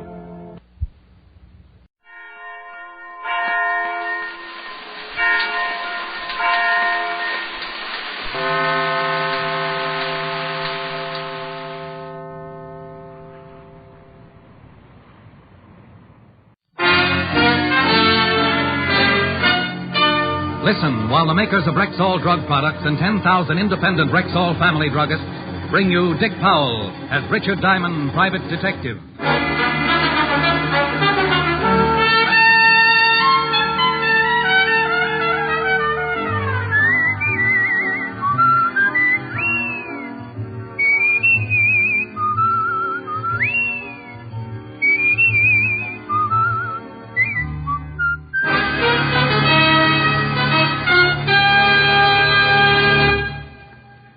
Good evening. This is your Rexall family druggist with a welcome from the 10,000 independent druggists who have made the word Rexall part of our own store names. We've done that because we recommend and sell the 2,000 or more drug products made with the Rexall Drug Company. Like Bismarex, for example. This famous Rexall antacid often neutralizes excess acidity within 1 minute. What's more, the ingredients in Bismarex vary in the time it takes them to dissolve in the stomach. And that way, relief from acid indigestion is quick, continuous, and prolonged. Quality like that of Bismarex is what we family druggists are talking about when we tell you can depend on any drug product that bears the name Rexall. Good health to all from Rexall. Now your Rexall family druggist brings you another exciting half hour with Richard Diamond, private detective, starring Dick Powell.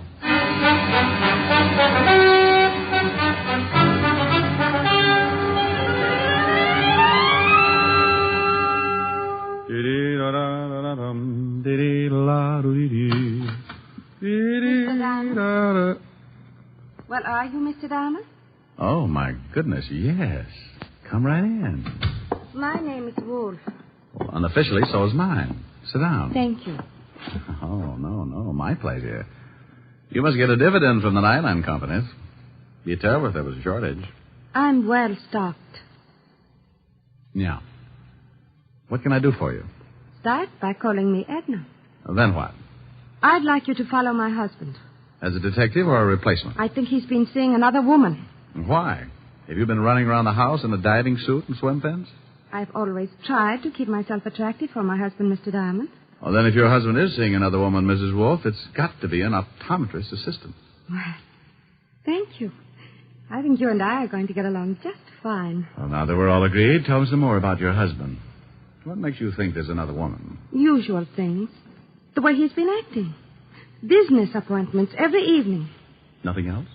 You received a call late this afternoon. I listened in on the extension. It was a woman. She called the house? George was very unhappy about it, warned her never to do it again. She give a name? She said, "This is Nancy. I must see you here tonight at 8 o'clock. She didn't say where here was, did she? No, George seemed to understand. Probably her apartment. Probably.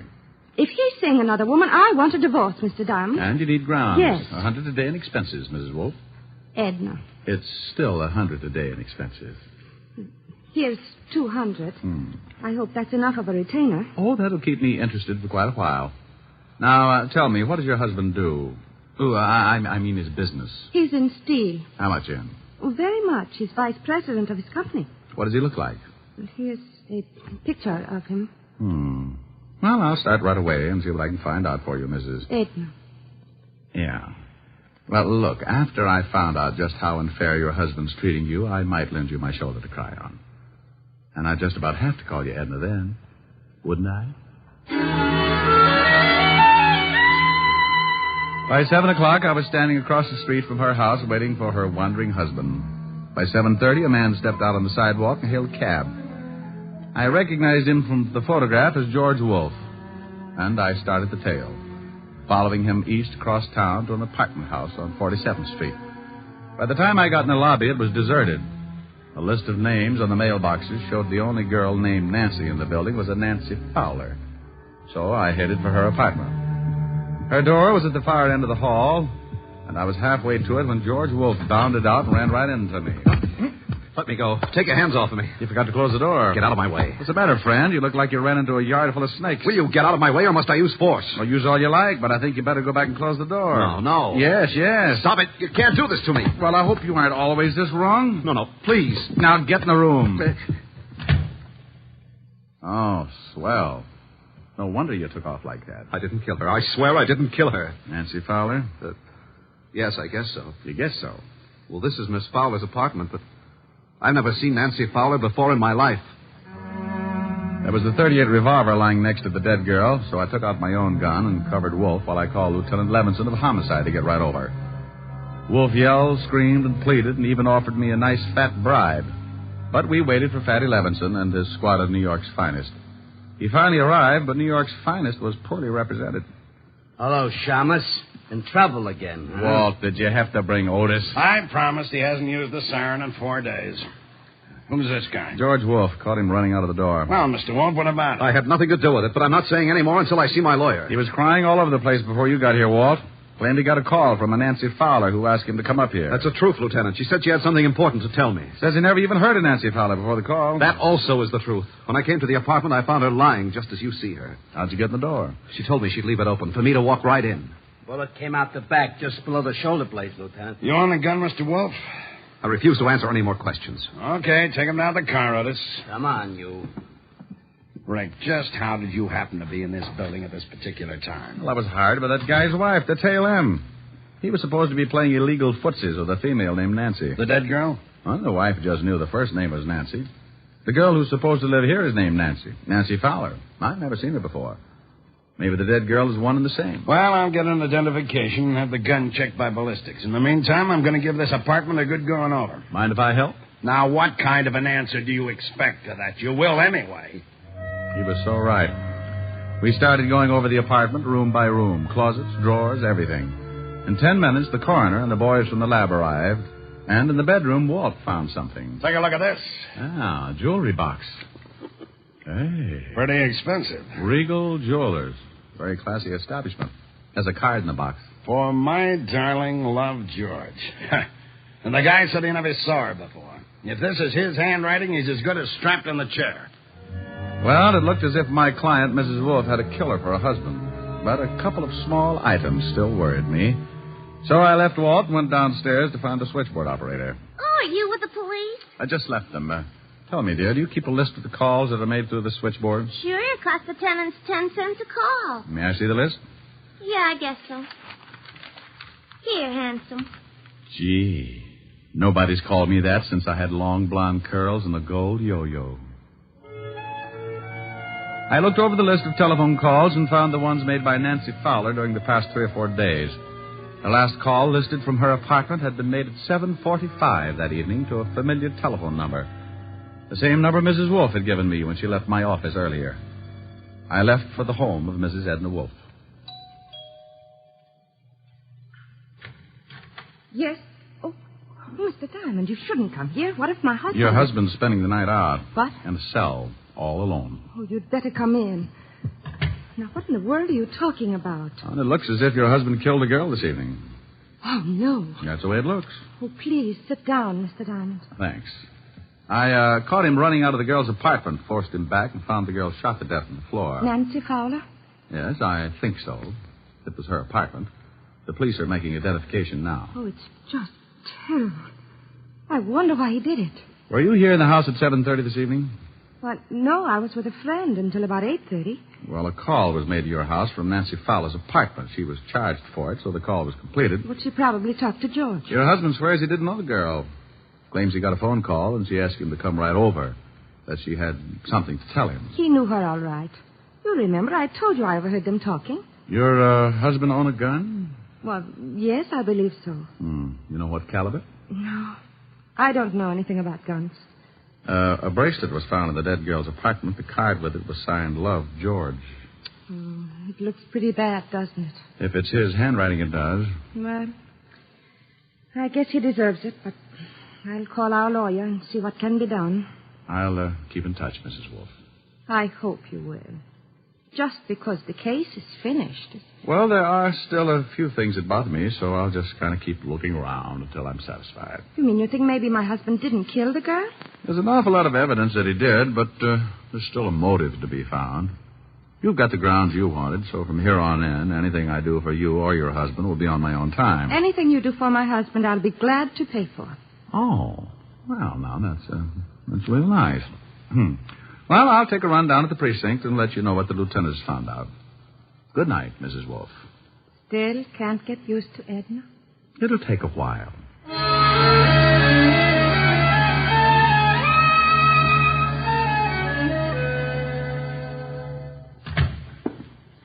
Thought you'd be in bed by now, Rick. My landlord short-sheeted me. What did you find out, Walt? The dead girl was Nancy Fowler. Figured. And George Wolfe did do the killing. His gun? Yeah, we checked the registration. His gun, his fingerprints on it, his handwriting on the note in the jewelry case. What does he say about the bracelet and the note? He bought it all right. We checked. Regal Jewelers. Says it was for his wife. You expect him to say something different? No. What's the motive? We'll find it. Probably another man. Here's the report on the dead girl, Lieutenant. Well, isn't it a little late for you, Otis? Why aren't you out flying around some belfry? He's picking on me again, Lieutenant. Maybe you'd like me to tell him about the time I caught you sleeping in the attic hanging by your toes. Oh, not you too, Lieutenant. Otis, I hear you've been picking up some extra money posing for Charles Adams. I don't have to take this. I know my rights, and I ain't no back. Here's something on the dead girl. She works at the Gilded Cage, a nightclub owned by Eddie Young. Eddie Young. Well, there's a nice little fella. He'd set fire to his grandmother if he thought it was too cold in the room. We'll have a talk with him tomorrow. Well, I guess I better be going. Sure. See you later. Yeah, I could sure use some sleep. Yeah. And, Rick, when you get over to Eddie Young's club, give him my best. Smarty. The Gilded Cage, where Eddie Young ruled as proprietor and keeper for his flock of hired gorillas, was only about 6 blocks away, so I decided to walk it. But like always, I start in one direction and end up getting sidetracked. Keep walking, Diamond. Don't turn around. You caught me when I'm right in the mood. You turn around, I shoot you. What's the matter? Don't you want me to spot your Tony? Over to that car. Okay. Quit poking. Your muzzle's cold. You drive. I'll get in the back. Oh, I forgot my glasses. Can't see 3 feet without them. Get in. But I have a restricted driver's license. You want it right here? I can wait. Where to? Just start driving and don't turn around.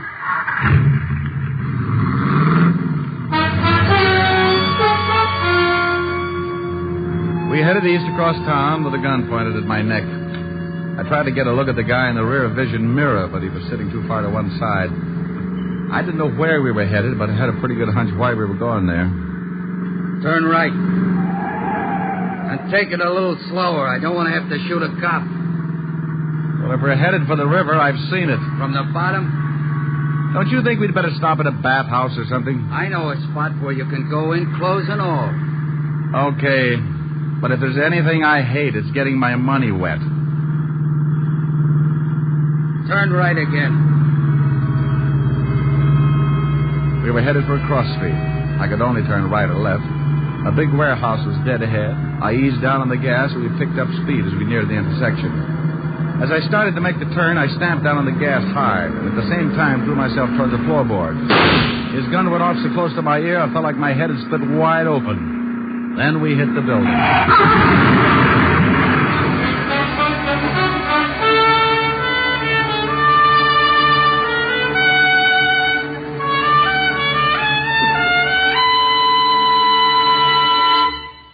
You're listening to Richard Diamond, Private Detective, brought to you by the makers of Rexall Drug Products and your Rexall family druggist. And here he is. Last week, a customer said to me... I wish I knew some way to be sure I'm getting enough vitamins. Some way that's easy. Yes, and inexpensive, too. Well, ma'am, millions of people have found the easy way to do that. They take Rexall Plenamins. Plenamins? Rexall's popular multivitamin capsules.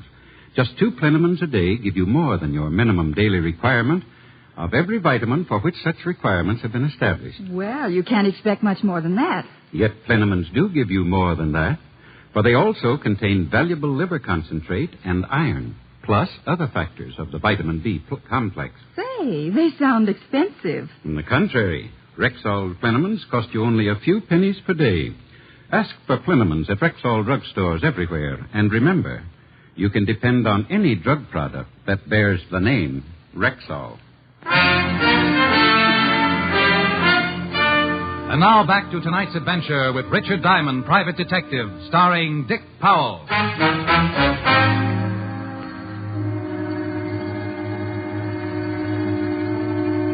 We had hit the building and pushed our way halfway through the brick wall. I was still on the floor, and the motor had been shoved through the firewall and was jammed into the front seat where I had been sitting a minute before. My friend with the gun was stretched out over the top of the seat, his legs resting on the horn and his shoulders through the windshield. I sat up, rolled him off the horn. He was very dead. Before a crowd could collect, I climbed out and got to a phone, called Walt. Are you sure you're all right, Rick? Yeah, I can hear things better now. They just say the other guy's dead. Very, I recognized him, too. Gus Winkler. Holy cow. You know who he's working for now? No. Eddie Young. Oh, that's sad. Well, don't pick Young up, Walt. I know a few things I haven't told you about, and this almost puts a cinch on it. I want to talk to Young, and then I'll be down to see you. But if Young tried to have you killed... Oh, if he did, you can't prove it. Not yet, anyway, so sit tight, and when I get there, I'll show you how to catch a killer.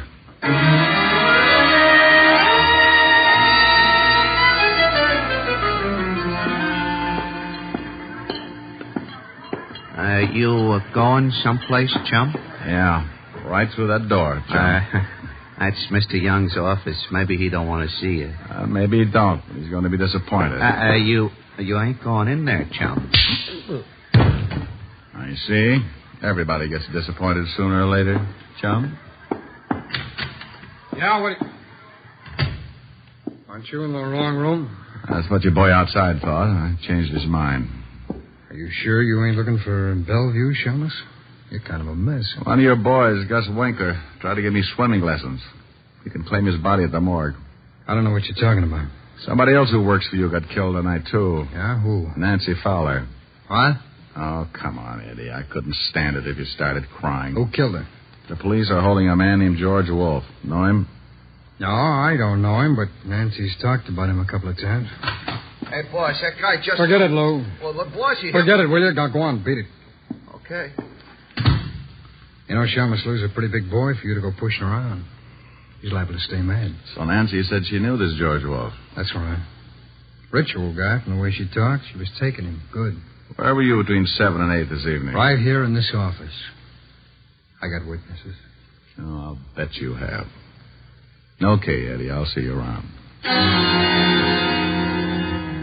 I left the office knowing how close I was to the whole answer and called Walt at the precinct. I told him to meet me up the block from the Gilded Cage, and 10 minutes later he pulled the squad car up the curb and I climbed in. You find out anything? Yeah, but I have to know one thing first. What time was Nancy Fowler killed? Coroner's report puts it at 7:30. Well, that ties it. Now, would you mind telling me what it's all about? I'll do better than that, Walt. I'll show you. But we've got to wait until Eddie Young leaves the cafe and goes home. It was around 12:30, and we settled back to wait. And with an impatient cop sitting next to me, it wasn't easy. Around 1 in the morning, a boy brought Eddie Young's convertible up in front. We watched Eddie climb in. Okay, Walt, tail him. We stayed close, following Eddie Young across town until he pulled up in front of his apartment and turned into the basement garage. Give me 5 minutes, Walt. Then come on up to Young's apartment. Why can't I go now? Because what I'm about to do isn't quite legal, and I couldn't stand seeing you blush.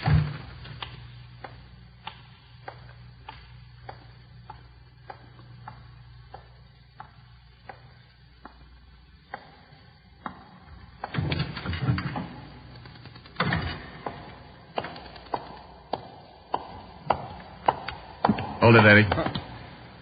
Hey, what's going on? One yell and I'll kill you. Look. Damn. Oh, put away that gun, will you?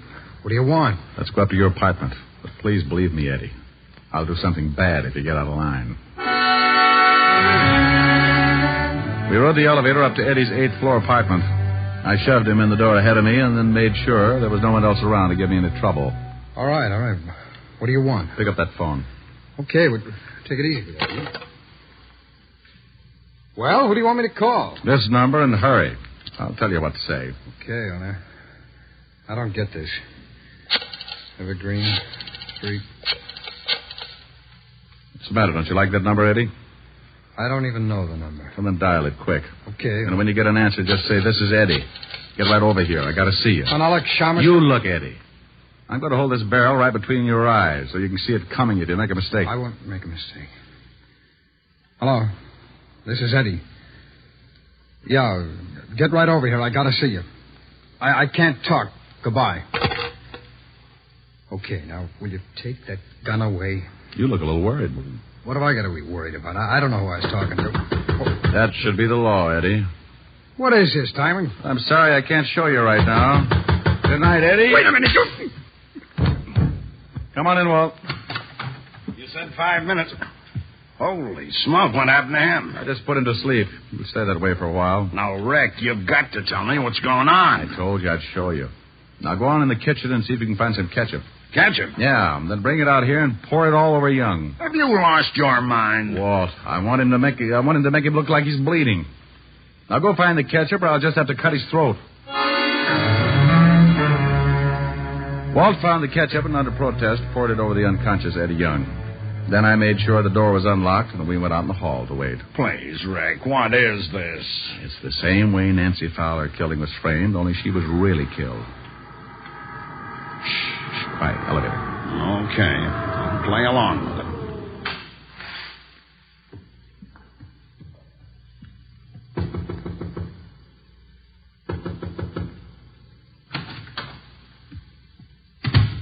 Let's go, Walt. All right, hold it, Miss Wolfe. Oh, Mr. Diamond, he's dead. His hair is all covered with blood. Why did you kill him? Kill him? I didn't kill him. I just got here. Who let you in? He told me the door would be open. I didn't know you knew Eddie Young. Well, yes, I know him. He's an old friend. What? This is Lieutenant Levinson, Mrs. Wolfe. He's the man who arrested your husband for the murder of Nancy Fowler. Lieutenant, I swear I didn't kill Eddie. Looks bad, Mrs. Wolfe. I didn't. Why would I want to kill Eddie? Well, why would your husband want to kill Nancy Fowler? I don't know. What has that got to do with this? You told me you didn't know Nancy Fowler. I didn't. You knew Eddie. Nancy worked for Eddie. Well, I didn't know it. I didn't know Eddie that well. You said a girl called your husband and said her name was Nancy. Yes, that's right. You told me you didn't know her last name, and yet when I came over and told you your husband had just killed a girl, you asked me if it was Nancy Fowler. That's a lie. You said that Nancy phoned your husband that afternoon. She did. I swear she did. And yet Nancy Fowler's hotel switchboard has no record of a call being made to your phone any time in the afternoon. They made a mistake. But at 7:45, a call was made from Nancy's apartment to your phone number. Then she must have called my husband again. According to the coroner's report, Nancy Fowler was dead at 7:30. Oh, Mrs. Wolfe, I can swear your husband didn't go into that building until 8 o'clock. I was following him. I guess it doesn't make any difference what Eddie did.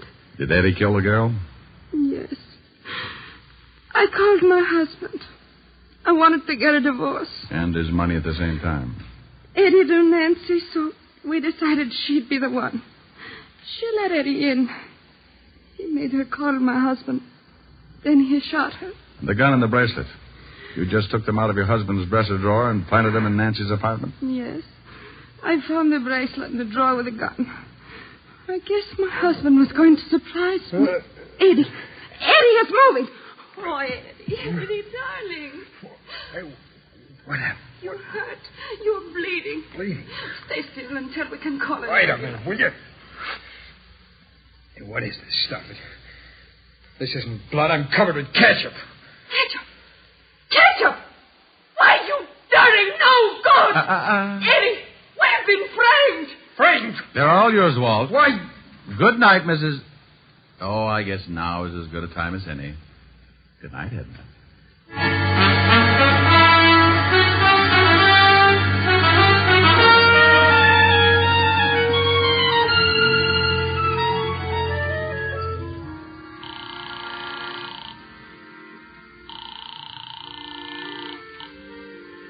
Yes?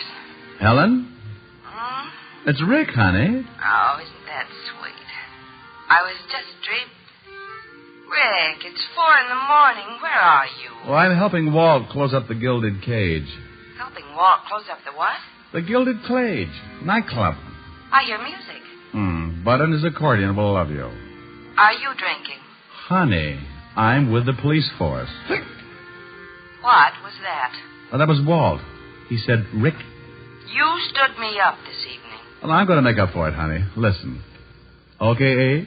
1, 2.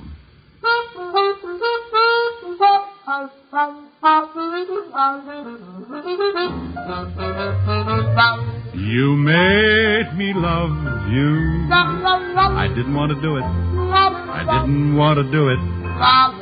You made me want you. And all the time you knew it. I guess you always knew it.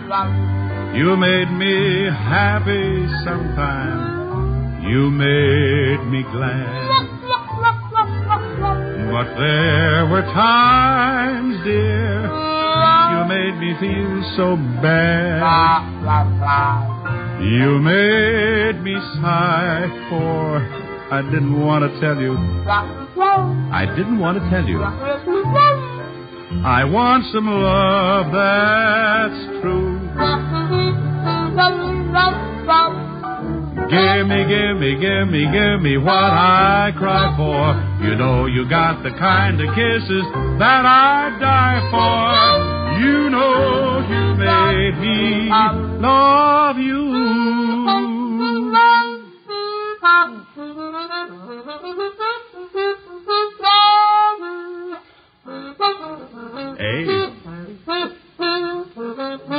Abe? That's enough, Abe. How was that, honey? Honey? Honey? Oh, well. Gee, you like him? Well, of course she did. She'll be dreaming about it for the rest of the night. Come on, Walt. Let's dance.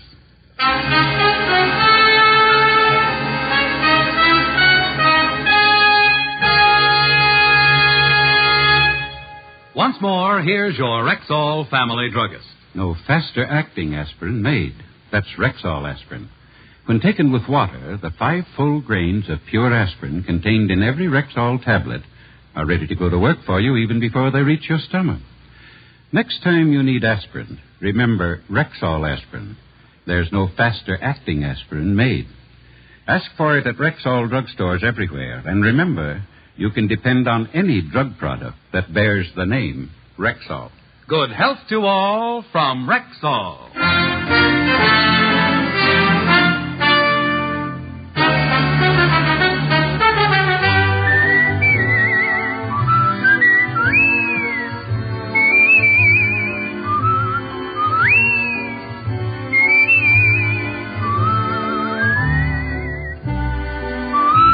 Richard Diamond, Private Detective, stars Dick Powell in the title role and is written by Blake Edwards with music composed and conducted by Frank Worth. Featured in tonight's cast were Virginia Gregg, Ted DeCorsia, Wilms Herbert, Ty Aberback, Stacey Harris, and Victor Perrin. Richard Diamond, Private Detective, is produced and directed by Jaime Del Valle.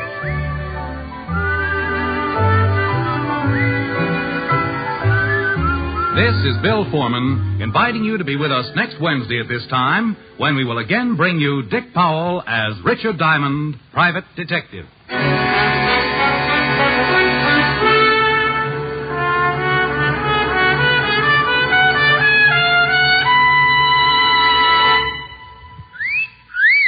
Hiya, beautiful. Get lost, Bristlepuss. You need a shave. But I have shaved. What else do you want me to do? Silly boy, she wants you to go Stag. Go Stag?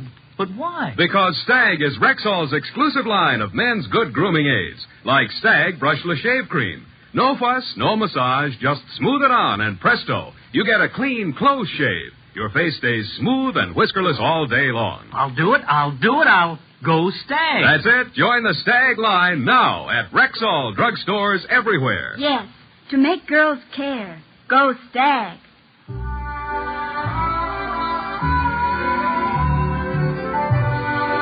Sarah Berner will delight you tomorrow with Sarah's Private Caper on NBC.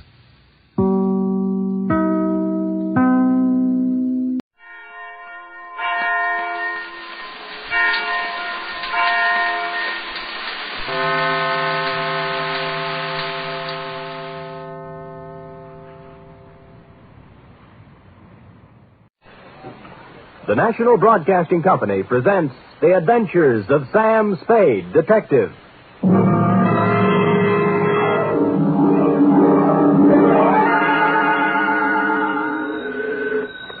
Sam Spade Detective Agency? Miss Perrine? Who did you think it was, Sam? Not a Harry? You don't know what a hot guess that is, Cherub. Really, Sam? Mm-hmm. You think I'm the femme fatale type? In a black velvet gown with a veil? What chance would I have? Sam, you've given me new heart. Deservedly so, Wonder Girl, and in femme fatale, you have hit upon what might be called the keynote of the saga, which even now I am itching to tell you. A saga? More, a tale, Effie, well calculated to keep you in... Oh, no, we better put that another way. But while I mull a subtitle for this Oriental tapestry, find yourself a copy of something by Eric Ambler or E. Phillips Oppenheim and bone up on the ground rules of international intrigue. Ooh, international? Ooh, yes. The next 39 steps you hear will be me walking up to the door in my black Homburg and velvet collar, with my pockets bulging with plans for submarines, supersonic airplanes, and secret fortifications, and my tongue a wag with a report which will echo around the embassies of the world as the Cloak and Dagger Caper.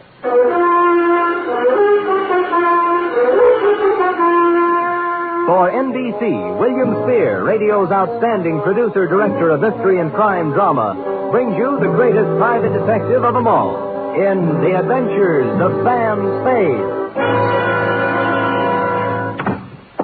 Sam? Who else?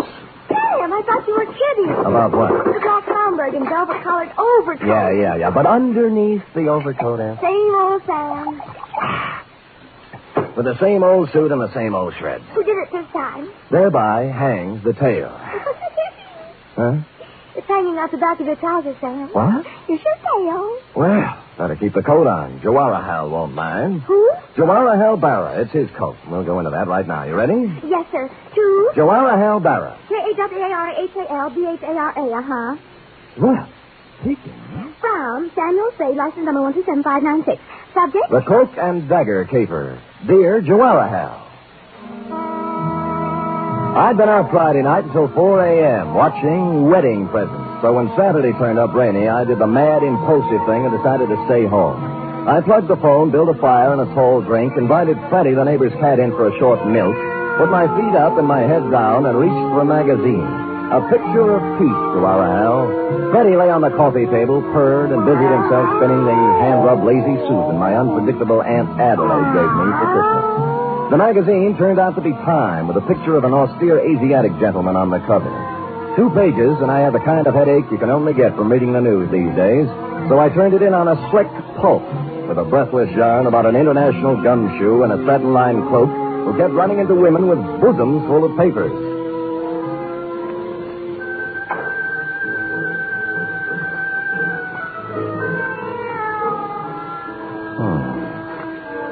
She gazed up at him, her eyes smoldering, heavy-lidded. You, she faltered. You are Sheridan Ballard. Mr. G2? He nodded. Her knife made a glistening arc, stopping as his hand met her wrist, gripping it like a vise. You liar, she hissed. With the other hand, he ripped away her veil, smothered her lips in hot, fierce kisses, felt her go limp in his arms. Now, Zelda, my girl, he whispered, let's have the plans for that plutonium-powered rocket ship. Veil lady. Mr. Spade? Huh? Well. What can I do for you, Veil lady? You do not mind that I come in so? How did you come in so? The door is open. I see sitting in chair an attractive man. So? You are perhaps working on a remake of The Thief of Baghdad for television? Black tube, of course. Oh, you mean this what I have on? Also this what you haven't on. You keep out of this, Freddie. I saw her first. So, you just happened to be wandering past my door and popped in, is that it? Miss, You may call me Shalimar. No, I do not just pop in. I come by design. Well, just what kind of designs do you have in mind? Mr. Spade, you are Private Eyes? Shalimar, I am Private Eyes. You got troubles? Much. How much? I am beloved of Ahmed.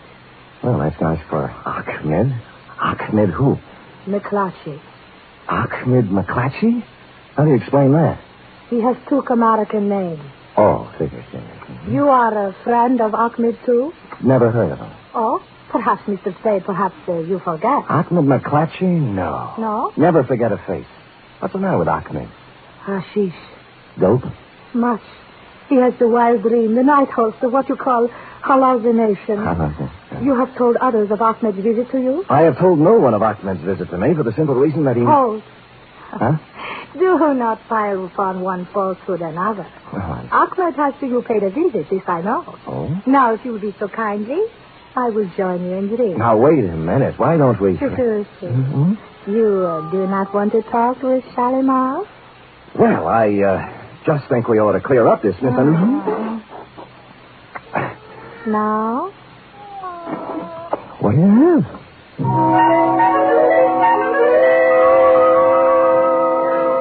Had I been the Sultan and she Scheherazade, the book would have gone on for 20 more volumes. It was all there, the veil below the eyes, the jackets and long satin pants, plus a superabundance of what sultans look for when they are employing a harem. I fumbled around putting I don't know what into a couple of martinis, found more milk for Freddie's saucer, and then set all three between us on Aunt Adelaide's Lazy Susan.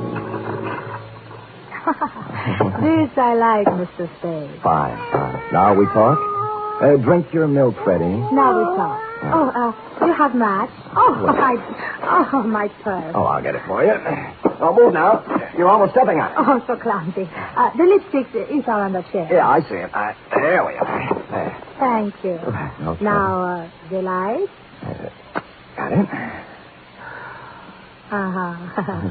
Now, Mr. Spade, before we talk of Ahmed, let us drink to him, huh? Right. To Ahmed? To Ahmed. Oh, what's the matter, Freddie? Oh. What? Yeah, look, note's on the wrong side. He did it again. Did what? Well, he likes to spin the Lazy Susan. Lazy Susan? What did he do? Now, take it easy, honey. The thing spins. See, you got my drink, I got yours, and Freddie got left out. No. Oh, no. Dagger.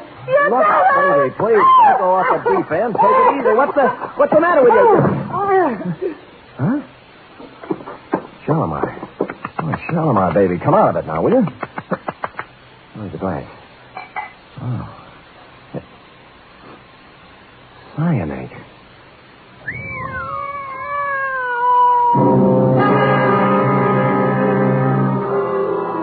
So, that took care of Shalimar.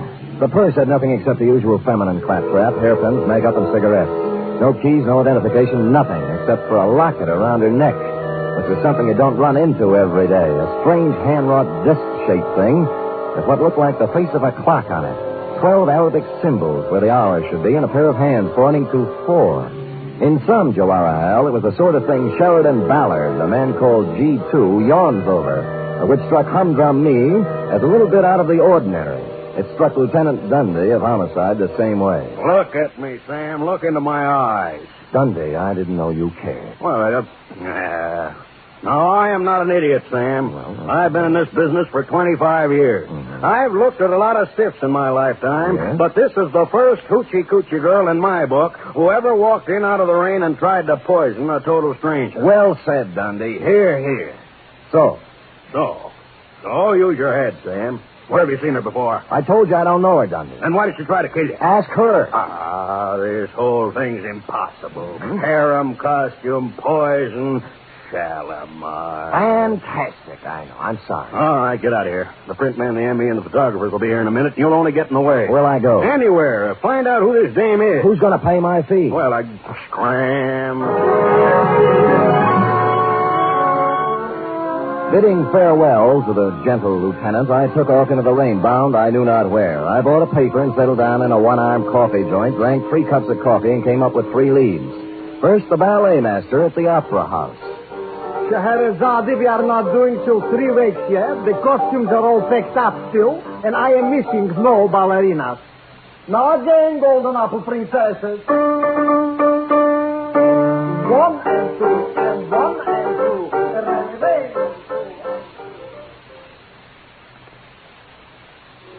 As she wiggles and waggles, she shimmies and shakes. You never saw anything like this, folks. So hurry. Direct from a Turkish harem, little Fatima, the girl with the double-jointed... Jack. Yeah, Jack? You sure she's in there, Jack? Wait a minute, Jack. Yeah, she's in there, man. Thanks, man.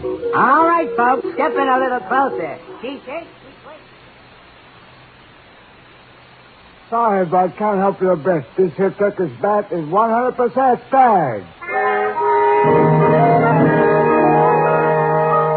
Homeward bound, I was walking down Grant Avenue when I passed a little shop near Pine Street. Gold lettering on one corner of the window spelled out, Hatchadurian J. Pappas, importer, curios. How do you do, sir? Hatchadurian J. Pappas? You get the pleasure. What's the J for? Never mind, kiddo. You can pronounce it. I accept your apology. Now, will you take a look at this? Huh? Oh, locket, huh? Uh-huh. Yes, locket this is. Where do you get this locket, sir? I found it. I thought you might recognize it. Yeah, I think I do. Okay. You know, strange you should have come here. And yet not so strange either, if you want to look on it. Well, which is it? Sure. I'm perhaps the only fella in town who might have dealt in this kind of stuff here. He's quite genuine. Oh, you mean you sold this? Probably. Sure. Who to? I'm trying to remember. A girl? A girl. Or was it a fella? A young fella? Or old fella? Well, that leaves only one more category. Huh? An old woman. Oh, you know her then? No, I don't know her, no. You know, I wish I could remember to whom I sold it to. Yes. It's been such a long time, you know. Of course, I can look it up and call you, Sport. Good. Here's my card. Oh, Sam Sport. Huh? Well, if you want to look at it. You said it's genuine, huh? Oh, sure.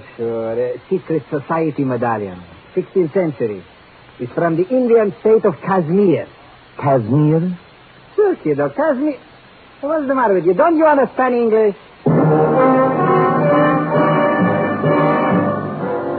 Kashmir. A typical Spade blunder. All I could think of was a girl on a cigarette package, thereby confining my operations to Turkey. But this opened new doors. The first, the most obvious, and ultimately the correct choice was a flossy nightclub known to the town's well-heeled party folk as the Vale of Kashmir. It was dark when I got there, but the front doors hadn't opened yet. Around at the side, an alley led up to the trade entrance, next to which stood a huge, wedge-shaped character with a swarthy complexion marred by a scar down one cheek.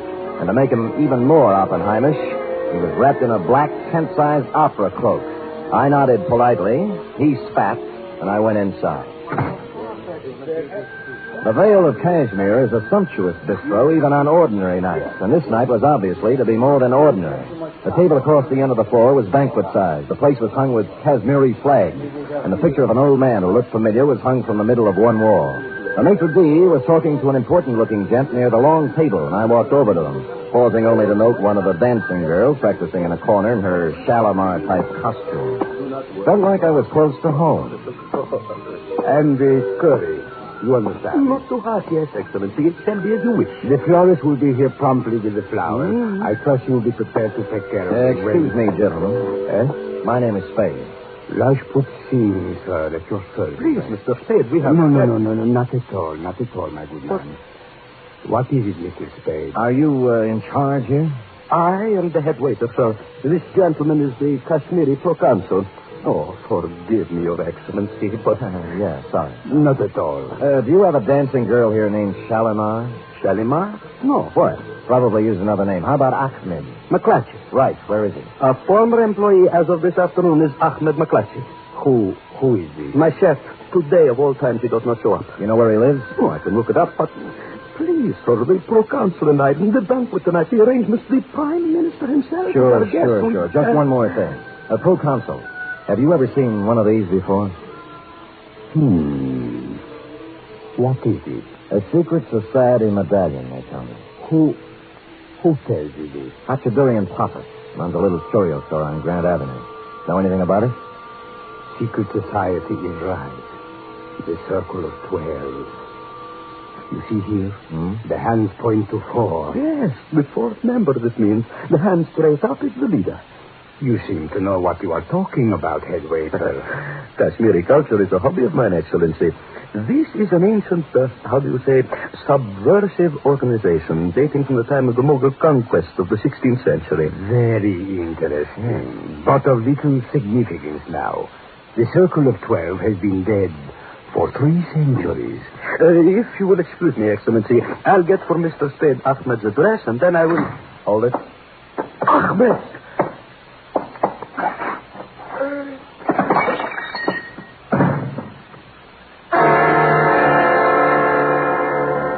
He just made it to the table, swept the sugar bowl off it, and followed it to the deck. When I saw the dagger in his back, I grabbed my gun and set sail for the alley, looking for the cloak that went with it, but he was gone. So was Ahmed. I bent down over him, took a closer look, and saw why he spilled the sugar. With his finger, he placed a design in it, a round design, the Circle of 12. You are listening to the weekly adventure of radio's most famous detective, Sam Spade.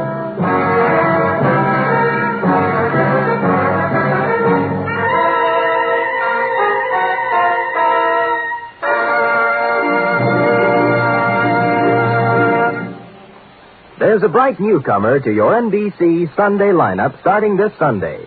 It's Mr. and Mrs. Blandings. Now you can follow the further delightful adventures of the beleaguered Blandings in their famous dream house every Sunday. Starring as Mr. and Mrs. Blandings will be Cary Grant and his charming wife, Betsy Drake. Mr. and Mrs. Blandings is followed over most of these NBC stations by The Big Show. And this Sunday, hostess Tallulah Bankhead will present such bright stars as Fred Allen, Judy Holliday, Patrice Munsell, Gypsy Rose Lee, Vaughn Monroe, and many, many more. The chimes are your invitation.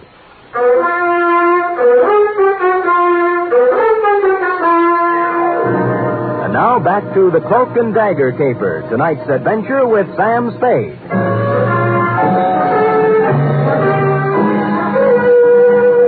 Well, Joanna, all the ingredients of a first-class international goulash were here. The cloak, the dagger, the man with a scar on his face, the lady with a veil over hers, and 2 corpses. By now, Dundee had completed activities with corpse number 1 at my apartment, so I hustled him down to the Vale of Cashmere and put him to work on number 2. Then I hustled back to my office. The big question had yet to be answered.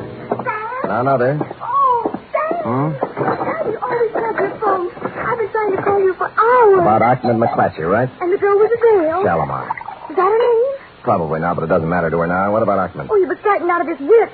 He said somebody was going to kill him, and I told him he'd come to just the right place because you were strong and brave and Good. wonderful. Good. And he cried. Good. And I cried. Good. But wait. Hold it, F. Yes, Sam? What happened when all the crying was over? Well, I sent him up to see you, Sam. I couldn't He call. just told you somebody was going to kill him, that's all? Yes, Sam. That's why he was crying? Oh, no, Sam, no. That's not why Ahmed was crying. Why? He didn't care for himself. He's a selfless, generous child. Angel child, who was Ahmed crying over? The man in the paper. What paper? It's in all the papers, Sam. The Chronicle and the Examiner and the Call and even on the cover of Time this week. You see? A banquet. That's whose picture it was. Sir Jawahar Bala, the Prime Minister of Kashmir. Look at the small print underneath, Sam. On him, the hopes of Asia. You see, that's what hurt Ahmed, Sam. Not for himself. He said they're going to kill Sir Jawara Hall.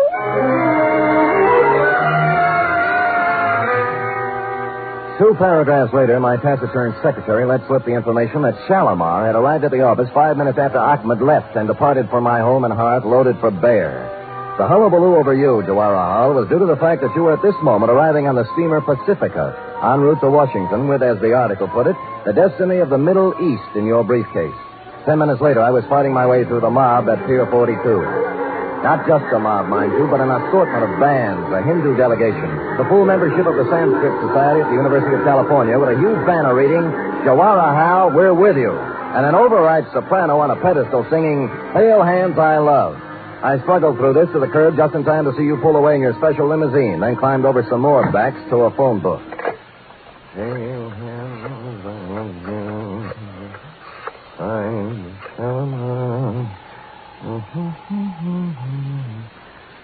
Kashmiri Consulate. Rajput Singh speaks. Look, this is Sam Spade, Mr. Singh. Oh, yes. Has the Prime Minister arrived there yet? He's due any minute. Why? Well, you better call out the guard. They're going to try to assassinate him tonight. My good man, do you realize My what... good man, I know whereof I speak. The cook at the restaurant. Ahmed. That is what... Yes, you're getting the idea, all right. It's the old Circle of 12 with a brand new paint job. Now get on it. My next move may sound to you like a combination of negligence, indolence, and ennui, Jawara Hal, but I must remind you that I was not employed on this caper, was receiving no stipend for risking my ever-loving neck, and had added up the figures in the problem of primary interest to me, namely, the lady who tried to kill me on page 2. I therefore entrusted responsibility for your health and that of the Middle East to the proconsul, made my way home, put on my slippers, and set the lazy Susan on the floor this time for Freddie to play with. Where was I? Oh, yeah. Now, Zelda, my girl, he whispered, let's have the plans for that plutonium-powered rocket ship. Somehow, this all seems logical now. Never, she breathed. Rather death, Mr. G2, than to betray my country. Quiet, Freddie. Oh, no, not the buddy. Mr. Spade. Oh, hello, Proconsul. May I? Do. I have taken every precaution. The Prime Minister, he's on his way to the banquet now. Good. There's one thing I must ask of you. Oh? Absolute secrecy. Yes. The mere knowledge of that such an organization as this... Circle of 12? Yes, exists would give added strength to a disloyal opposition in our country that may express itself in a manner disastrous to our purposes in sending Jawara Hal to Washington. You understand? Well, it's taken me a while to learn the ground rules in the International League, but I get the general idea. You have spoken of this to no one. No? Oh, excuse me. Hello? This is Hatchadurian the Papa, sir. Oh, yes. It took me a great deal of long time to check my records, Mr. Spade, but I finally found it. Oh, what's that? The gentleman who bought the set of 12 Kashmiri medallions, like the one you saw me in my shop. Oh, yes. His name is Rajput Singh. A foreigner fella, I think. He's the Kashmiri proconsul here. Oh, well, gosh, thanks, Dorothy. This is Hatchadurian the Papa, sir. I found it just now. Look, Dorothy, after all you've done for Alice, the least she could do is thank you. And you can tell her that from me. Now, bye, honey. So long, kiddo. Silly kids. Silly. Let's see now, where were we? You had just given me your assurance you would maintain strictest secrecy in this unfortunate matter. Oh, yes, sir. Now I must go. They're expecting me at the banquet there. Thank you again, sir. Not at all. Your service to our country and the world will find expression, I hope, on some later day. Good night. Good night. Freddie, please, not now. Down the phone. Well, Cloak and Dagger in the flesh. Going modern on me with that gun, Put down the phone. What if I told you I'd already made the call? I say you were lying. The line is tapped outside. You figure the angles, Hefty. In my business, I have to. When's it coming off? For the Prime Minister, any minute. For you, right now. Oh. He's got you fooled, too, huh? They're right there. Who? Rajput. You're a fall guy, you know, doing the heavy stuff. If it kicks back, you get it, and the other 10 laugh. You think you could talk me out of it, huh? Why, that's the last thing in my mind. I'd never...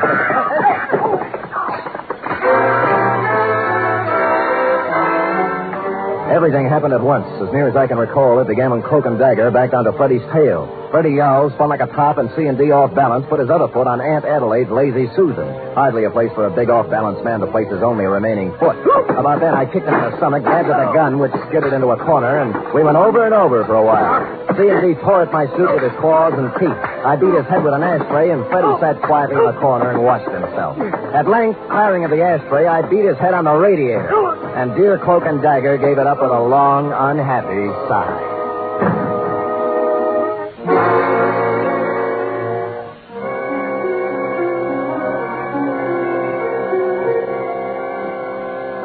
Spade, this is a dress-up affair. Get out of my way, head waiter, or I'll walk right over that white shirt front. Please, I can't... Have they been served anything yet? The drinks are just coming on. Wait. And now, my countrymen, before we introduce our guest of honor, Sir Jawaharlal Bara, our beloved Prime Minister, I suggest we rise and toast our country. To Kashmir, may she... Go ahead, Proconsul. Don't let me interrupt. Please, not here. The standard remark is, what is the meaning of this? Aren't you going to ask me? I'm supposed to be dead. Is that what's throwing you? Mr. Spade, please, a toast is about to be drunk. Where's my drink, Proconsul? Gentlemen, there was at one time a custom in our country for the host to exchange glasses with the guest of honor. Permit me, Jawaharlal. To Kashmir.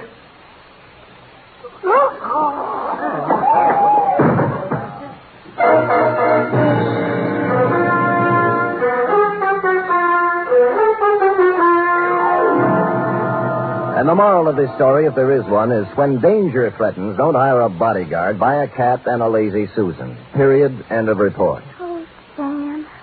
Why do people do these things? Oh, we all have different loyalties. That's different ideas about duty. Yes? My duty, for instance, is to pick up a knot in my head and a suit full of holes once a week. While your duty You don't need to draw a diagram, Sam. I can take a hint. Scoot.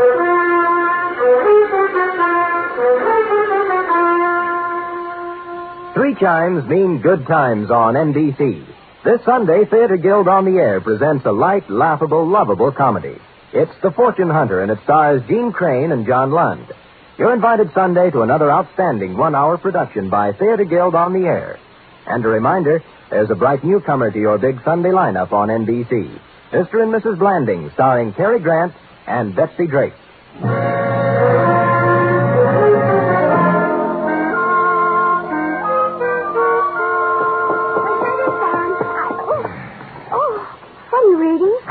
How can I do this? Something wrong? Wrong, the papers. The plutonium-powered rocket ship? What else? A dumper if I ever read one, F. The plans turned out sour. Oh, what were they? The Veil lady had entered a breakfast cereal contest. Well, that's life, little one. We struggle, we strive, we think we have success in our grasp, and it turns out dross. Oh, that reminds me. How do you like it? What? My new dross. And that concludes the dialogue for tonight. Except for one thing, of course. Oh, I'm ready, Sam.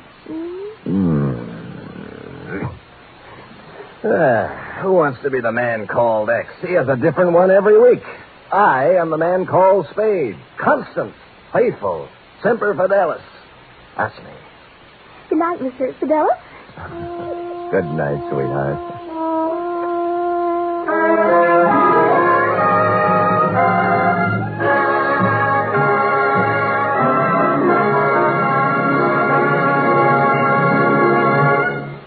The Adventures of Sam Spade are produced, edited, and directed by William Spear. Sam Spade was played by Stephen Dunn. Lorene Tuttle is Effie.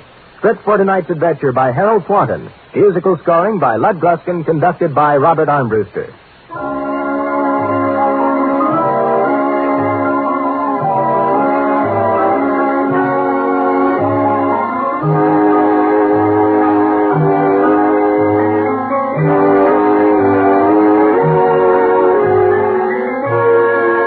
Join us again next week, same time, for another adventure with Sam Spade.